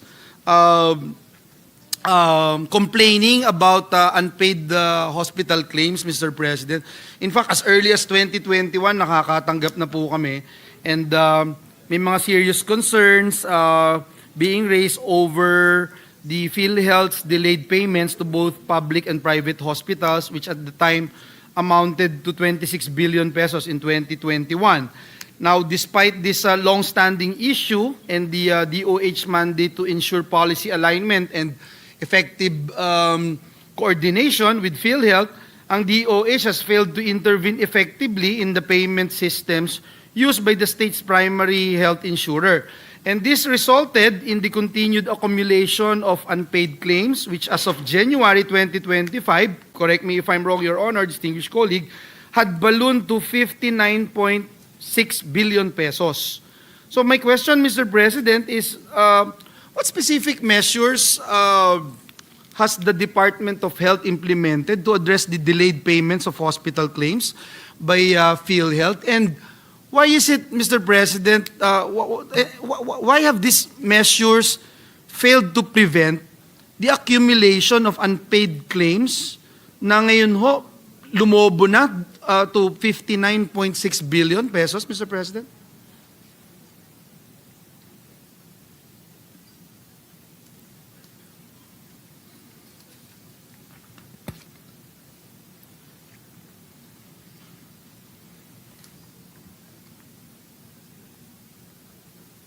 So, Mr. President, as we're waiting for the comparative numbers coming from PhilHealth, His Honor is correct, no, that right now, as of October 2025, so a month ago, 162 billion claims have been paid, as His Honor mentioned, 162 billion. But that doesn't really mean anything if you cannot compare that with the previous number, right? So I'm asking for that. And then the, what's RTH again? Return to hospital. Yeah. Return to hospital is 2.6 billion. That means may kulang na information for them to be able to process it. Okay. But what they've done to expedite payments is that yung mga, nasagot ko to last week, so ano ba yung sinabi ko? Yung mga na-deny because of clerical error, and what else was it? Deadline. Marami kasing nadi-deny dahil na-miss lang yung deadline. So, yung ganon, binabayaran na.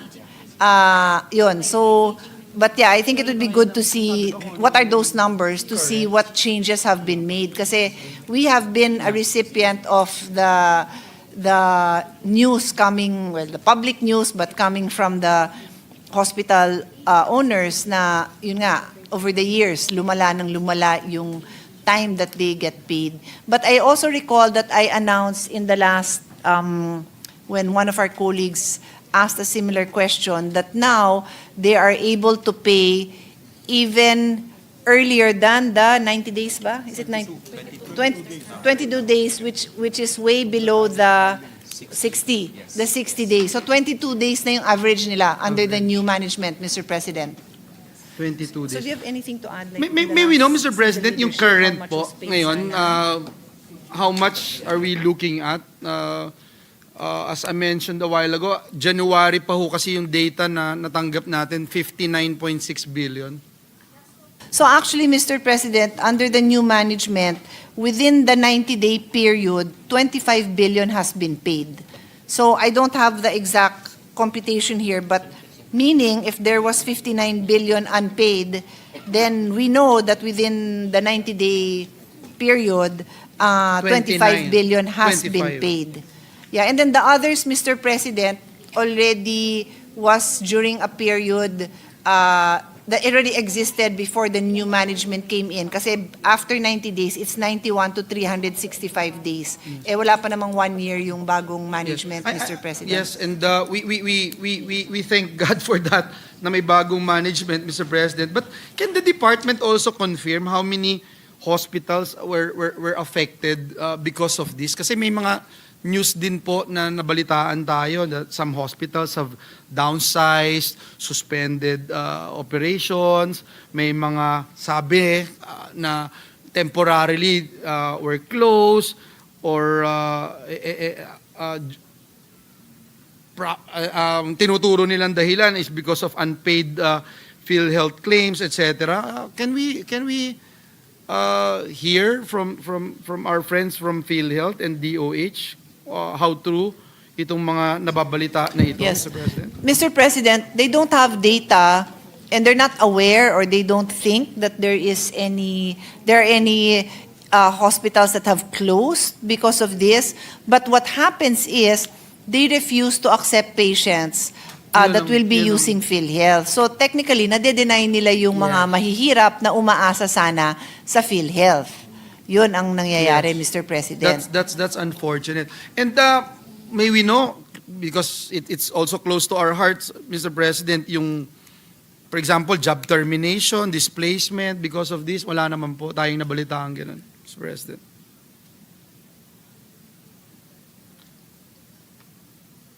$22 na lang yung hospital claims, sinabi na, diba?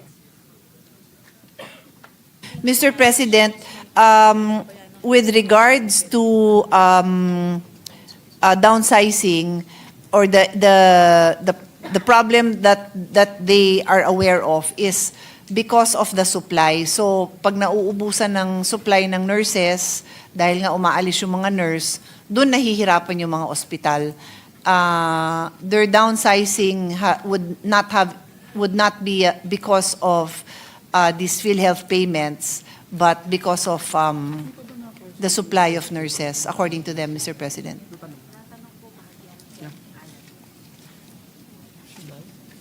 Thank you, Mr. President, for that. Last two topics na lang, Mr. President. Tungkol po dun sa immunization, National Immunization Program, I'm aware that Sen. Alan touched on this kanina sa kanyang intervention. And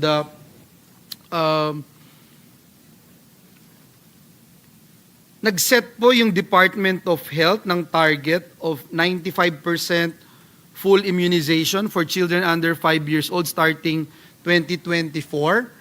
And alam ho natin na hindi ito na-achieve. Hanggang saan po yung ating na-achieve? And perhaps my question would be which regions consistently fall below the national target, Mr. President? Because what I have here, Mr. President, as of January 2025, only 61% of eligible children were fully immunized. And that's the reason why we're asking this question, if this is accurate, and how does the department justify a 34 percentage point shortfall from its very own target, Mr. President?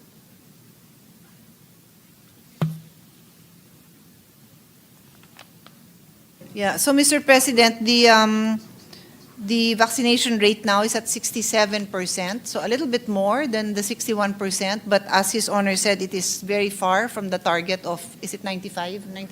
95. The target is 95% to be able to have herd immunity. So, The problem is usually the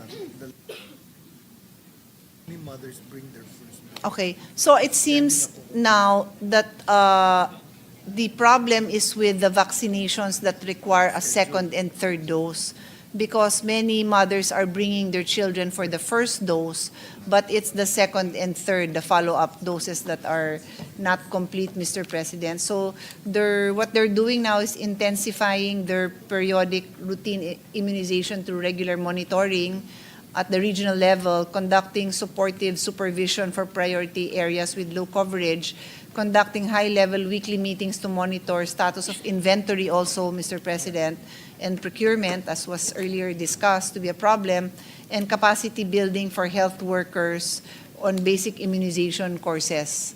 That's what they're doing. Yeah, binanggit niyo, Mr. President, distinguished colleague, na sa first pupunta, sa second and third, parang hindi na sila bumabalik, Mr. President. Don't you think na may problema din sa information dissemination? Yes, clearly. That you cannot, Yes. it's useless if you're only getting the first... Ang sabi nila nakakalimutan. But maybe, nag-house to house ba kayo? Kasi yung purok kalusugan is meant to be, but To look for these children kulang ng Okay, so according to the secretary, the Purok Kalusugan includes the immunization program to search for these kids that have not completed their second and third dose, Mr. President. What about those who are misinformed, Mr. President? May mga ganun pa rin po ba? Do we have a percentage? Kasi you recall, Mr. President, you and I were talking about this distinguished sponsor about the COVID-19 vaccines, and is it still a concern, Mr. President, for other vaccines? For example, yung Dimbaksya, I remember may mga ayaw pong magpabakuna, Mr. President.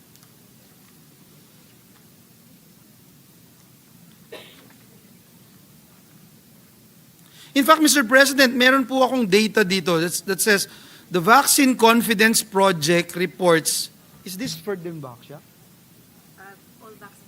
It looks like it's all vaccines, Mr. President. May report po dito that the Vaccine Confidence Project reports a 25% decline in perceived importance of childhood vaccines, one of the steepest drops globally. This is from... Is it DOH? I mean, this is from where? This is an international report, Mr. President, by WHO Disease Outbreak News, Mr. President, published 24 of September 2019. We have an updated one, Mr. President, that shows that vaccine confidence in the Philippines is high.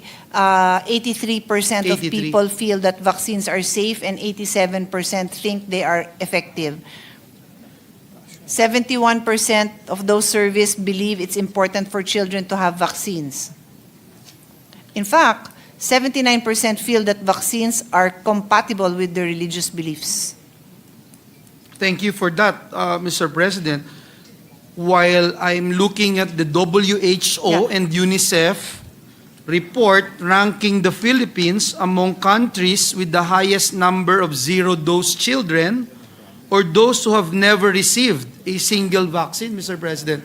So, ano yun? May we know, Mr. President, if we have a data as to how many zero-dose children exist today, and which regions, provinces account for the highest concern? If we have that data only, Mr. President. While I'm waiting for that, I'd just like to add something to the discussion. His Honor is actually correct, even though my report is based on 2022, in saying that there has been a decline in vaccine confidence, because even though those numbers of 83% of people believe vaccines are safe, what I said earlier, but if you compare it to 2015, that was 98% of people felt vaccines were safe, and 98% thought they were effective. So that's 2015. Come 2022, bumaba. Now, this is just my personal feeling. So I am not a doctor, I am not a researcher, but based on reports that I've read worldwide, during COVID, ang daming mga charlatans, ang daming mga, akala mo, mga doktor, ang dami din anti-vaxxers. Yes. So, medyo, I think, naka-effect yan. Kasi alam niyo naman ng Filipinos, we are the top user of online platforms. We are the top user of TikTok and all that. So I wouldn't be surprised, Mr. President, if that 98% rate went down because of the things that people would hear on these platforms, Mr. President, on social media. And now I'll go to your question, Mr. President. The zero dose, Mr. President. Let me add also, Mr. President, that the WHO and UNICEF also reported that the Philippines ranks 4th globally in the number of zero-dose children and those who have not received any vaccination for disease such as measles, rubella, and polio, Mr. President. So I'm concerned if we have the data as to how many zero-dose children exist today in the Philippines.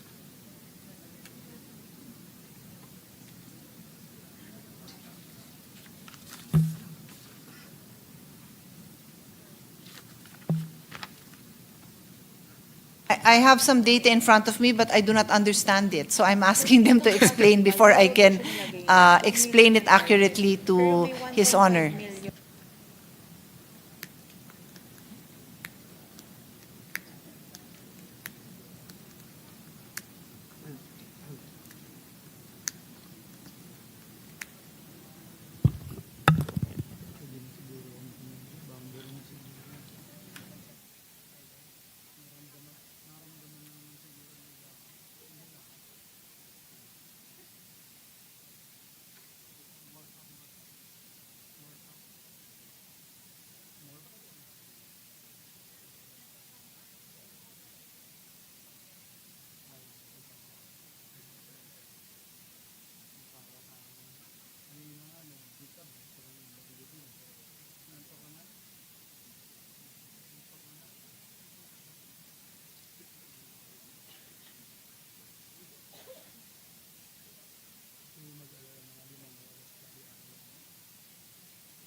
Would His Honor like to go to a next question because the data I'm reading doesn't make sense and I want to only report something that makes sense to Sure, me? thank you. Thank you, Mr. President. In fact, I'm on my last issue that I'd like to... So we have it now, Mr. President. Oh, you have it? Okay. So, of the 2 million infants that need to be vaccinated, what was accomplished was 691,000 infants. So that means 1.3 million were not vaccinated and are still zero. So mababa talaga, Mr. President. Yeah, it's something we really have to work on. And that's why I will tie it into what the Secretary said earlier, that in their forecasting, they expect, sadly, a measles outbreak. And that's why they have supplemental immunization planned for it, Mr. President. I think it's also important if we can, I'm sure we can locate saan po ito, Mr. President? Regions, provinces? They know, Mr. President, yung mga areas na mababa. Para mapaghandaan po. Thank you, Mr. President. That's very helpful na ma-raise po natin. Sa Visayas po, medyo mababa. And Mindanao. In Visayas and Mindanao. Sa Luzon ang mas hindi concerning. I think concerning. You're talking about 1.3 million. Medyo concerning po yung 1.3 million, Mr. President. And okay. So I have some good news. We used to be in the top 5 list of unvaccinated children. Wala na tayo sa top 5. Top 20 na lang. So nang next goal natin, wala na tayo sa top 20.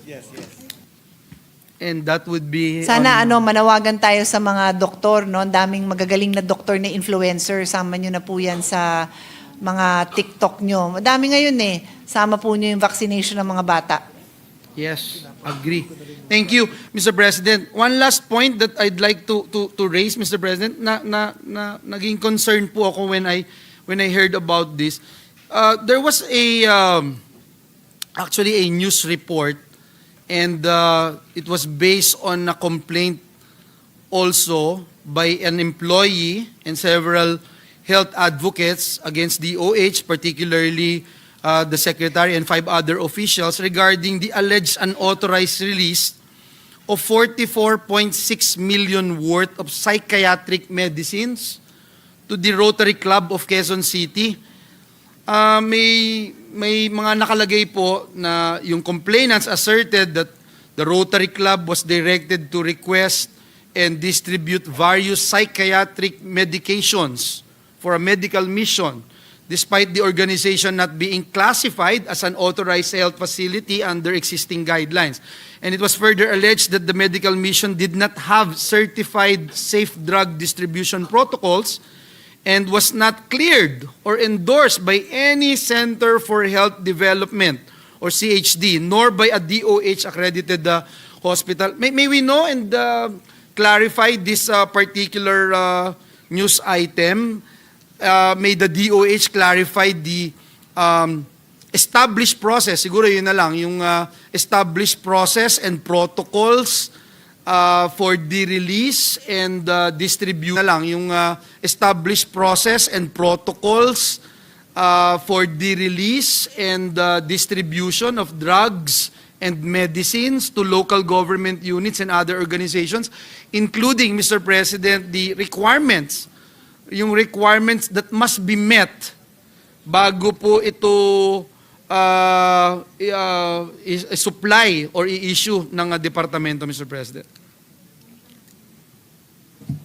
Mr. President, according to the Secretary, they have not received any copy of this complaint, but nevertheless, they looked into it. They studied the matter as per the news report, and the Secretary has never authorized the release of psychiatric medicines for medical missions.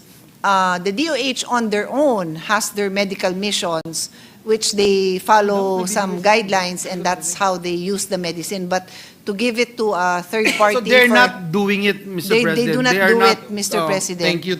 And there's, of course, no, may may approval, clearances before you implement such, di ba, Mr. President? Actually, walang ganon. They will not. They will not Because give you it- yourself will do it. DOH, DOH, hindi rin. it has to be, it can only be given in a mental health facility with a psychiatric evaluation. So when I said that okay, I they get it. they do it themselves, meaning through the proper Yes. protocol, and that protocol is So with there's no the such thing. No project no, program. Mr. President, exists. according to Thank you. DOH. Thank you. Because when I saw this, Mr. President, I thought it would be Yes. concerning to Of course. a lot of our people, and that's why Thank this you for bringing it up. representation raise it. Mr. President, thank you for the answers given to this representation by our distinguished colleague. Maraming salamat sa Last Department of... update, Mr. President, wala na rin pala tayo sa top 20. Ng, Wala na sa top 20. Oo. But I mean, So please, wag nating targetin yung mawala lang sa top 20, Mr. President. talagang hindi nga. Kasi if we look at the numbers, yung 2 million target, 697 lang, 690-something thousand ang na-cover. I think it's very clear, and in my discussions with DOH, they definitely are not happy with those numbers and they want to improve. Yeah. Thank you. Thank you again, Mr. President. Thank you to the Department of Health Family. Thank you. Thank you, Senator Joel. Yes, Mr. President, I'm next to this. May I be recognized? Mr. President, may I request for a short break? Very short. Session is suspended. Thank you.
Thank you, Mr. President. And good evening to the DOH family, of course, to our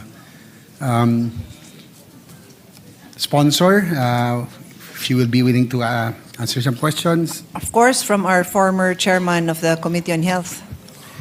Anyway, the Universal Healthcare Act was passed in 2019, and most of us here really pushed for this landmark legislation, including the sponsor, Senator Risa, Senate President Soto, our majority leader, and but it has undoubtedly experienced birth pains, and halfway of its intended full implementation, though still struggling, I think we are positive that it will achieve its noble objectives, and we are getting there. No? And I'd like to thank this early Dr. Mercado again and Secretary Herbosa that slowly but surely universal healthcare law is now slowly being felt. Even President Bongbong Marcos in his last SONA highlighted that the zero balance billing policy is in effect. This will definitely contribute to the lower medical out-of-pocket expenses. Such recognition and acknowledgement is a testament that UHC is delivering on its promise. On a personal note, I had the chance the last time I had a conversation with the President in one of the events in Malacanang. He pulled me aside and said, "Oh, yung UHC mo, malapit nang matupad, kaya naman." So he's very confident that it can be done. I just have just a few points that I would want PhilHealth and the DOH for their commitment for the realization of UHC's implementation. Number one is, of course, the bigger PhilHealth participation. Our people would feel that the UHC law implementation is on the right track if the support value or participation of PhilHealth in hospital bills is significant. In the past, there were many complaints that PhilHealth only covers a meager part of hospital bills. Some experience having almost 1 million hospital bills, and to their dismay, PhilHealth only shouldered about 10,000 to 12,000 pesos. But now I'm sure that with Dr. Mercado at the helm, that would not happen again. Currently, how many percent is the support value or participation of PhilHealth in hospital bills? How does PhilHealth's participation differ in public versus private hospitals? And what is our target PhilHealth participation in hospital bills on top of our promised zero balance billing in our public hospitals? Mr. President, currently, PhilHealth's share in a hospital's bill, it's actually the share of current health expenditure, but does that translate to hospital bill? Okay. So basically, the hospital bill is 14%, and the goal is to for PhilHealth to cover as much as 35%, Mr. President. But we're only at 14% right now. So that hopefully by next year, that will be the target, no? At least 35%. Wait, the PhilHealth is... So PhilHealth is telling me that there's a different answer. So hold on. So this one po kasi is total health expenditure. That's correct. This one is another one PSU. This is a hospitalization naman. Okay. So earlier numbers I gave is total health expenditure. This one is the hospitalization. As in terms of hospitalization, for DOH hospitals, the coverage of PhilHealth currently, is this correct? 64%. Is 64%, but the goal is 100.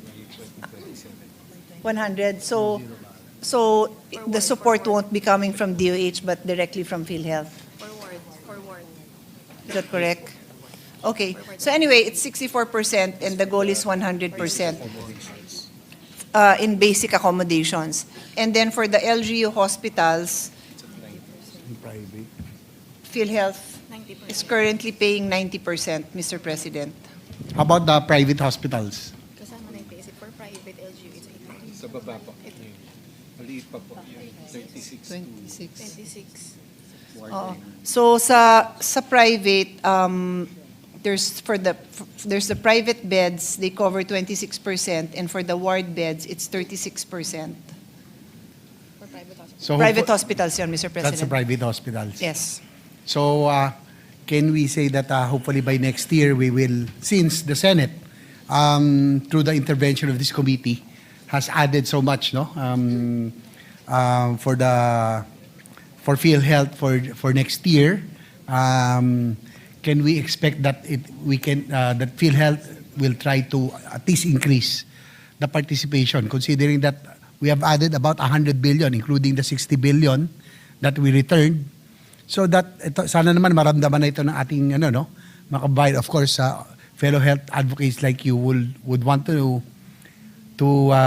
see the out-of-pocket expense of every Filipino to at least be lowered next year. Yes, Mr. President, that will really happen with the benefit expansion package. Do I say it correctly? Yes. And then also the DRG, the diagnosis-related group, where, as I mentioned in one of the interpellations earlier, would be a shift from case rate to the DRGs, and that would have different rates, more rates compared to the case rate where it only has 2. Yeah, based on the complexity of the disease, and it will also include the social demographics of the patient, and like I said, the complication of the particular ailment of the patient. And likewise, for the record, based on our Senate Committee report, PhilHealth will receive a 113 billion subsidy for 2026. This is 60 billion pesos higher than the NEP recommended budget. But we all know that this 60 billion is actually PhilHealth's fund. But nevertheless, we health advocates in the Senate, including the sponsor, my co-authors in the UHCR here, this is the intervention that we had. We increased by almost 60 billion from what is recommended in NEP. And I'm hoping that, sabi ko, siguro naman natuto na tayo and na hindi na gagawing savings ang pondong to, no? And we have that commitment from Dr. Mercado that this one, sabi ko, public funds, dapat to nararamdaman at ginagamit, hindi ginagawang savings tulad nung nakaraan. Do we have that commitment from Dr. Mercado and PhilHealth? Yes, Mr. President. But just to add, as His Honor was saying, 60 billion was added in the GAB, in the House version, which the Senate also carried. But this representation was pushing for an additional 16 billion. Yung utang pa po dun sa kulang sa 60 billion. Kulang yon for that's the 2025 collection that should have been delivered in 2026.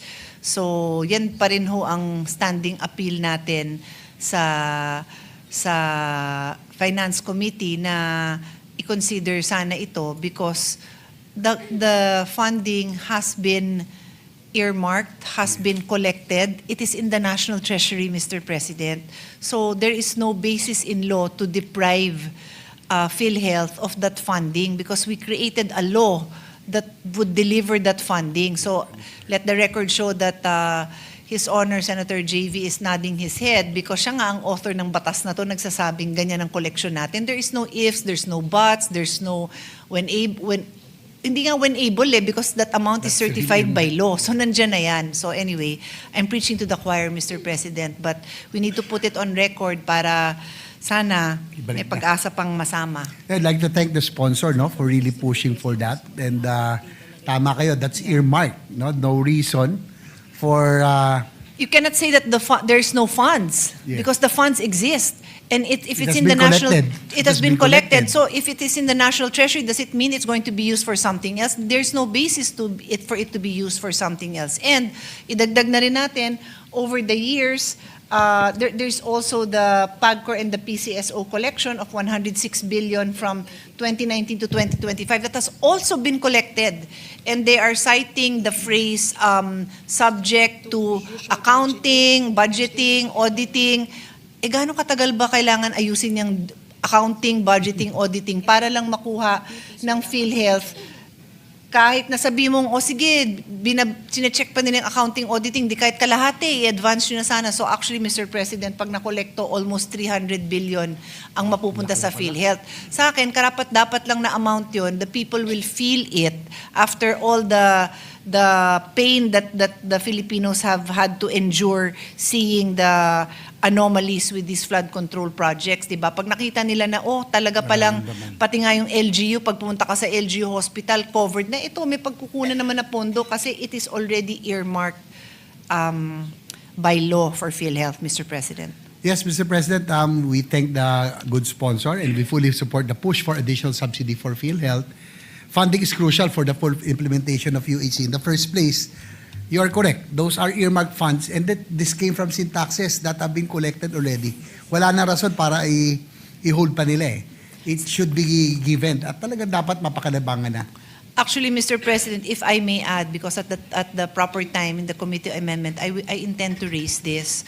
Parang narinig ko, I'm not sure if it's from DOF Secretary, former Secretary, Senate Secretary Ralph, or somebody else, no? Pero sabi, well, there's nothing that prevents the legislators from saying otherwise. First of all, I don't agree because the GAA is a general law. It cannot overturn a specific law like the sin tax law, the UHC law. But having said that, edi let us make our position clear that hindi naman tayo pumapayag na ganun yung nangyari at ibalik natin yung pondo. That is something we are capable of doing, Mr. President. Yes, we will support you and we will work on that. No, we have Thank your you. fellow Thank you. health advocates are here on the floor right now.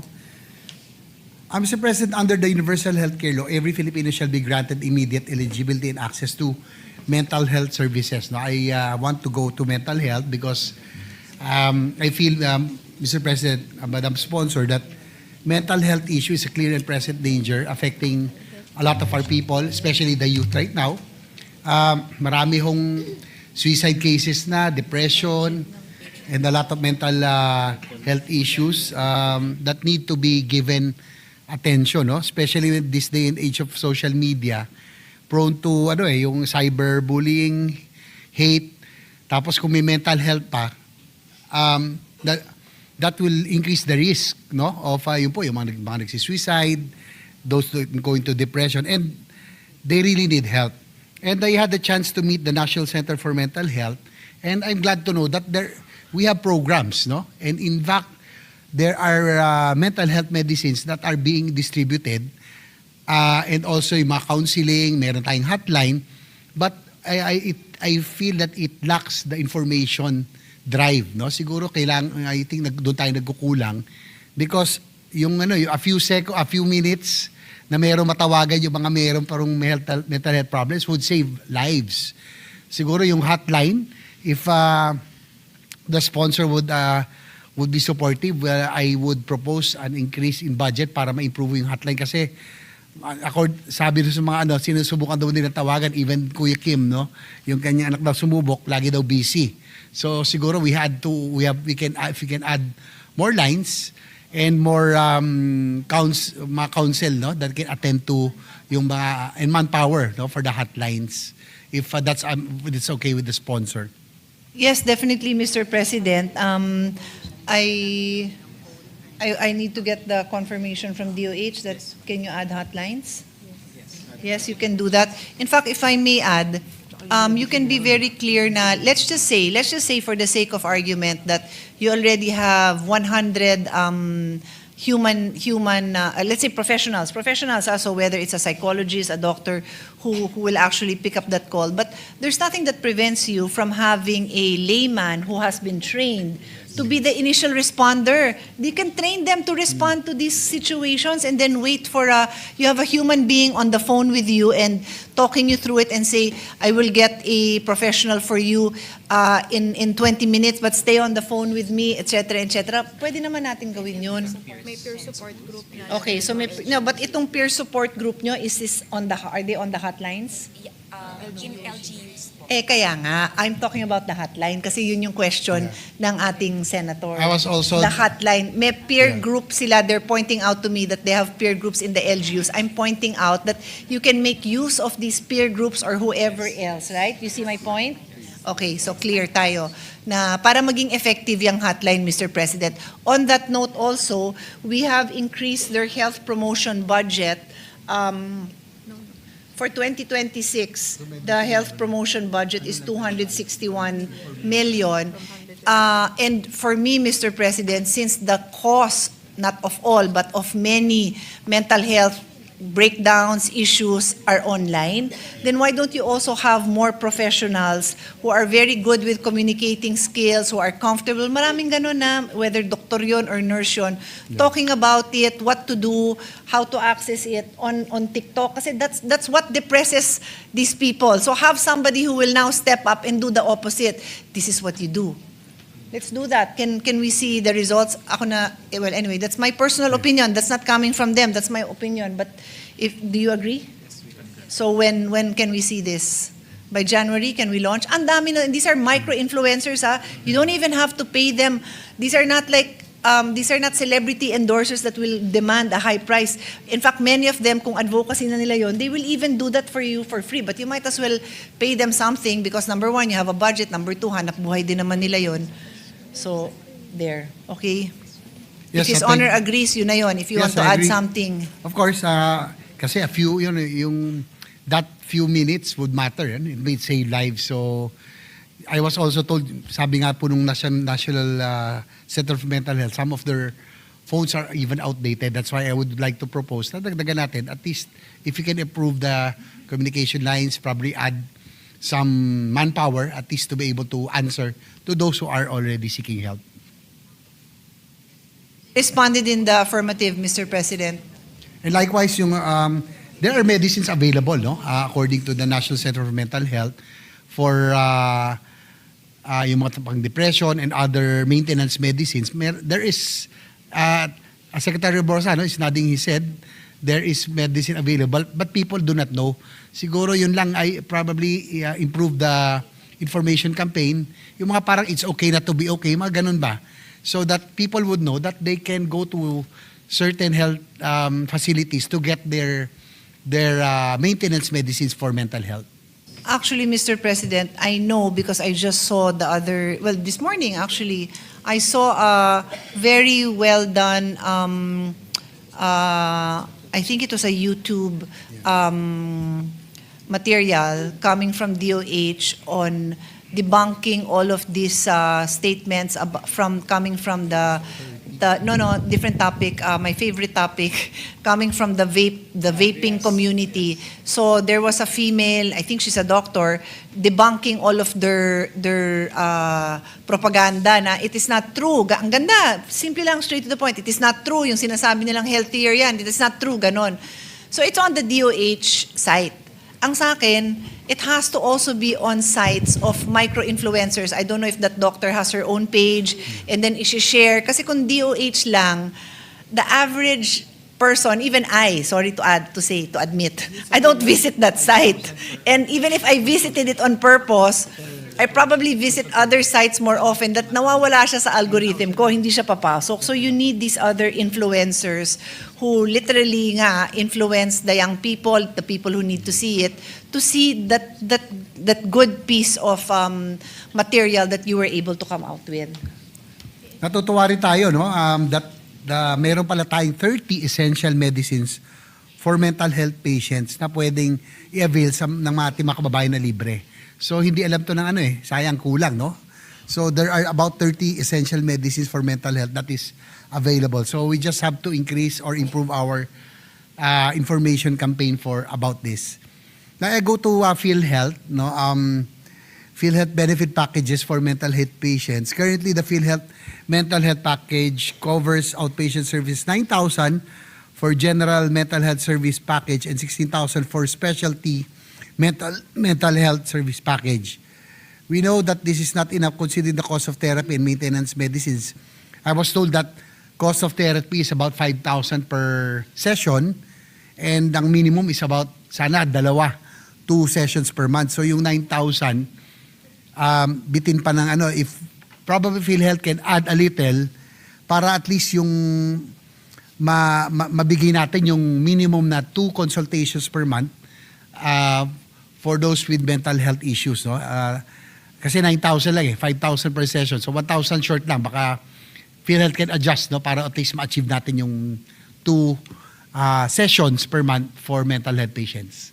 If that's okay with our PhilHealth head, Madam Sponsor.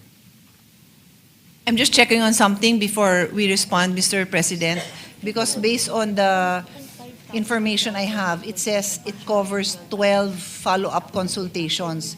So I'm checking what does that mean, because yeah, anyway, I'll get an answer in a sec.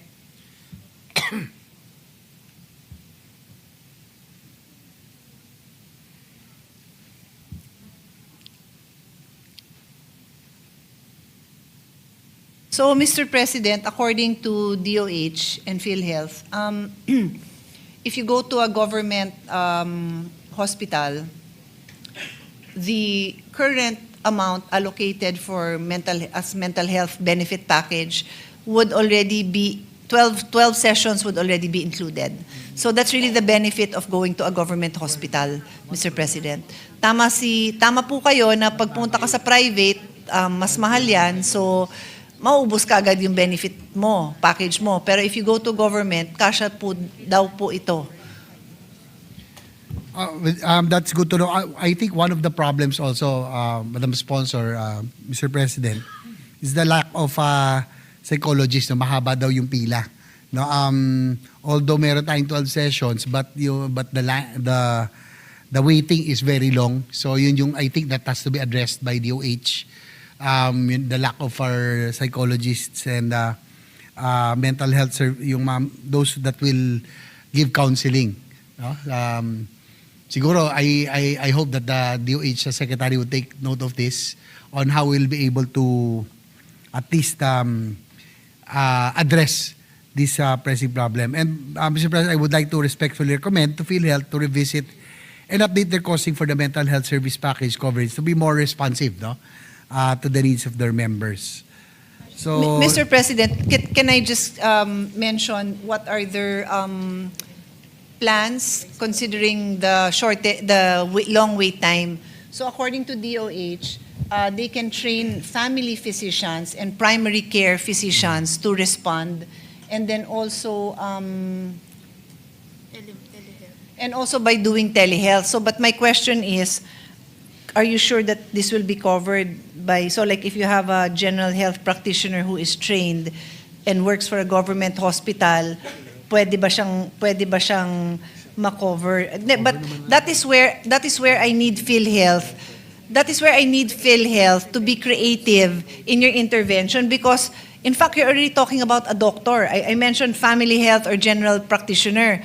But I was about to say that if you really don't have any psychologists to offer, why can't they go to a group session? Is that not better than nothing? So if we're not able to think of these creative solutions, wala talaga. Mag-aantay talaga tayo ng siguro 3 budget pa yung i-sponsor ko ulit para until we get the funding. So we have to think creatively on how to address this. And I certainly hope you have better ideas than me, because I'm not a practitioner. I'm just a mother who has dealt with, issues all my life growing up. So, yun pala eh. So, according to Dr. Mercado, pwedeng nurses and midwives. So, they just have to go to that certification. So, maybe, Mr. President, we will ask PhilHealth and DOH to give us an update in January about these programs. Kasi can you imagine if in every province may mapupuntahan na, or well, physically, kasi some need that physical human contact, di ba, with this group. Tingnan niyo yung success ng AA in the US, di ba? That is a peer group. That is a peer group. And I mean, I don't know how many of them actually go to a registered therapist outside of that peer group that has helped them cope through these problems. So, wala tayong choice but to think creatively. So anyway, just to put on record that President Mercado is nodding his head. Yes, I think the DOH and PhilHealth has to be creative because, for your information, Madam Sponsor, Mr. President, there are only 2,614 registered psychologists in the country and 772 psychiatrists. So we really need to have yung manpower complement, yung force multiplier, yung mga nurses, midwives that can be trained at least to give initial yung mental health treatment or counseling. So with that, Madam Chair, Mr. President, I just need to add this. You know, in Japan, one of the many solutions they have. Remember, they have a very low birth rate, so they now have a shortage of professionals across the board, not just health but everything. They now have rent a grandparent, and you rent a grandparent to spend the day with the grandparent for your mental health. You can go to the park, you can read a book, you can cook together, you can just sit down together. Rent a grandparent. Like, why can't we do something like that? I'm just saying, we have to be creative. Yeah, so anyway, the Secretary was saying WHO has recognized the intergenerational support system, and that is also a indicator in the blue zones where people live longer, because the senior members of the family are not just interacting, but they feel like a valuable part of the family and the community. So we have to be able, and we have that already by nature. The Filipinos are like that. We don't put our elderlies in the homes. We keep them. So, but maybe we can let those who don't have a family borrow the grandparents. Anyway, Mr. President, you have the floor. Senator JV. Thank you, Mr. President. Mr. President, I appeal to this August body to include additional budget allocation for mental health programs in our priority. And I'm sure that the sponsor will be amenable to an amendment to increase the budget for the expansion of mental health crisis hotlines, including increase in manpower complement and additional budget for medicines under the Medicine Access Program under DOH. Of course, Mr. President. Last point on specialty centers.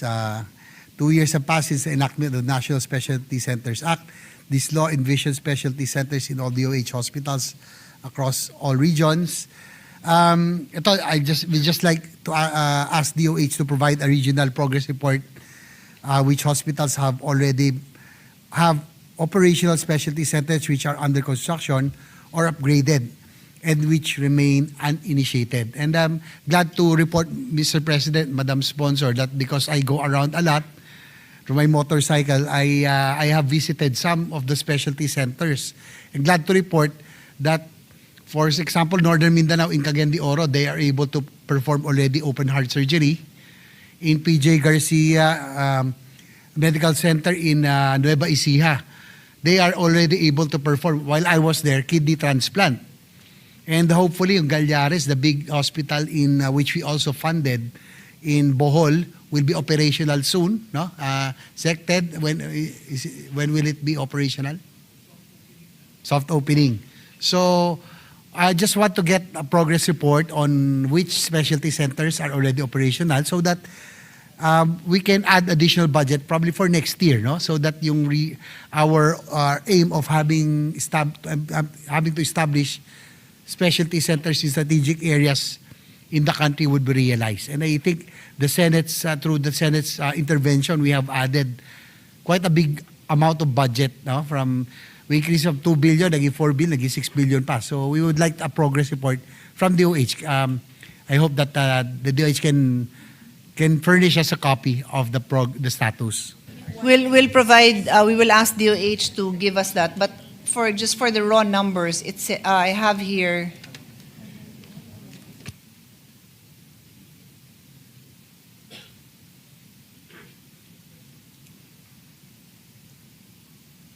So actually, we have 191 functioning specialty centers across the country, Mr. President. Yung Caraga, yung wala pa kahit isa. Although Caraga has none. Caraga. As to why, I don't know why. Ito 0-0. So the reason for that, if His Honor will recall, these specialty centers are attached, di ba, the law that we passed attaches it to regional hospitals because they already have that high level of training. Pero dito sa Caraga, walang ganon. They only have a Butuan City General Hospital. So walang makabitan yan na hindi sila qualified yet. So maybe we can also ask them to give us a report on how to upgrade to get them to the point where they can attach a specialty center. Okay. All right. Yes, Mr. President, last point, I talked to Secretary Orbosa, in order to decongest our Apex hospitals, yung mga, I'm hoping that we can also help yung po mga provincial hospitals, at least yung to tend to the secondary or yung mga primary and secondary. Total, meron tayong sobrang budget from the flood control will be used for construction and the improvement of hospitals. So, there are certain hospitals, no, yung mga in the centers, no, mga Laguna that need help, no, very populated, but the hospitals really need. Napuntahan ko, talagang kulang, humingi na tulong si GovSol, Quezon Medical, but under Gov Helen Tan, she really has meron zero balance billing sir. That's worth helping, no, because they are really populated. So I would just like to propose that and ask DOH, no, for the support. Anyway, we will try to through the Senate's intervention, we will support this hospital, at least to help decongest our Apex hospitals. That's all, Madam Chair. Thank you, Mr. President. We already have 1 billion added for LGU hospitals, pero that's not enough to cover all the LGU hospitals. We know that, Mr. President. With that, Mr. President, I finished my interpellation, and next to interpellate is our Deputy Majority Leader, Senator Risa Ontiveros. Senator Risa Ontiveros is recognized. Salamat, Mr. President. Magandang gabi po, Madam Sponsor. Natanong ko na po sa inyo nung nakaraang plenary yung mga tanong ko tungkol sa PhilHealth at maraming salamat muli sa PhilHealth para sa mga sagot noon. So, tapusin ko na lang, Madam Chair, yung mga tanong ko para sa DOH. So, una po, tungkol sa zero balance billing at saka medical assistance for indigent and financially incapacitated patients, MAIFIP funds. So, ZBB is a core aspiration of the Universal Healthcare Law. Yet, in practice, its implementation remains inconsistent. So, una po, Madam Chair, pwede po bang i-clarify ng DOH ano eksakto ang covered sa ilalim ng ZBB at paano ito pinopondohan?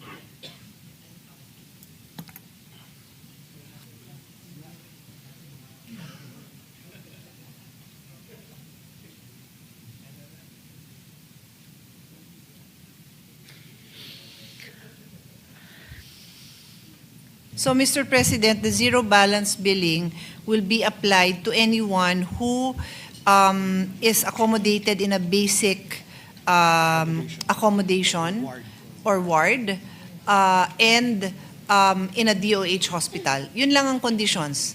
So, as long as dyan ka pumasok, basic or ward, so hindi pwede ang private, and then DOH hospital, you would be covered by the zero balance billing. And as inquired earlier by Senator JV or Senator Joel, I can't remember now who, it's everything. They will really cover everything. At paano po ito pinopondohan, Madam Chair? 30% PhilHealth, another 30% yung MAIPIP, and the rest is the MOE. 40% the MOE and PS that we get in the Of MOE of DOH. So, Mr. President, more or less, 30% is from PhilHealth, 30% is from MAIFIP, and 30% and around 40% is from the MOE that DOH or the DOH hospitals receive, Mr. President. Salamat, Madam Chair. Siguro yung huling percentage na yon ang gusto kong iwan na punto, leaving this this first question na nakakabahala, Madam Chair, kung kinakain ng ZBB ang operating income o subsidies ng public hospitals, lalo na kung ang mga pondong ito ay nakalaan para sa kanilang hospital development plans.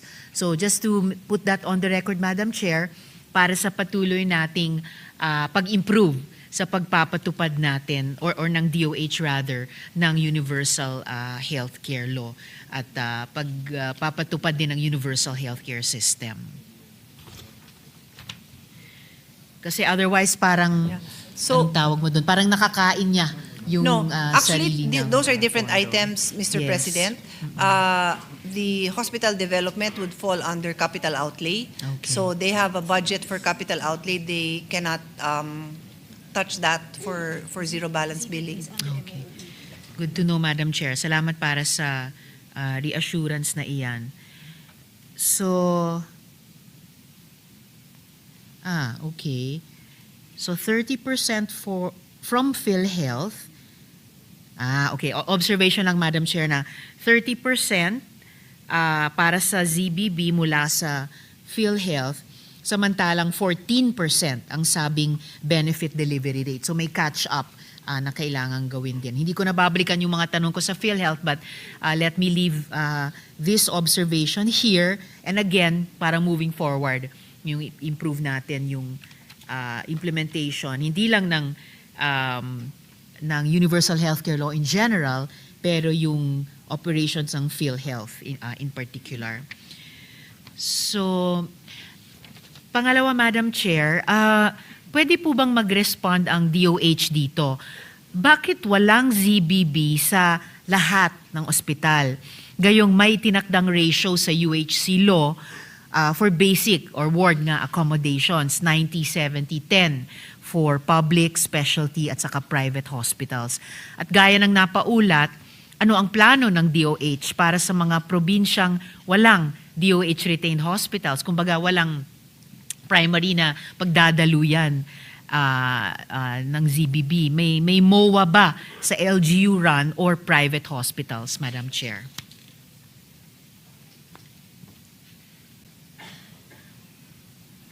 Mr.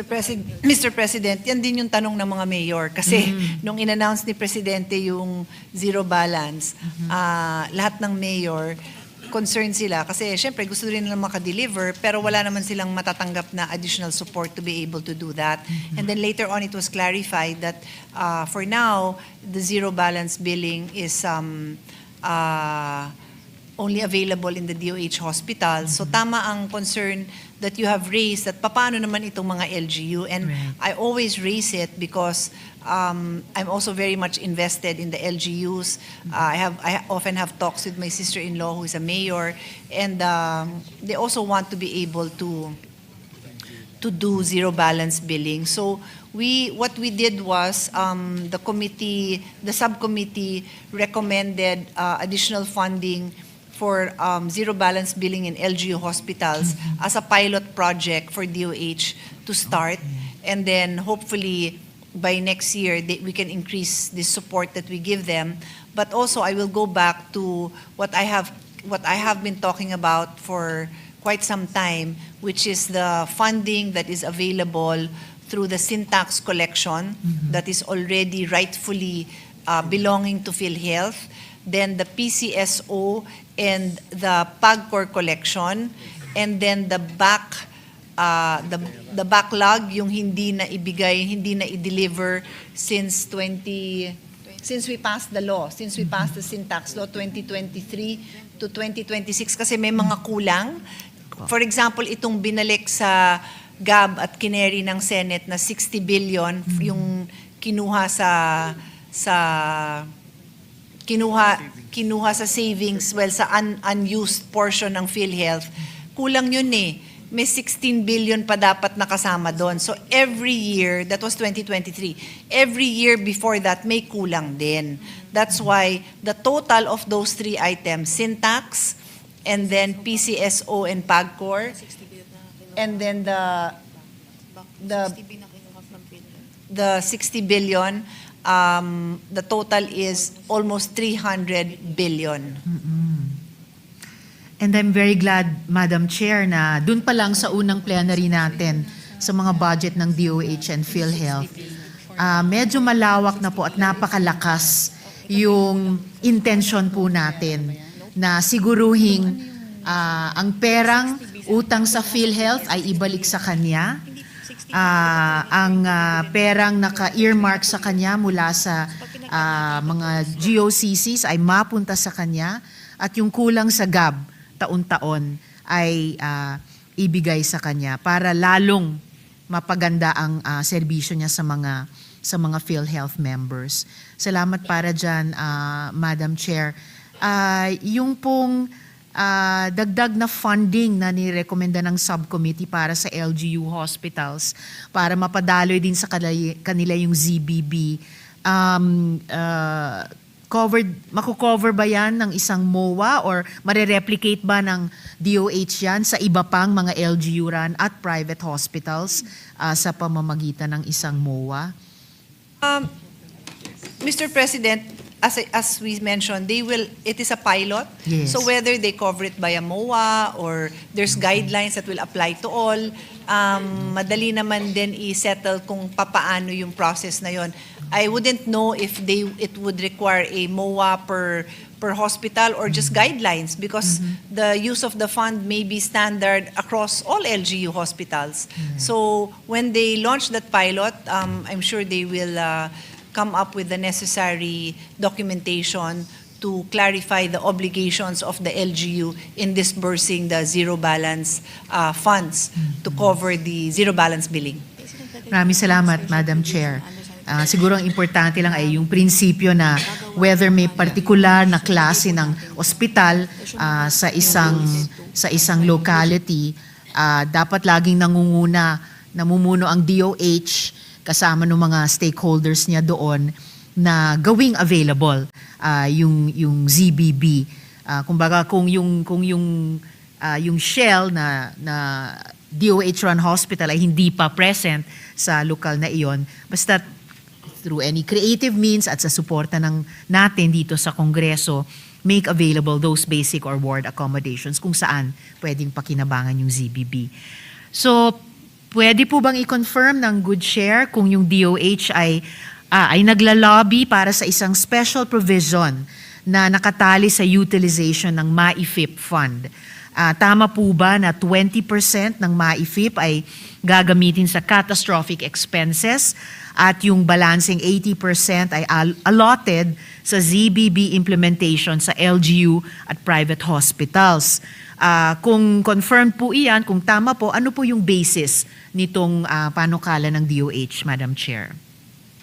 President, DOH had proposed an allocation for MAIFIP, but this was not approved by the Finance Committee. What we have instead is a proposal that came from the subcommittee, which is the use of the amount appropriated, the 1 billion, for the implementation of the DOH zero balance billing in local government units.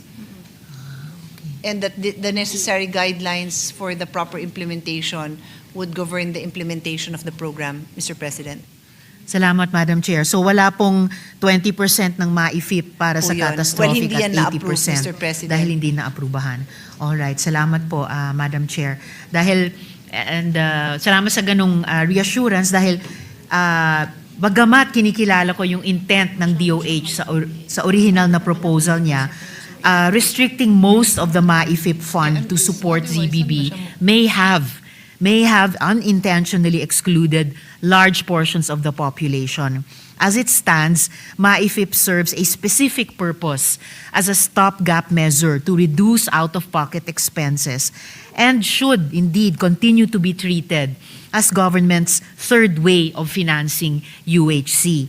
So, salamat sa komite na nag-reconsider dito sa pag-redesign ng intent at purpose ng MAIFIP through a special provision. And most urgently, Madam Chair, related to the previous manifestation, saan at kanino pwedeng magsumbong o humingi ng tulong ang mga pasyenteng hindi na-cover ng ZBB dahil man sa limitadong bed capacity, stock out o iba pang dahilan, Madam Chair? Magandang ang tanong yun, ano? Kung hindi ka matanggap sa basic accommodation, hindi dahil whatever sa reason. gusto mong dun sa private, Opo. pero wala, paano nga naman yung ganun, ano? But, so ang sumbungan po is sa 888, the presidential hotline. Presidential hotline. Yes po. Oh, wow. So, OP pang, wala po bang lower level sa DOH level, Madam Chair, na sumbungan or hingian ng tulong? Meron naman din pong hotline ng DOH, Okay pero kung sumbungan, baka napakarami hong magsumbong, mas yung capacity daw ng 888 is higher I see. to receive all the complaints. Okay. Salamat, Madam Chair. Nakakabigla lang kasi I'm sure bukod sa DOH, baka maraming ibang sumbungan kaugnay ng ibang mga departments dun sa presidential hotline na yon. I suppose may internal mechanism doon na mula presidential Meron daw. hotline Yes. i-delegate I'm sa guessing, DOH. I'm guessing, Opo. Mr. President, it's like 911. You can call it for any emergency. Okay. I'm just guessing na ganon kasi yung capacity nun to receive Right. multiple calls at the same time is high. So I think that's the reason why doon nila dinedirect yung question sa 888. Salamat, Madam Chair. So, ilang budget concerns mula sa mga advocates? Yung mga nasa Yes, Madam Chair. probinsya, pwede din naman silang mag-complain dun sa regional hospital. Normally may mga poster diyan kung saan magko-complain, pero sabi ni Secretary sa director mismo pwedeng mag-complain. All right, well noted, Madam Chair. Maganda rin kung may papel yung mga regional hospitals natin under UHC para sa ganitong napaka-importanting mechanism tulad ng ZBB. And in a way kasi parang siya yung big brother o sister, no, sa mga DOH-run hospitals at pangunahing daluyan din ng ZBB. So, ilang budget concerns nga po mula sa mga advocates. Una, tungkol sa Public Health Emergency Allowance. So the Health Emergency Allowance, or HEA, was mandated as a form of compensation to healthcare workers who served during the COVID-19 pandemic. Despite multiple allocations and disbursements since 2024, the payment process has been delayed, inconsistent, and or fraught with logistical and bureaucratic challenges. So una po, pwede po bang makakuha ng confirmation kung itong mga figures na babanggitin ko ay tama or pahingi po ng updated information. So tama po ba na yung initial total requirement ay 103.5 billion pesos? Ang amount paid as of January 2025 ay 99.3 billion pesos. Ang balance as of June 2025 ay 4.2 billion pesos plus 8.1 billion pesos in new and appealed claims. At huli, tama po ba na yung remaining challenge ay 8.1 billion pesos in validated or appealed claims still unpaid due to vetoed budget items or lack of appropriation, Madam Chair? It is only partially correct, Mr. President. Okay. It is true that the deficit was 8.1 billion. However, DBM released 6.7 billion. So the remaining balance is 1.4 billion. Alright. So, at tama po yung naunang figures ng initial total requirement saka amount paid as of January this year, Madam Chair.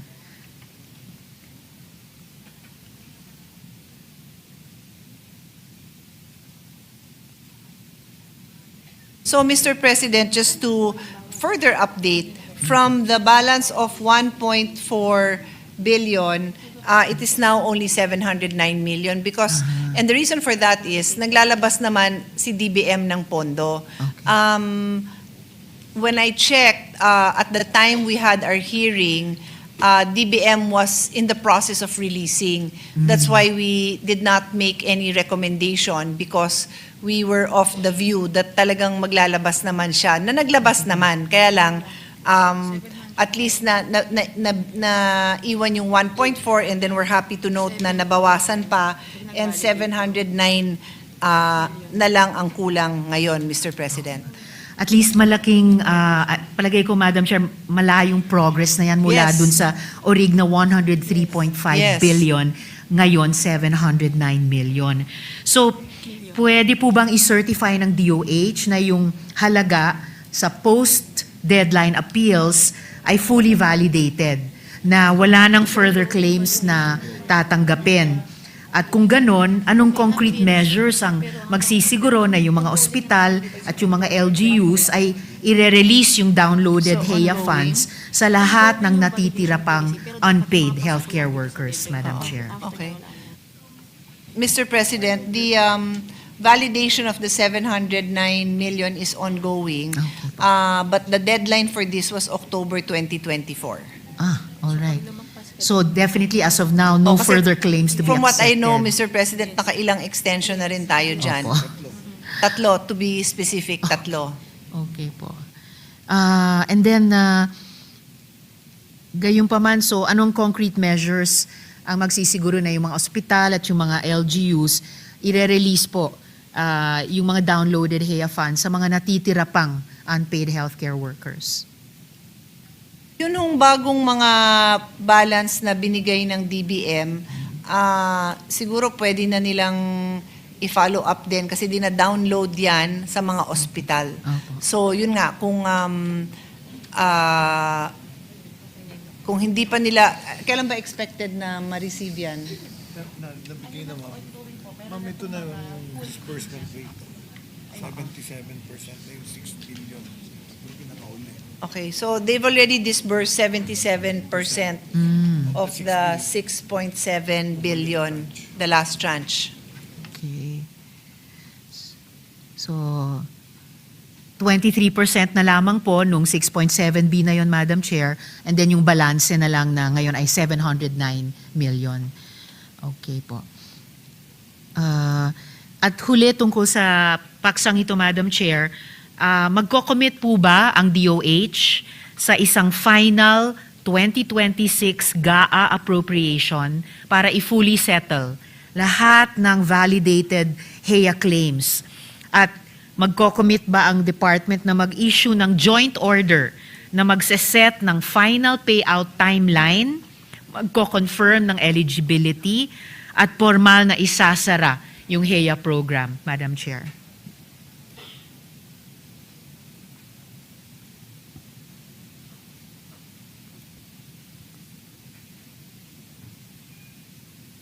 There's been a request for a special audit, Mr. President, because the deadline set was already October 2024. Opo.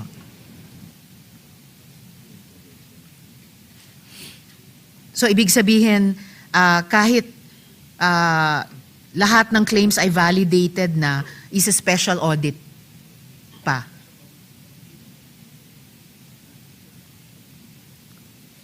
All the disbursement has to be audited, Mr. President. All right po.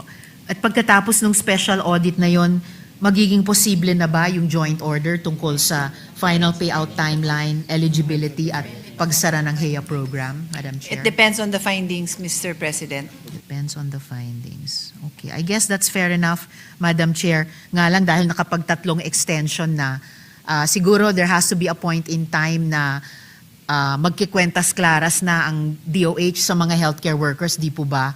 At isasara na yung libro with full justice to the healthcare workers sa serbisyong ibinigay nila sa ating lahat. Kalahating dekada na ang nakalilipas, Madam Chair. That is correct, Mr. President. Salamat, Madam Chair. Tungkol naman po sa Bureau of Quarantine, the BOQ, in charge of our public and border health security, requested augmentation from the DOH, 90 million pesos for salaries of contract of service employees and 37.64 million pesos for capital outlay expenditures. Halimbawa, vector control, essential medical equipment, ICT infrastructure at service vehicles. Pwede po bang tanungin ng DOH, ano yung desisyon ng Secretary kaugnay nitong mga requests?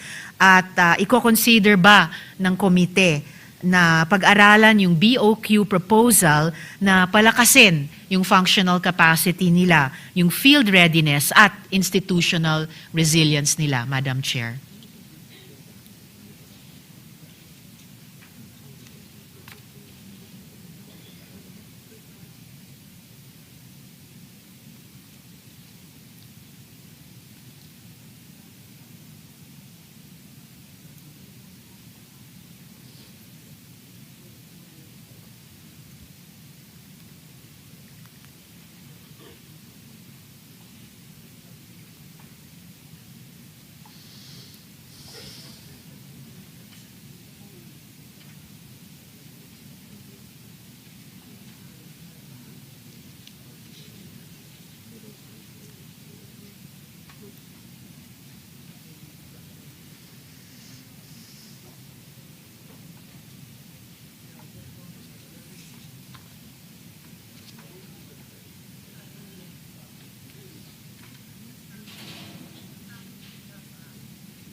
So, Mr. President,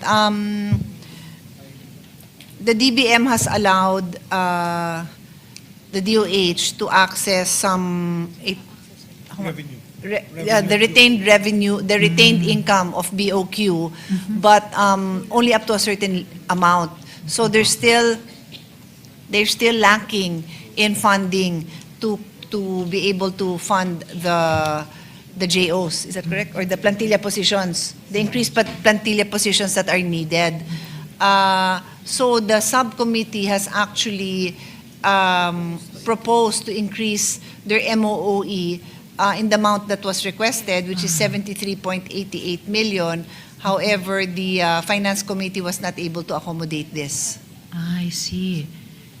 So, dun sa total na 127 na request para sa salaries at saka capital outlay, magkano po ang na-access ng DOH sa retained revenue ng BOQ?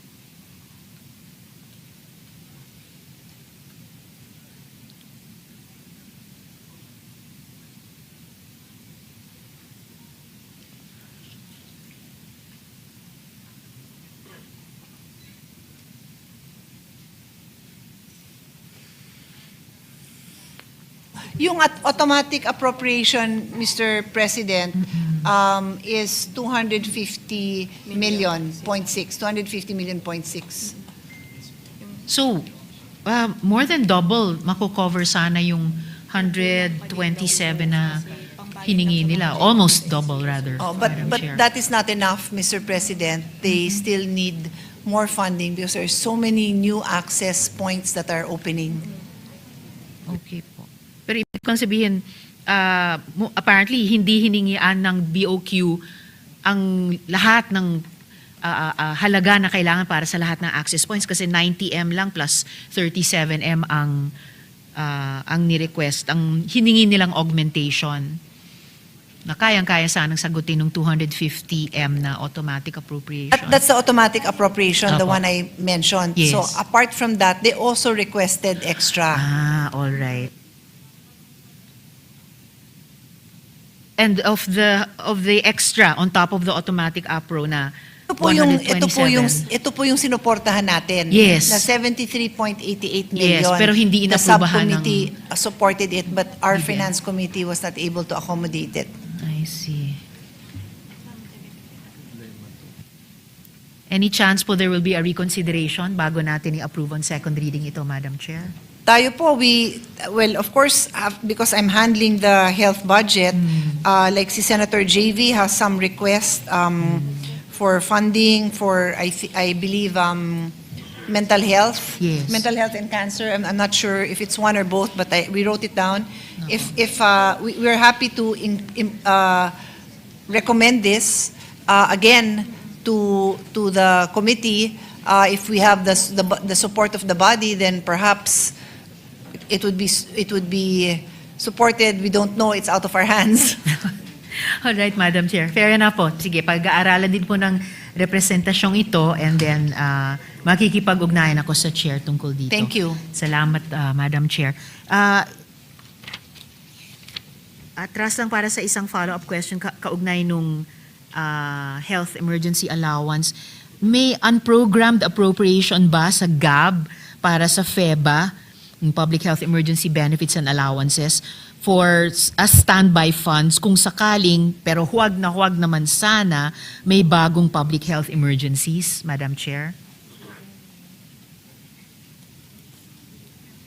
So there was an amount in the unprogrammed funds under the NEP. But then when it got to the House, they removed it because there was information that DBM released funding. So they removed it. Pero ngayon, kulang tayo ng But I don't know, maybe because it's a moving amount, that it was discovered that amount that was given by DBM wasn't enough. I see. Although, gaya ng sinabi nyo kanina, Madam Chair, at least naibaba yung balance Malaki ng naman ang utang naibaba. to 709 Correct, million. correct. That's Nga lang, correct, hindi Mr. na President. nakapaglaan ng standby fund para sa yung Yes. inaasahan natin hindi mangyayaring mga bagong public health emergencies. All right. Salamat, Madam Chair. Tungkol naman po sa RPRH implementation, despite the RPRH law and the UHC law, millions of Filipino women, especially poorer and less educated women or less schooled women, still lack access to modern family planning. Unmet need remains high. Many pregnancies are mistimed or unwanted. Contraceptive availability is inconsistent and financial barriers persist. Adolescents face rising SRH risks, including increasing early pregnancies, higher STI, HIV incidence, and extremely low HPV vaccination rates. Youth also support access to contraception in government facilities. So, paano po sisiguruhin ng DOH at PhilHealth ang reliable, affordable, at widespread access sa modern family planning at SRH services, lalo na para sa mga mahihirap na kababaihan at kabataan, given yung persistent shortages, high unmet need, at rising teen pregnancies at STIs, Madam Chair? Mr. President, we're told that the reason for the unavailability of the commodities, the family planning commodities, is due to delayed procurement and also delayed distribution. Of course, as far as this representation is concerned, and I'm sure our colleague will agree, that's not acceptable, no? Because at the end of the day, we know that the women and their family and their partners need this urgently. Apo, talaga. So mahirap po itong ganito kasi yung isang reason for delayed distribution is due to limiting testing capacity of FDA. Kaya babalik ako because earlier when we had other colleagues interpolating on FDA's delays in all their responses, no, in all the delivery of their task, we know that one of the reason is shortage of manpower, the availability of funding, but they can only access more funding if they submit their 5-year development plan. And so they say that they will be submitting it by December. So Next if they month. do this, sana kasama to sa ma-address kasi one of the causes delayed is attributed to FDA's failure to test these commodities, including condom leakage tests. Yes, Madam Chair. And I hope dito sa pagsagot nila ng mga dahilan ng mga problema, ang kapatid o kakambal nun ay yung intensyon na i-address itong mga problema by way of Exactly. ensuring the Yes. implementation of the RPRH law for women and young Filipinos. We'll ask, because earlier the Deputy Director of FDA was present. The FDA Director is not here, but the Deputy was here. And we also want to get the assurance that they will take this matter urgently, deal with it urgently. Kasi yung testing of again, I'll go back also though, maybe Secretary can help me out or anyone from FDA. Akala ko ba yung natin, yung registration ng products are based on paper, this is documentation. So if it's already a product that has been cleared in countries with mature regulatory agencies, we don't do testing anymore. So bakit napunta yung dahilan dito na condom leak test? Yes, Madam Chair. Or are we buying supplies from China or somewhere that's not known, not have a high standard? The regulatory agency doesn't have a high standard. And in any case, Madam Chair, at least taon-taon, kahit sa budget plenaries, pinag-uusapan natin ito. So it signals clearly, consistently sa DOH at PhilHealth na abiding concern natin ito, na napupondohan ito taon-taon so that may resources ang UHC system natin na patuloy na tugunan yung reproductive health needs ng ating populasyon, Madam Chair.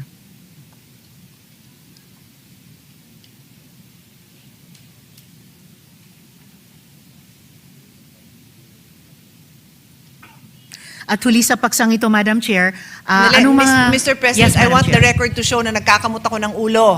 Kasi napapagod ako sa mga sagot na naririnig ko.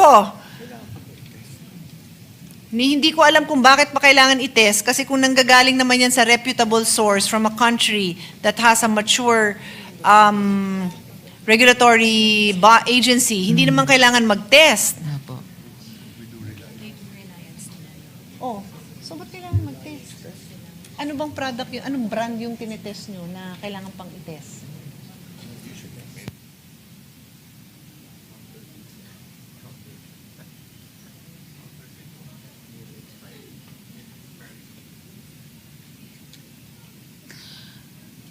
Perhaps we could also ask them to submit this concern in writing, Madam Chair, at pwede pong tignan din ng Senate Committee on Health.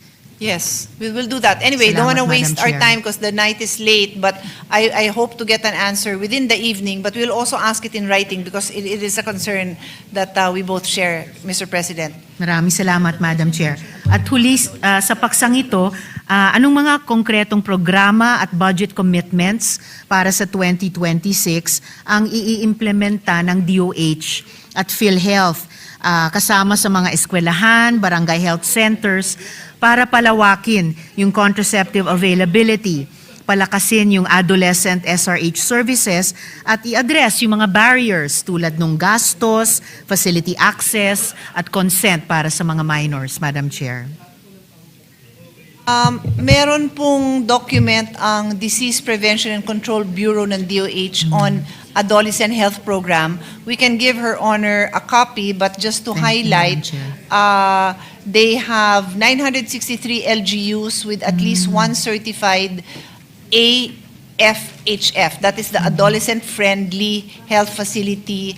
They have 18 highly urbanized cities with 100% of all their health facilities that are adolescent friendly, and so on and so forth. They have Adolescent Job Aid 2.0 Skill Enhancement Training. This is the National Training of Trainers. Yun, so na-roll out na yan in all 16 regions. And then they have the Accelerated and Integrated Management Guidelines for Healthy Adolescents and Young Ones. The A+ idea, which is an official social and behavioral communication platform, Adolescent Health Learning Exchange, and the Comprehensive Action Plan in Adolescent Pregnancy Prevention, as with DOH as the lead agency. So we can give this to Her Honor, and then if she has further questions, we can ask the DOH to provide us with more details. Maraming salamat, Madam Chair. Highly appreciated. So huling tanong ko na lang po para ngayong gabi, Madam Chair, tungkol sa UNAIDS country office request para sa assistance. Last September, I filed a Senate resolution urging the DFA and DOH to extend support to the UNAIDS country office to sustain its operations and strengthen the implementation of the Philippines' HIV and AIDS response. The Secretary of Health is fully aware of the situation. The country office has been reduced to a single staff member, limiting its ability to effectively support stakeholders in implementing a coordinated and impactful response. The UNAIDS Executive Director requested 22 million pesos annually from the Philippine government through the DOH until such time that international funding is stabilized. So, pwede po bang makakuha ng confirmation mula sa DOH kung bakit tumanggi silang mag-provide ng technical assistance sa UNAIDS.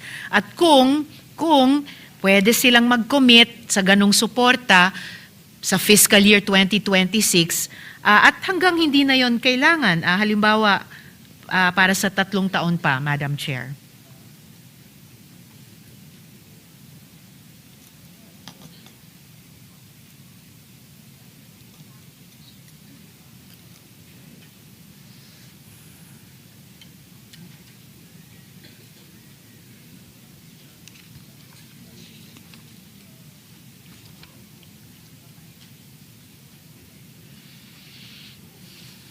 Actually, Mr. President, the request for assistance is to support 5 individuals that work for UNAIDS. So hindi ma-accommodate, DOH cannot accommodate it because by nature we cannot just give funding to an international agency for their staffing requirements. But DOH is more than happy to work with the individuals. They're willing to hire them actually as DOH employees. Kasi are these Filipinos? Yeah, Filipino. Mga Pilipino naman kasi to. Pero they are hired by UNAIDS at 22 million for 5 people. So medyo iba yata yung salary, medyo malayo yata sa budget ng DOH. Pero support naman sila dun sa objective na mabigyan ng trabaho itong mga nawalan ng trabaho, support dun sa trabahong ginagawa nila, pero hindi sa paraan ng pagbigay ng 22 million sa UNAIDS, Mr. President. I see, Madam Chair. No, I understand kailangan namang mag-operate ang bawat department ng ating gobyerno sa Within sa their ating means. sariling. Yes. Opo, at saka sa sarili din nating rules. Yes. Pero baka pumwedeng maghanap ng ibang proper na paraan ang Department of Health and actually ang DFA din kasi pareho ko silang in-address dun sa resolution na masustain lang ng UNAIDS Country Office yung operations nila. Kasi sila rin ay tumutulong sa gobyerno natin para palakasin yung implementation ng ating HIV and AIDS response. In fact, technical assistance ang term na ginamit sa assistance na hinihingi. Hindi ko alam na 5 staff lang ang susuportahan ng 22 million annually. Pero baka pwedeng one more try ang DOH at kung kaya nilang tanungin ang DFA kung pwede rin silang one more try. And additionally, Madam Chair, dahil yung resolution ko ay referred sa Finance Committee, I hope that our Chair could help also try to find ways to commit and support the UNAIDS Country Office as part of our international commitment to the Sustainable Development Goal on HIV and AIDS, Madam Chair. This representation would like to offer full support for the programs Salamat, Madam that were initiated or that are being supported by UNAIDS. Pero medyo mahirap po yung hinihingi nila. It might be violative of our own rules. As Her Honor says, our government has our own rules. Kasi yung sabi niyong technical, it's staffing, Mr. President. And I don't know this as personal information. It is the information provided to me by DOH. So if it's staffing, hindi ho ako pwede mag-appeal sa kanila kasi naiintindihan ko po yung limitations nila. Unless there is some miscommunication or some lack of information there, I do support that position that di sila makapag-provide ng 22 million for staffing. Pero the programs, we can. Her Honor can move to add budget to our AIDS Council and anything else that Her Honor deems necessary. And I would be happy to support it. Pero yun yung means natin, hindi yung staffing needs ng isang international organization. Tsaka binanggit din ni Secretary na we have international commitment fund and hindi kasama ito eh. I don't know kung they will appeal na masama yan for next year kasi it has to be budgeted through the NEP. Yes. Well, yun, Madam Chair, certainly, gaya ng nasabi ko kanina, of course, we always must follow our rules. Iwan ko na lang sa huling appeal ngayong gabi, kung pwedeng tignan, bigyan lang ng second look ng DOH kung paano properly posibleng mag-partner with the UNAIDS Country Office sa usaping iyan ng technical assistance. So iwan ko na lang muna sa ganon for now, For the Madam record, Chair. tinititigan ni Secretary yung briefer para maka-third, fourth, and fifth look pa siya. Ay, Kasi wonderful. Salamat, nakikinig Madam naman Chair. siya sa concern. Or can the DOH absorb the work being done by UNAIDS, Madam Chair.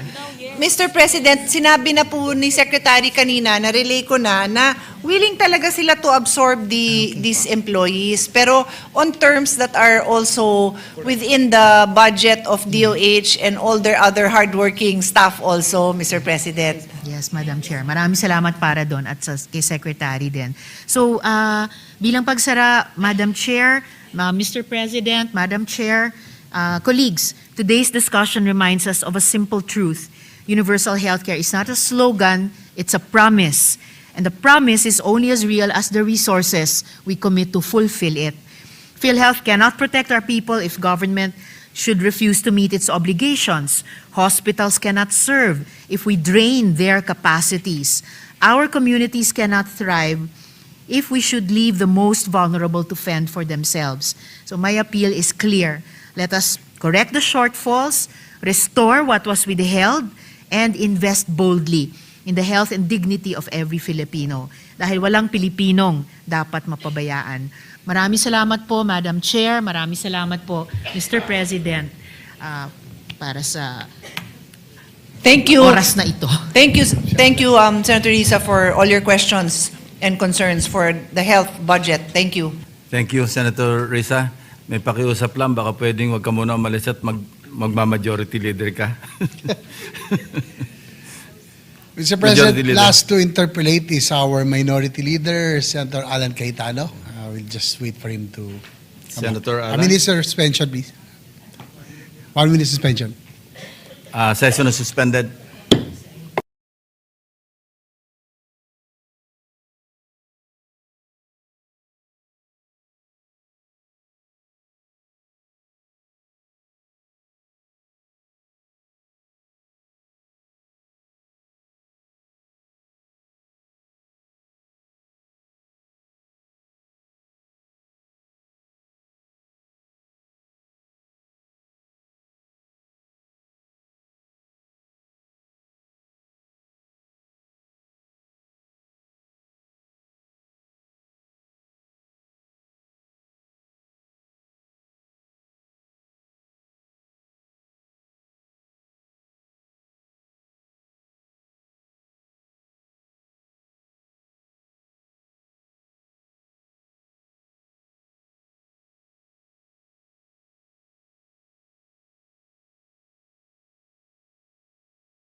Again, Mr. President, last to interpolate is our minority leader, Senator Alan Cayetano. I move that he be recognized. Senator Alan Peter Cayetano is recognized. This is of the record. There is an appeal from the Secretariat. Baka raw pwedeng sa bahay na lang kayo mag-usap na mga kapatid. Mr. President. That's off the record. Anyway, levity aside, kindly proceed, Senator Alan. Mr. President, it's a very good suggestion, except that sa bahay, ate ko siya, so hindi ko pwedeng takutin sa quorum. Pangalawa ho, si Secretary, pag dito, nangangako. Pag sa labas ng Senate, hindi. Hindi naman tinutupad ang pangako. So at least dito, napapangakuan man lang tayo. So Mr. President, good evening sa inyo. Thank you for your patience. So pangalawang gabi ko na po ata to, pero pound kay Senator Coco, mas maikli naman po so far. Hindi pero grabe naman, ang ganda naman ng performance niya. No? Senator Pia, Madam Chair, may I ask a few questions, please? Of course. I will limit my questions to 2 questions para makauwi ng maaga. 2 questions to you, then the rest kay Secretary na. So ako lang ang makakauwi, hindi yung presiding officer, hindi yung majority floor leader, at hindi yung staff. Ako lang pala yung pauuwian. Maraming salamat. Mahal talaga ako ng kapatid ko eh. Hindi kasi napapagalitan mo ako eh, sila hindi. So, no, first, I know this is something close to your heart, but I've been grappling with it also. Whether you talk about the markets, whether you talk about labor, whether you talk about yung call centers, business, movies, even in church, health, pinag-uusapan parating AI. So may I know both your personal opinion and the opinion of the DOH regarding AI and will they be leveraging that? Do they have a plan? Did they put money in their budget for that? Just one comment. Parang 2-3 years ago, ang Minister of Education ng Singapore was saying something about AI in grade 2 to grade 4 in Singapore. So parang, is this another technology shift na maiiwan ng Pilipinas? And if yes, sana hindi sa health side, no?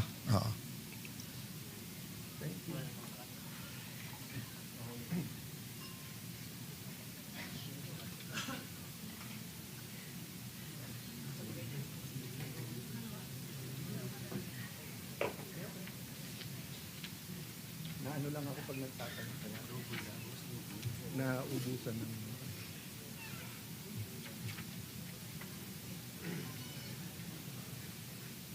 JB na pala.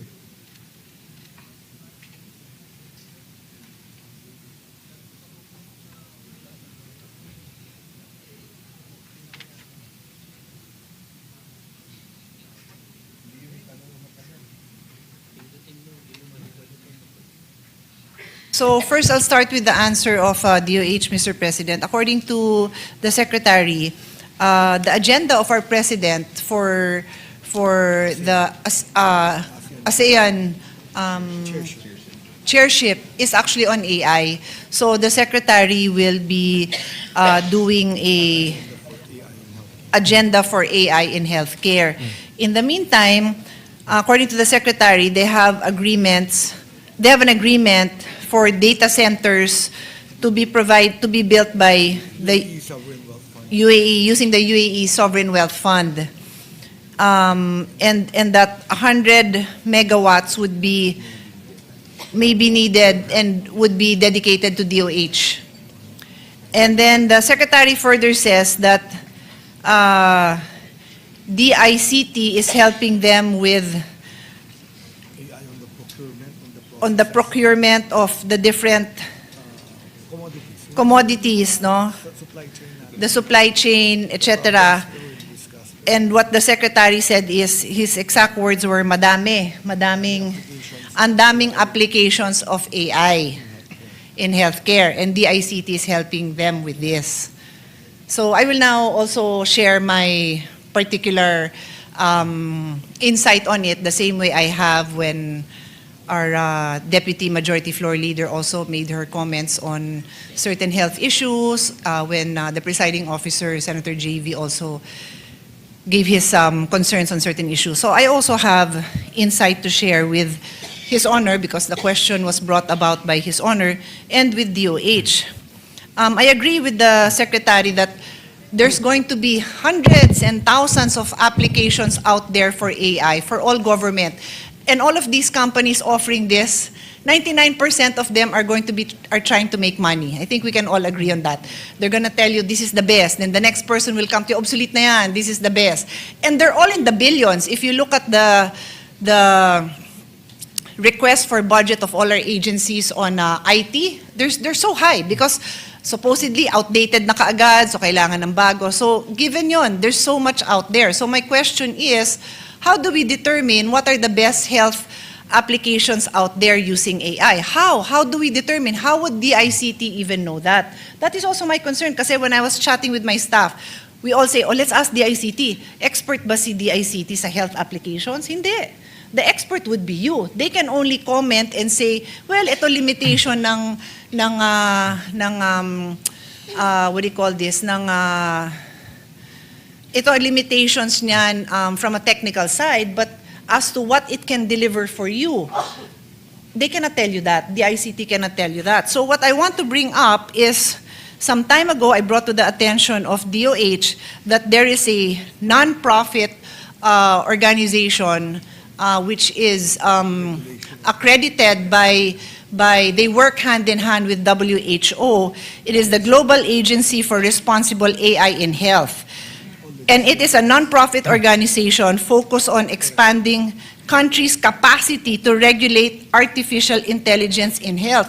I was so impressed when I heard about this because me as a health advocate and as an education advocate, I'm dumbfounded by all these tools available. Like, I wouldn't even begin to know how to process those tools, how truthful they are in their commitments to be able to give us, like if this AI says, purchase this and I can promise you it can scan and tell you what are all the illnesses. Talaga, kaya ba niyang gawin yan? What do I know? And how would even a good doctor know how accurate those promises are?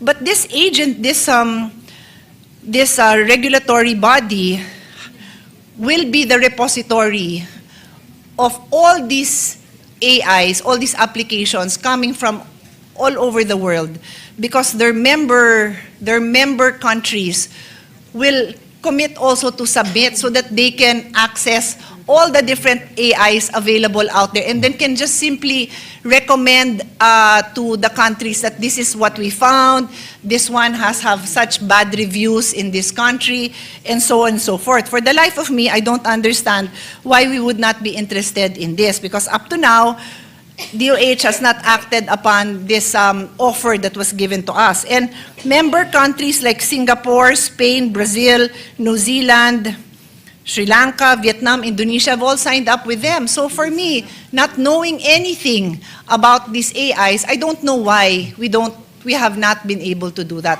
So I mentioned that because I am the chairperson of the Committee on Sustainable Development Goals, Innovation, and Futures Thinking. And I don't have the ability to do this, but apparently there is a regulatory body that can do that. So, Well, for the record, I like will your join now. answer. For the record, I like your answer better.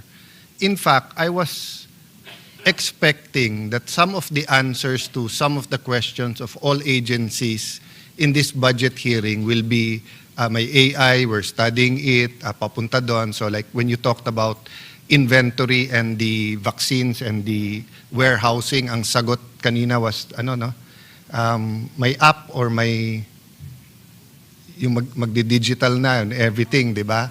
opposed to pen and paper, digitalized na. Yes, but that was saying nga yung i-digitalize na 10 years ago yun I-AI na ngayon And Exactly. I learned this from Secretary Tugade. He was telling me, Alan, whether digital or manual, may science, kasi he was in logistics so sabi niya, may science yan You know, how the warehouse is set up, etc. And the digital just makes it easier. It doesn't fix the system, but I'll go to that later.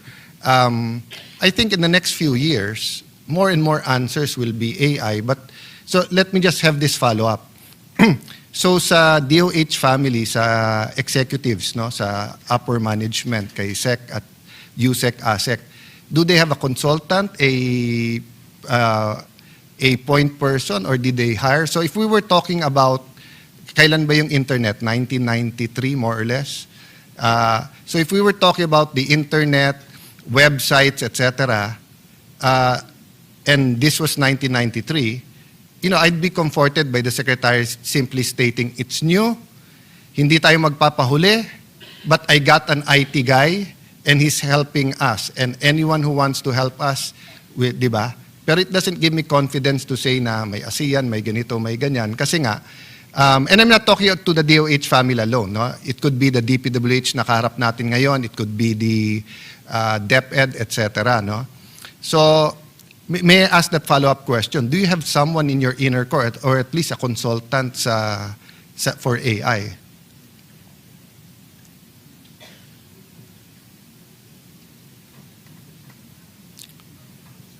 I'm not talking about someone you can consult. I mean consultant, yung talagang nasa office nyo and doing everything about it. No?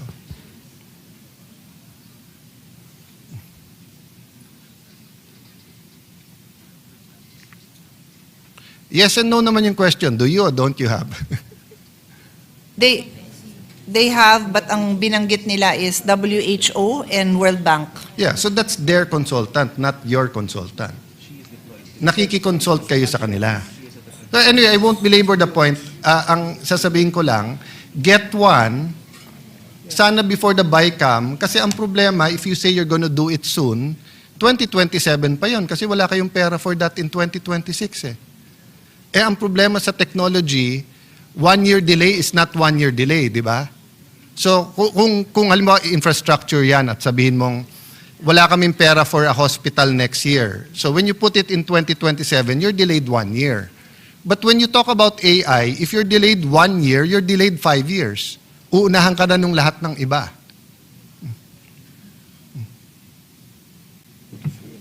What is that last? I was saying, di ba, if, for example, if we don't purchase the table next year, we purchase it 2027, nahuli tayo lang ng 1 year. Yes. But when you talk about technology, Oh yes, definitely. so if hindi hindi mag-AI ang Senate next No, year, or worse, guess what? We purchased the wrong AI because that's why I wasn't listening. I apologize for that. I was discussing with the secretary and his team na may budget sila for AI 400 million. My whole point is, how do you know that you will purchase the right AI system? How do you know? that's How why do you know? That's why there's a regulatory body that will give us advice, and it's basically for free or negligible amount because for them, they're just collating all the information of the health AI out there. Like any other advisor or consultant, yung motibo importante, di ba? Kasi kung yung motibo niya kumita or motibo niya na siya malagay doon and everything. But anyway, I think we made our point there. Sabi ko 2 questions lang pero nadagdag yun. The second question is, can you help me understand the zero billing rule or concept ngayon? Kasi if you remember last budget hearing, kayo din po ma'am ang nag-defend and si Secretary din naman ang Sorry, sumagot. are you changing the topic? Yes. Oh, wait, because my team is not ready for you to change the topic. No, yeah, please. Excited sila dito because nga we also happen to be the chair, the committee on futures thinking. Kung ako masusunod, I'd like a commitment from them na seseryosohin nila to and a submission ASAP. Dahil, as you said, kung walang pera, bakit? Kung may pera, pero mapupunta sa sa maling technology. Sayang naman. Hindi, tsaka I just found out because my team was pointing it out that the numbers that we have is in millions. So the number here is 440. So it means we only have 440,000 pesos. So we don't even have the ability to purchase anything with this. You can, this is no, you can probably buy the fee of the consultant. 440,000 pesos. You can buy 12 iPhones for that. So, but my point is, Mr. President, we brought this to their attention early this year. Sana nasama sa NET, sana nasama sa budget appeal so that we can fully support. Kasi yun lang naman ang gusto natin from the start. Kilala nyo naman tayo na gusto lang naman natin matulungan kayo. So yun lang naman, we're ready to move on to another topic, Mr. President. No, but before that, one point lang na bringing up sa akin. Di ba yung, for example, sa call centers, may warning na baka mapalitan kayo ng AI.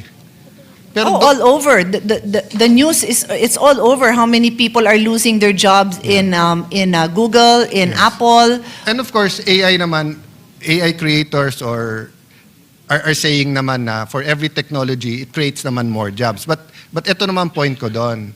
Ang kaibahan sa health, tuloy pa rin ang pag-alis ng health professionals natin Doesn't even change. So kung tuloy-tuloy ang pag-alis nila, tapos hindi pa tayo marunong ng AI, double whammy. Double whammy tayo. Okay. So, going to the topic of the zero billing, last budget hearing, tinanong ko yon because the chairman of PhilHealth is actually the Secretary of Health. And he reminded me that that only refers to indigents. Diba? So, I'll go to details later all. Under the law, last year budget hearing, and it's under the law, no? The zero billing doesn't mean all PhilHealth. So just to be clear, Mr. President, the zero balance is now a new creation. So even in the beginning, I was also of the impression that what are you talking about? The no balance billing was really for indigents only. But now the zero balance is for all. That's what I'm asking you sure. to clarify. Okay. Last year, nung binanggit ko na drawing lang naman yung zero balance, zero billing, which I also brought up sa hearing when Senator Bongo was held, and I also brought it up when I was the chairman of the Committee on Public Enterprise, no? But sinabi nga ni Sec, para lang yan sa indigents. And I have different issues there. But during the SONA, ang sinabi naman ng Pangulo, para sa lahat na. But only in public hospitals. Hindi pa kaagad nasabi yun ng SONA, Mr. President. Yeah, kasi so that's my question. Can you clarify? No. Hindi sinabing for what hospitals. Kaya nga, lahat ng... Well, maraming hindi naka-pick up because I'm just saying na napakaraming mayors na lumapit sa atin Yeah. at nagtanong na, No, saan? but- Hindi but namin alam yan. For the record, so that people who are watching and tayo mismo and the mayors, governors, health practitioners knows, ano yung as of today, ano yung rule? Ano yung kompletong rule as of today? Para lang malinaw. So now, today, the rule is, and this was all clarified, I have to say this is my own personal appreciation of how things were clarified over time. No, but can the secretary clarify it? Ang point, the only point I'm making, nandun pa rin ako dun sa, hindi yun clear sa akin sa SONA. No, pero para clear. Ang ngayon, I'll tell you now what the secretary says. I'm saying also that ngayon, clear na siya sa akin. Pero nung sa SONA, hindi pa siya so what's clear. the rule So as what of the today? rule is now, and I also shared the rule with our colleagues earlier, is that if you go to any DOH hospital and you are a patient in a basic accommodation or ward, then zero balance ka, which means zero. Wala kang babayaran. Whether indigent ka o hindi. It doesn't matter. Okay. Basta tao ka, Pilipino ka, pumunta ka sa DOH hospital at dun ka sa basic accommodation or ward, that means you will have a zero balance. Okay. So kung hindi naman sa DOH hospital, pero indigent ka, zero balance ka ba? No balance. Ano ba difference ng no balance at saka zero balance? Ha? So, pag pumunta ka ngayon sa LGU hospital, covered ka ngayon ng no balance billing policy, and that is for indigents. What does no balance billing mean? It doesn't mean no balance. Kasi may balance. Kasi there are case rates, but some of them are outdated. And as I also explained earlier, we are migrating to the DRG, which is a different system from the case rate na mas complex ang review niya ng babayaran. But for now, we still have case rates. So, there's a big chance na meron kang balance. Okay, so what's the difference between zero balance and no balance? So there's zero no such thing as balance zero balance? is the DOH hospital that talagang zero balance. Ang no balance sa LGU hospital is only for indigents, pero hindi siya, it's possible na may balance pa. So hindi no balance yun? Hindi nga. Kanina ko pa sinabing hindi nga. Sabi mo sa LGUs, it's no balance. No, that's the name of the program. But it doesn't mean that it is no balance. That's why... So isn't that false advertising? I think so. From now on, I will not ask you questions. Okay. This is my next 100 questions. Okay. Thank you. Well, then we'll have to ask the Senate President to suspend the rules if you're not going to ask me questions. I'm making a point. Sorry, my dear sister. I'm making a point na ang basis ng conversation is trust eh. So if you tell people no balance, pero sandali, may balance. Di ba? So why would they name it no balance kung may balance? Di ba? Yeah. Mr. President, please, I will explain to the stenographer what is going on here. My staff is trying to explain to me what is the meaning of no balance, telling me that it is a PhilHealth program. But once in a while, I agree with my brother. Take note, Senator Joel. Once in a while, I agree with him.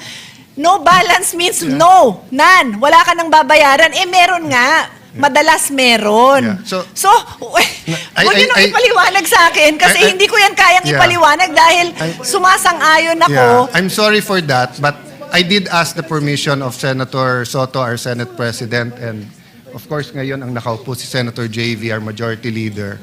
So with your permission, can we suspend the rules so that I can ask directly? I'll try to be as brief as possible para matapos ko tong issues, but I really think the Secretary should answer Mr. these President, issues. and if I may advise my brother, please continue asking this topic because even after I already explained, and dapat pumapalakpak na yung mga katabi ko dito na I agree with you 100%, nagpapaliwanag pa rin. So, Yes. by all means, I will stand up, And I'll I will do observe my best to because keep my cool, but I think we shouldn't leave the hall without clarity.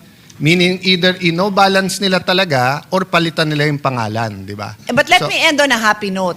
Happy ako na si zero balance truly means zero balance. Yes. Happy ako doon. And So- I just pray na there is enough funding na talagang hindi tayo babalikan next year Yeah, na but nagsara na yung ospital kasi yung MOE nila, wala na silang Yeah. pambayad sa ganito dahil nagamit na sa zero balance lahat. Sana naman hindi kasi nga, Yes. But before you pinaninindigan natin yung turn zero over to the balance. good secretary, you confirm, di ba, that under the law, and in fact, the secretary is the chairman of PhilHealth. Yes, that is Yeah, correct. so he should be able to answer these questions. Yes, and Yes. and the president is also here to assist. So, but I think if he wants to ask directly, there must be a motion to suspend the rules. Yes. Majority Leader. Yes, Mr. President, with the permission of the body under our rules, particularly the section that I don't have right now, because I don't have the rules with me. Mr. President, upon conferring with the Minority Leader, obviously he's the one who's requesting for it, together with our members here in the chamber, I move to suspend the rules of the Senate to allow the DOH Secretary, Dr. Ted Herbosa, to respond directly to the queries of the members of the Senate. There's a motion to suspend the rules of the Senate. Is there any objection? Hearing none, the motion is approved. Thank you, Mr. President. Thank you. Mr. President, before I stand up, I will leave everyone on this note of technology and AI. I am wearing a Whoop, which is something like a smartwatch, but it is for health. And my Whoop, nabura na yung message, but earlier it said to me, you have exceeded your optimal strain. It is time for you to wind down and go to sleep. That was 2 hours ago. No, but for the record, But Mr. no, I'm Chair, just saying, this is the use of AI because it's accumulating all my data, including my stress, and it has workout-related stress and non-workout-related stress. For the record, meron akong non-workout-related stress in the last for few... the record, basta't kasama mo any of your brothers, talagang lumalampas yung stress. So anyway, my point is AI. Wala tayong choice. We have to live with AI, so we have to know how to use AI. Thank you, Mr. President. Good luck po sa inyong lahat. I will be busy praying over there. Thank you. So, Mr. Secretary, good evening po. Can you just, before we go to the no billing, sir, can you clarify? So the policy now is, kasi meron pang private, pang LGU. So can we state it? No? So ang zero billing, wala talagang babayaran. Tama Yes, po? yes, Mr. President. Wala pong binabayaran. And that is for government hospitals? For DOH. DOH government retained hospitals. Okay. And you don't have to be an indigent? There is no need to be classified as indigent. For indigents, it is zero billing in private hospitals as long as it was within the case rate. No, dun muna ako sa sa non-indigent. Indigent sa private Indigent- hospital. Indigent in a ward accommodation, it's a PhilHealth policy that there will be no balance. No balance. Wag muna tayo sa no balance. Ang nasa batas, zero balance? No balance. No balance ang nasa batas. Policy, it's not a Dun law. muna tayo sa no balance. Sabi sa batas, pag indigent, no balance. Zero copay. It basic accommodation. In basic accommodation. In basic a government accommodation. hospital. Yes. Yes. Within the case rate. Yes, within the case Right? rate. Yes. So, even in private hospitals ngayon, pwedeng pumunta pag indigent, basta't within the case rate. And in the basic accommodation. Basic accommodation. So, sa charity ward. Yes. Okay. So, they can go at dapat Anong ginagamit natin doon? Zero or no? No balance. Case rate. Case rate. Case Yeah, rate. That's but- called the PhilHealth benefit case rate. Yes, but in So the they law, use there's, the case rate. in the law, it says no balance. Meaning, aalis ka, wala kang babayaran Which kasi law walang are balance. you referring, Mr. President? Sorry? Which law? No, kayo nag-mention on last year that in the law, it's indigents lang ang covered nun, nung no No, balance. the no balance billing is a PhilHealth policy. That if you are paid the case rate, if you are deemed as indigent and you are in the any government hospital, even private, no, even private, there should be no copay. That's the term of the policy of the no balance billing. So you have to be indigent. Yeah, to be fair, Secretary, I'm not sure now if it was the Pinoy or the Duterte administration that announced nga. Pinoy, Diba? Pinoy, Your Honor. Okay, Pinoy, na no balance. And last year when I was asking you na hindi naman nasusunod yung no balance, you clarified. Pag indigent, within the case rate, no balance sila. Yes. And it's in the law. So it's not only a policy of the PhilHealth Board, it's in the law. So I think the complication here is how much does PhilHealth pay? So if the PhilHealth rate, so there is a certain cost to take care of a patient in a hospital, whether government or private. If the cost that PhilHealth covers, which is the case rate at that time, was enough for no balance, that was the policy that PhilHealth wrote down as a policy. Yes, and that's why I was criticizing it last year because last year's budget, that's why I was criticizing it because when we spoke 23 for the 24 budget, ang last na review ng case rate was still 2017. So, syempre, napakababa na nun. So, hindi naman natin binabago yung no balance, pero ang layo na ng inflation or ibang cost, no? So, I'll go back to that later, sir, with your permission. Let's go muna sa LGU. Sa LGU, ano yung rules sa no balance? LGU hospitals? Indigent, no balance billing. Case rate only in a basic accommodation. So, why don't we start calling it a case rate rather than no balance or zero balance? Para hindi natin nalilito yung publiko. Yun kasi yung naging program. Kasi, correct me if I'm wrong, ha? Kasi ang batas sinasabi, magsa-survey kayo. Di ba? Ang PhilHealth. Pag survey nyo, i-average nyo ngayon yan. So yung average, yan yung case rate. So kung sa DOH hospital, pag sinabi nyo 50,000 for this procedure, kung sa DOH hospital, it's only 35,000, zero billing ka, or no billing.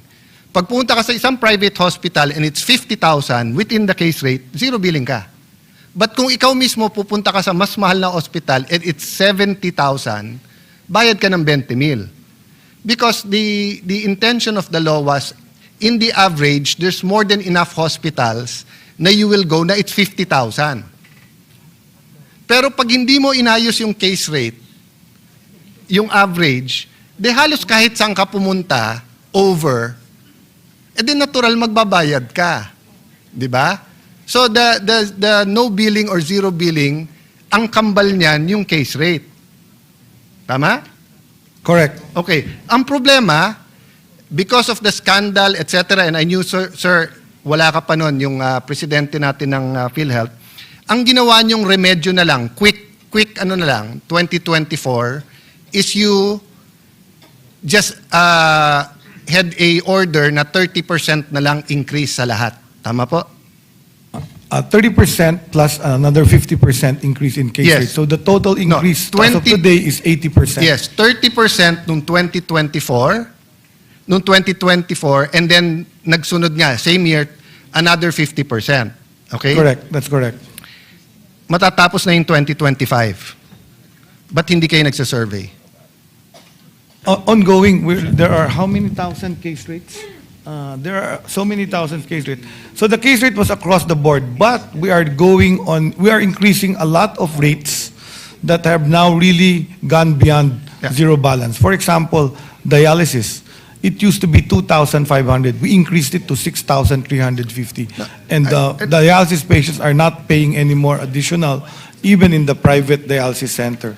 Heart attack, we also increased it from a measly 75,000.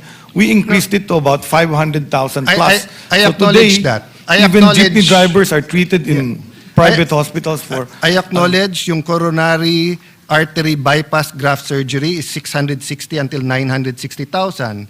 Philippine Heart Center, it's 550,000. Makati Med, it's 550 to 900,000. May sobra pa ng 6,000 and world-class ang Makati Med. I acknowledge that. I acknowledge dialysis, ganun din, di ba? But ang point is not that, I tell my staff, huwag kayong pumunta sa akin at sasabihin nyo, sa major subjects, 90 kayo lahat, pero sa isang subject, 70 ka. We're talking about our healthcare system eh. And that's why you're supposed to have periodic surveys. But nowadays with digital, and because you regulate hospitals, you cannot send to all the hospitals one piece of paper, or you cannot send a iPad na sasagutin nila, then they give it to you at sasagutin? For your information, the PhilHealth is currently doing what's called shadow billing for the diagnosis-related groups. Sir, So you're not because we're going to answering my change- questions eh. Nandun ako sa inyong survey sa case rate para The malaman. survey is the shadow billing of how much each case costs currently in several hospitals. And how I think long- 160 Yes, hospitals. it's November. PhilHealth is doing It's this. November now. Taguig has 1.3 million residents. We have about 160 to 180,000 households. Every quarter, we do a survey with 200 questions at least per household. Every quarter. It's November now. Why can you not have this survey para alam talaga natin magkano? So, if you're going to tell me... You're asking about a household survey No, done by I'm telling PSA you or that- a survey of hospitalization? We're surveying 160,000 households every 3 months. Household, not hospitals. Not hospitals. So we're surveying hospital Yes. costs. So isn't it easier for you? You're going to do 160 hospitals na under your regulation, hindi nyo matapos kaagad? It's ongoing. We're doing it. Kailan matatapos? It's November na eh. For the survey to be completed, it's about 5 to 6 million claims that they started to average the cost. You don't need the claims. Ang pinag-uusapan dito, costing analysis. All you have to do is ask all the hospitals, yung bawat ano nyo, magkano yon. So when there is a claim, there is also the actual cost and the bill. So PhilHealth has all that data. Kaya nga So pinapahirap. there it's doing the survey Mr. Secretary, of 5,000. Mr. Secretary, learn to listen then. I'm telling you, pinapahirapan nyo ang sarili nyo. Ito, cesarean section, 23,000 to 58,000 pesos. Sa Fabella, 37,000 pasok. Sa Makati Med, 18 to 240,000. All you have to do is ask Makati Med to average that for you. You send the survey forms, they send it back. You're talking about 160 hospitals. Kayang gawin ng 1 linggo yan. Pinapahirapan nyo sarili nyo. So, 2024, that's 9 years hindi kayo nag-survey. Sorry, 2017, 2018, 2019, 2020, 21, 22. 7 years. So last year, nilagyan nyo na lang percentage. Ngayon, November na, wala pa rin. So habang wala yan, niloloko natin ang tao sa billing nila. Kasi announce tayo ng announce na don't worry, may PhilHealth, lahat kayo, membro, may zero billing, may may ganitong programa, etc. Litong-lito na sila. Di ba? So why don't we simplify it? Oh, so assuming we do it your way, when will you get the average? When will you get the cost analysis survey results? Middle of 2026. If I can do it in 1 week, magre-resign ka? Yes. O sige, call ako. Call ako. So, Mr. President, we will meet tomorrow. And I will bring an IT expert. You bring the list of the 160 hospitals and all of this case rate. Okay? No, sir, hindi pwedeng tungo-tungo lang dito sa Senate. Seryoso tayong pinag-uusapan. Be here at 4 o'clock tomorrow? Can you be here at 4 o'clock tomorrow? PhilHealth, President? Yes, according to the PhilHealth President. Okay. The yes is okay. So my staff, please make sure. Oh, sir, do you acknowledge na yung present 80% nyo, marami pa rin doon ang sobrang kulang?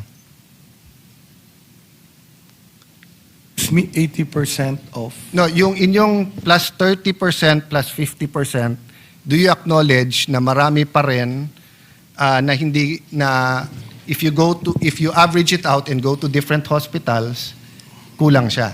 Yes, that's why PhilHealth is trying to go to DRG. Because what happens is in a case rate, the diversity of costing is so high, so wide. Because it's so wide, there will be people that will be paying more, will spend more, and there will be people who are spending less. By going to DRGs, the payment scheme becomes more accurate. How long do you need to shift to that scheme?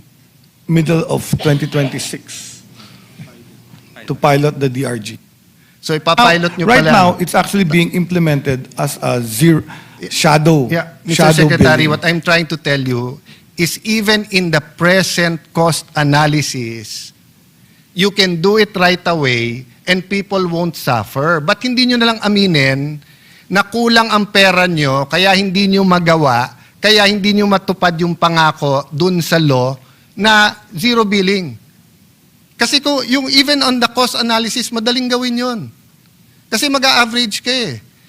Kahit naman sa present nyo ngayon, nakalagay dito, let's say, coronary artery disease, bypass, 660 to 960, it's still naitama nyo nga yun sa yung sa bypass na mahal nga yun Kaya nyo naman itama sa iba Diba? Kasi you're in the Senate All you have to do is we finish that survey and tell us, sir, if you don't give us more money, hindi namin mababayaran. We don't expect you naman to pick from your own pocket Diba? Pag natapos natin tong lahat na survey na to at lalabas, eto yung number of patients, average, eto yung pera. Mr. Senators, Congressmen, Mr. President, you're giving us 60 billion, pero sa computation namin, pag inayos namin yung case rate, 120. So ang kaya lang namin sa mga to, libre, o kaya 50%. Di ba?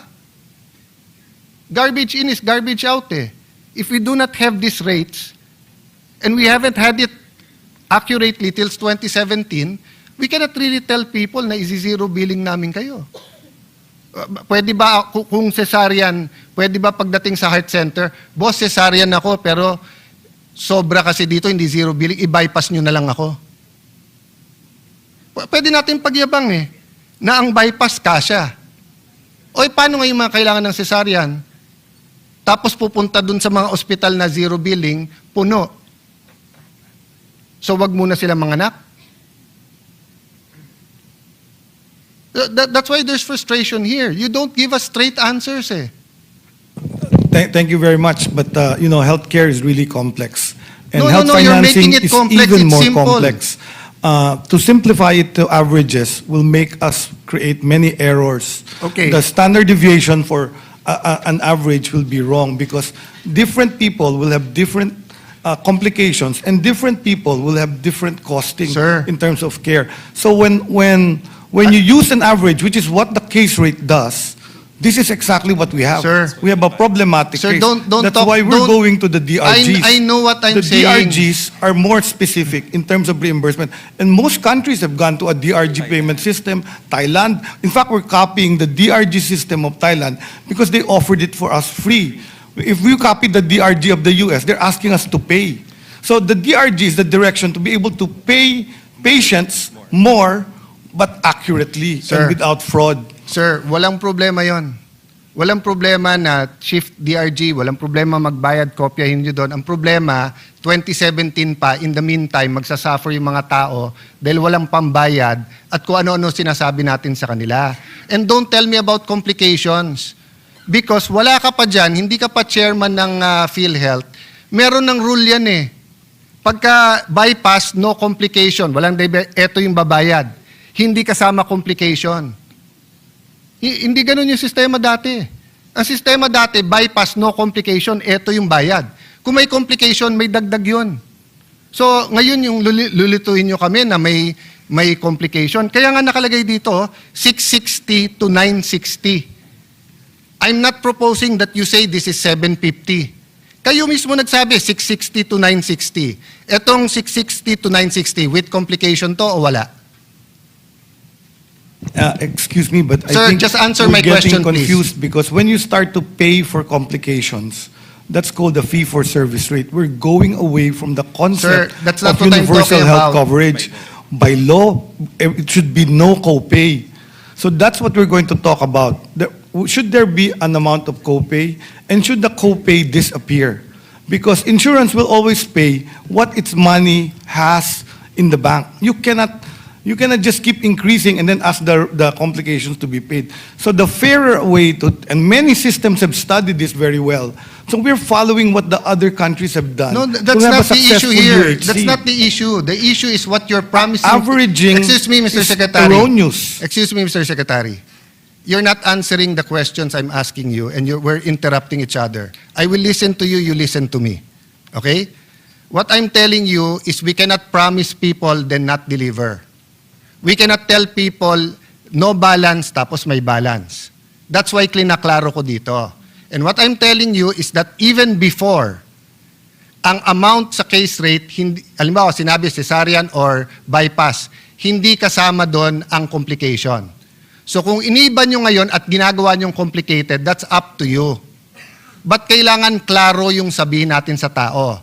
That's why I'm asking you a specific question. Etong bypass, 660 to 960 Z benefits package. Does that include kung meron complication sa kanyang bypass o wala? That's a yes or no question. It's supposed to...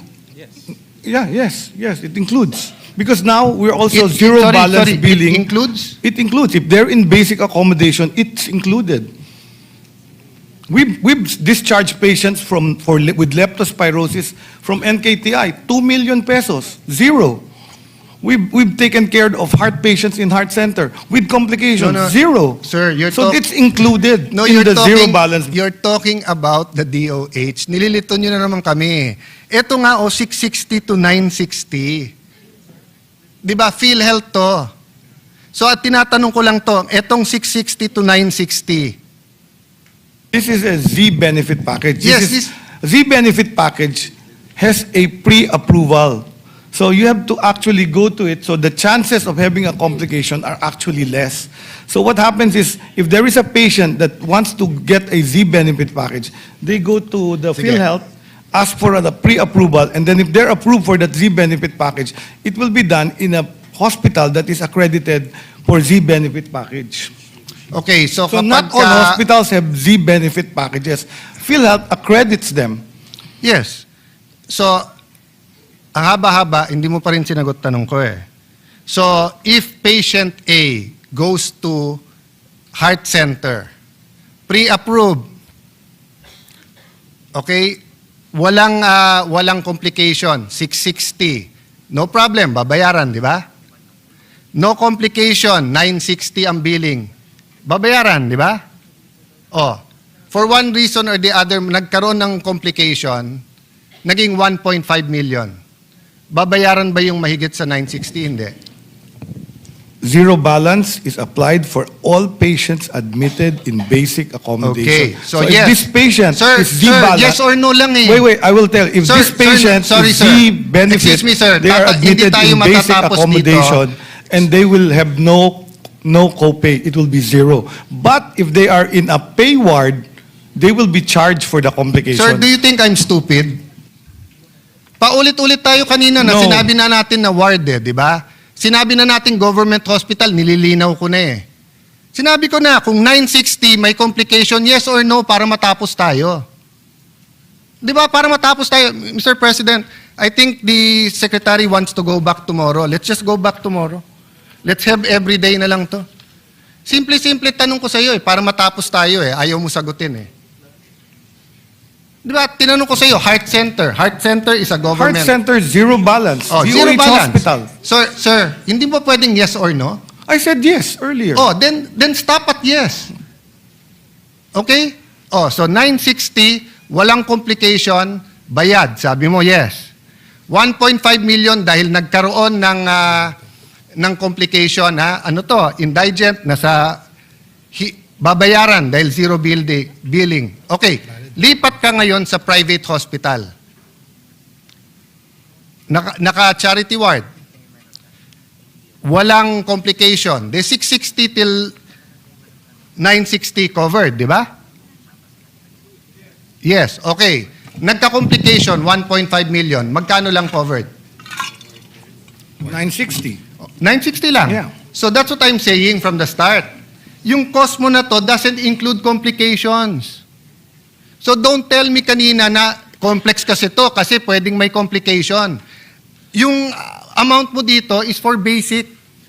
So if you do the survey in all the hospitals, then announce to people, eto yung rules. Kung government hospital, ganito. Kung private, ganito. Ilan kami dito? Si Senator JV, nakailan amendment na yung PhilHealth? We were here then. So we know the law. We know na kulang ng pera. Hindi yun yung issue. Ang issue, chairman po kayo ng PhilHealth, hindi nyo ginagawa yung survey. And then sasabihin nyo mag-migrate, pilot pa lang, next year pa lang. So in the meantime, each and every one of our constituents na may problema, hindi makapagpagamot. Oh, now answer me. With the zero billing, ilan lang ang kasya sa government hospitals natin? Ilan ang beds ng ating government hospital? Na basic na sasabihin nyo. Total. 90% of the total public beds in the And DOH how many hospitals. public beds do we have? Excuse me, sir. I'm asking the secretary. Excuse me. Sir Secretary, you mean you don't know that? That's basic info. I keep changing because there are hospitals that increase their bed capacity by law. So the number is not Sir, a fixed number. By law and actual, there are certain things that daily you have to know. And nasa fingertips mo yan. No coaching. I am testing the secretary precisely because I want to know if he's diligent on this or not. You don't have to give me the exact. You can give me a ballpark. Oh, so more or less, ilan ang bed capacity natin? Sir, Mr. Sergeant of Arms, pakitanggal yung naka-black na jacket. Sinabi ko na no coaching Please leave the room. So it's probably about 800. Suspended. Sinabi ko na.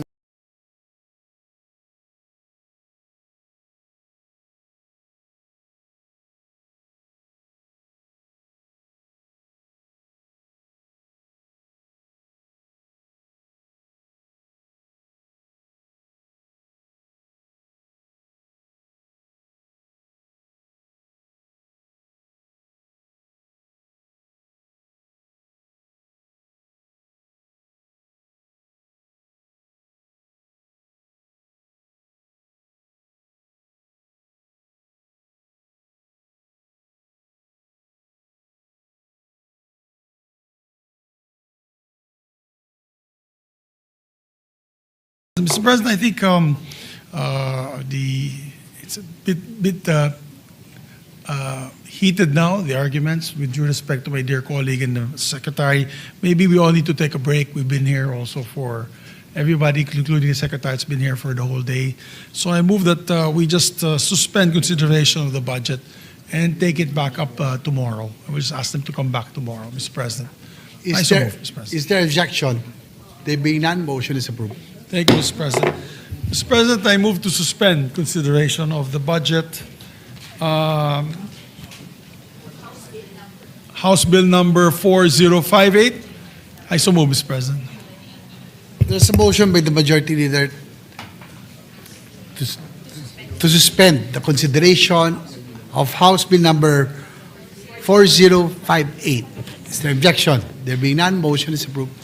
Thank you, Mr. President. Mr. President, I move that we suspend session until 1 o'clock in the afternoon of Thursday, November 27, 2025. Later. Is there later this objection? afternoon. There being none, the session is suspended until 1 o'clock in the afternoon of Thursday, November 27, 2025. Thank you very much, Mr.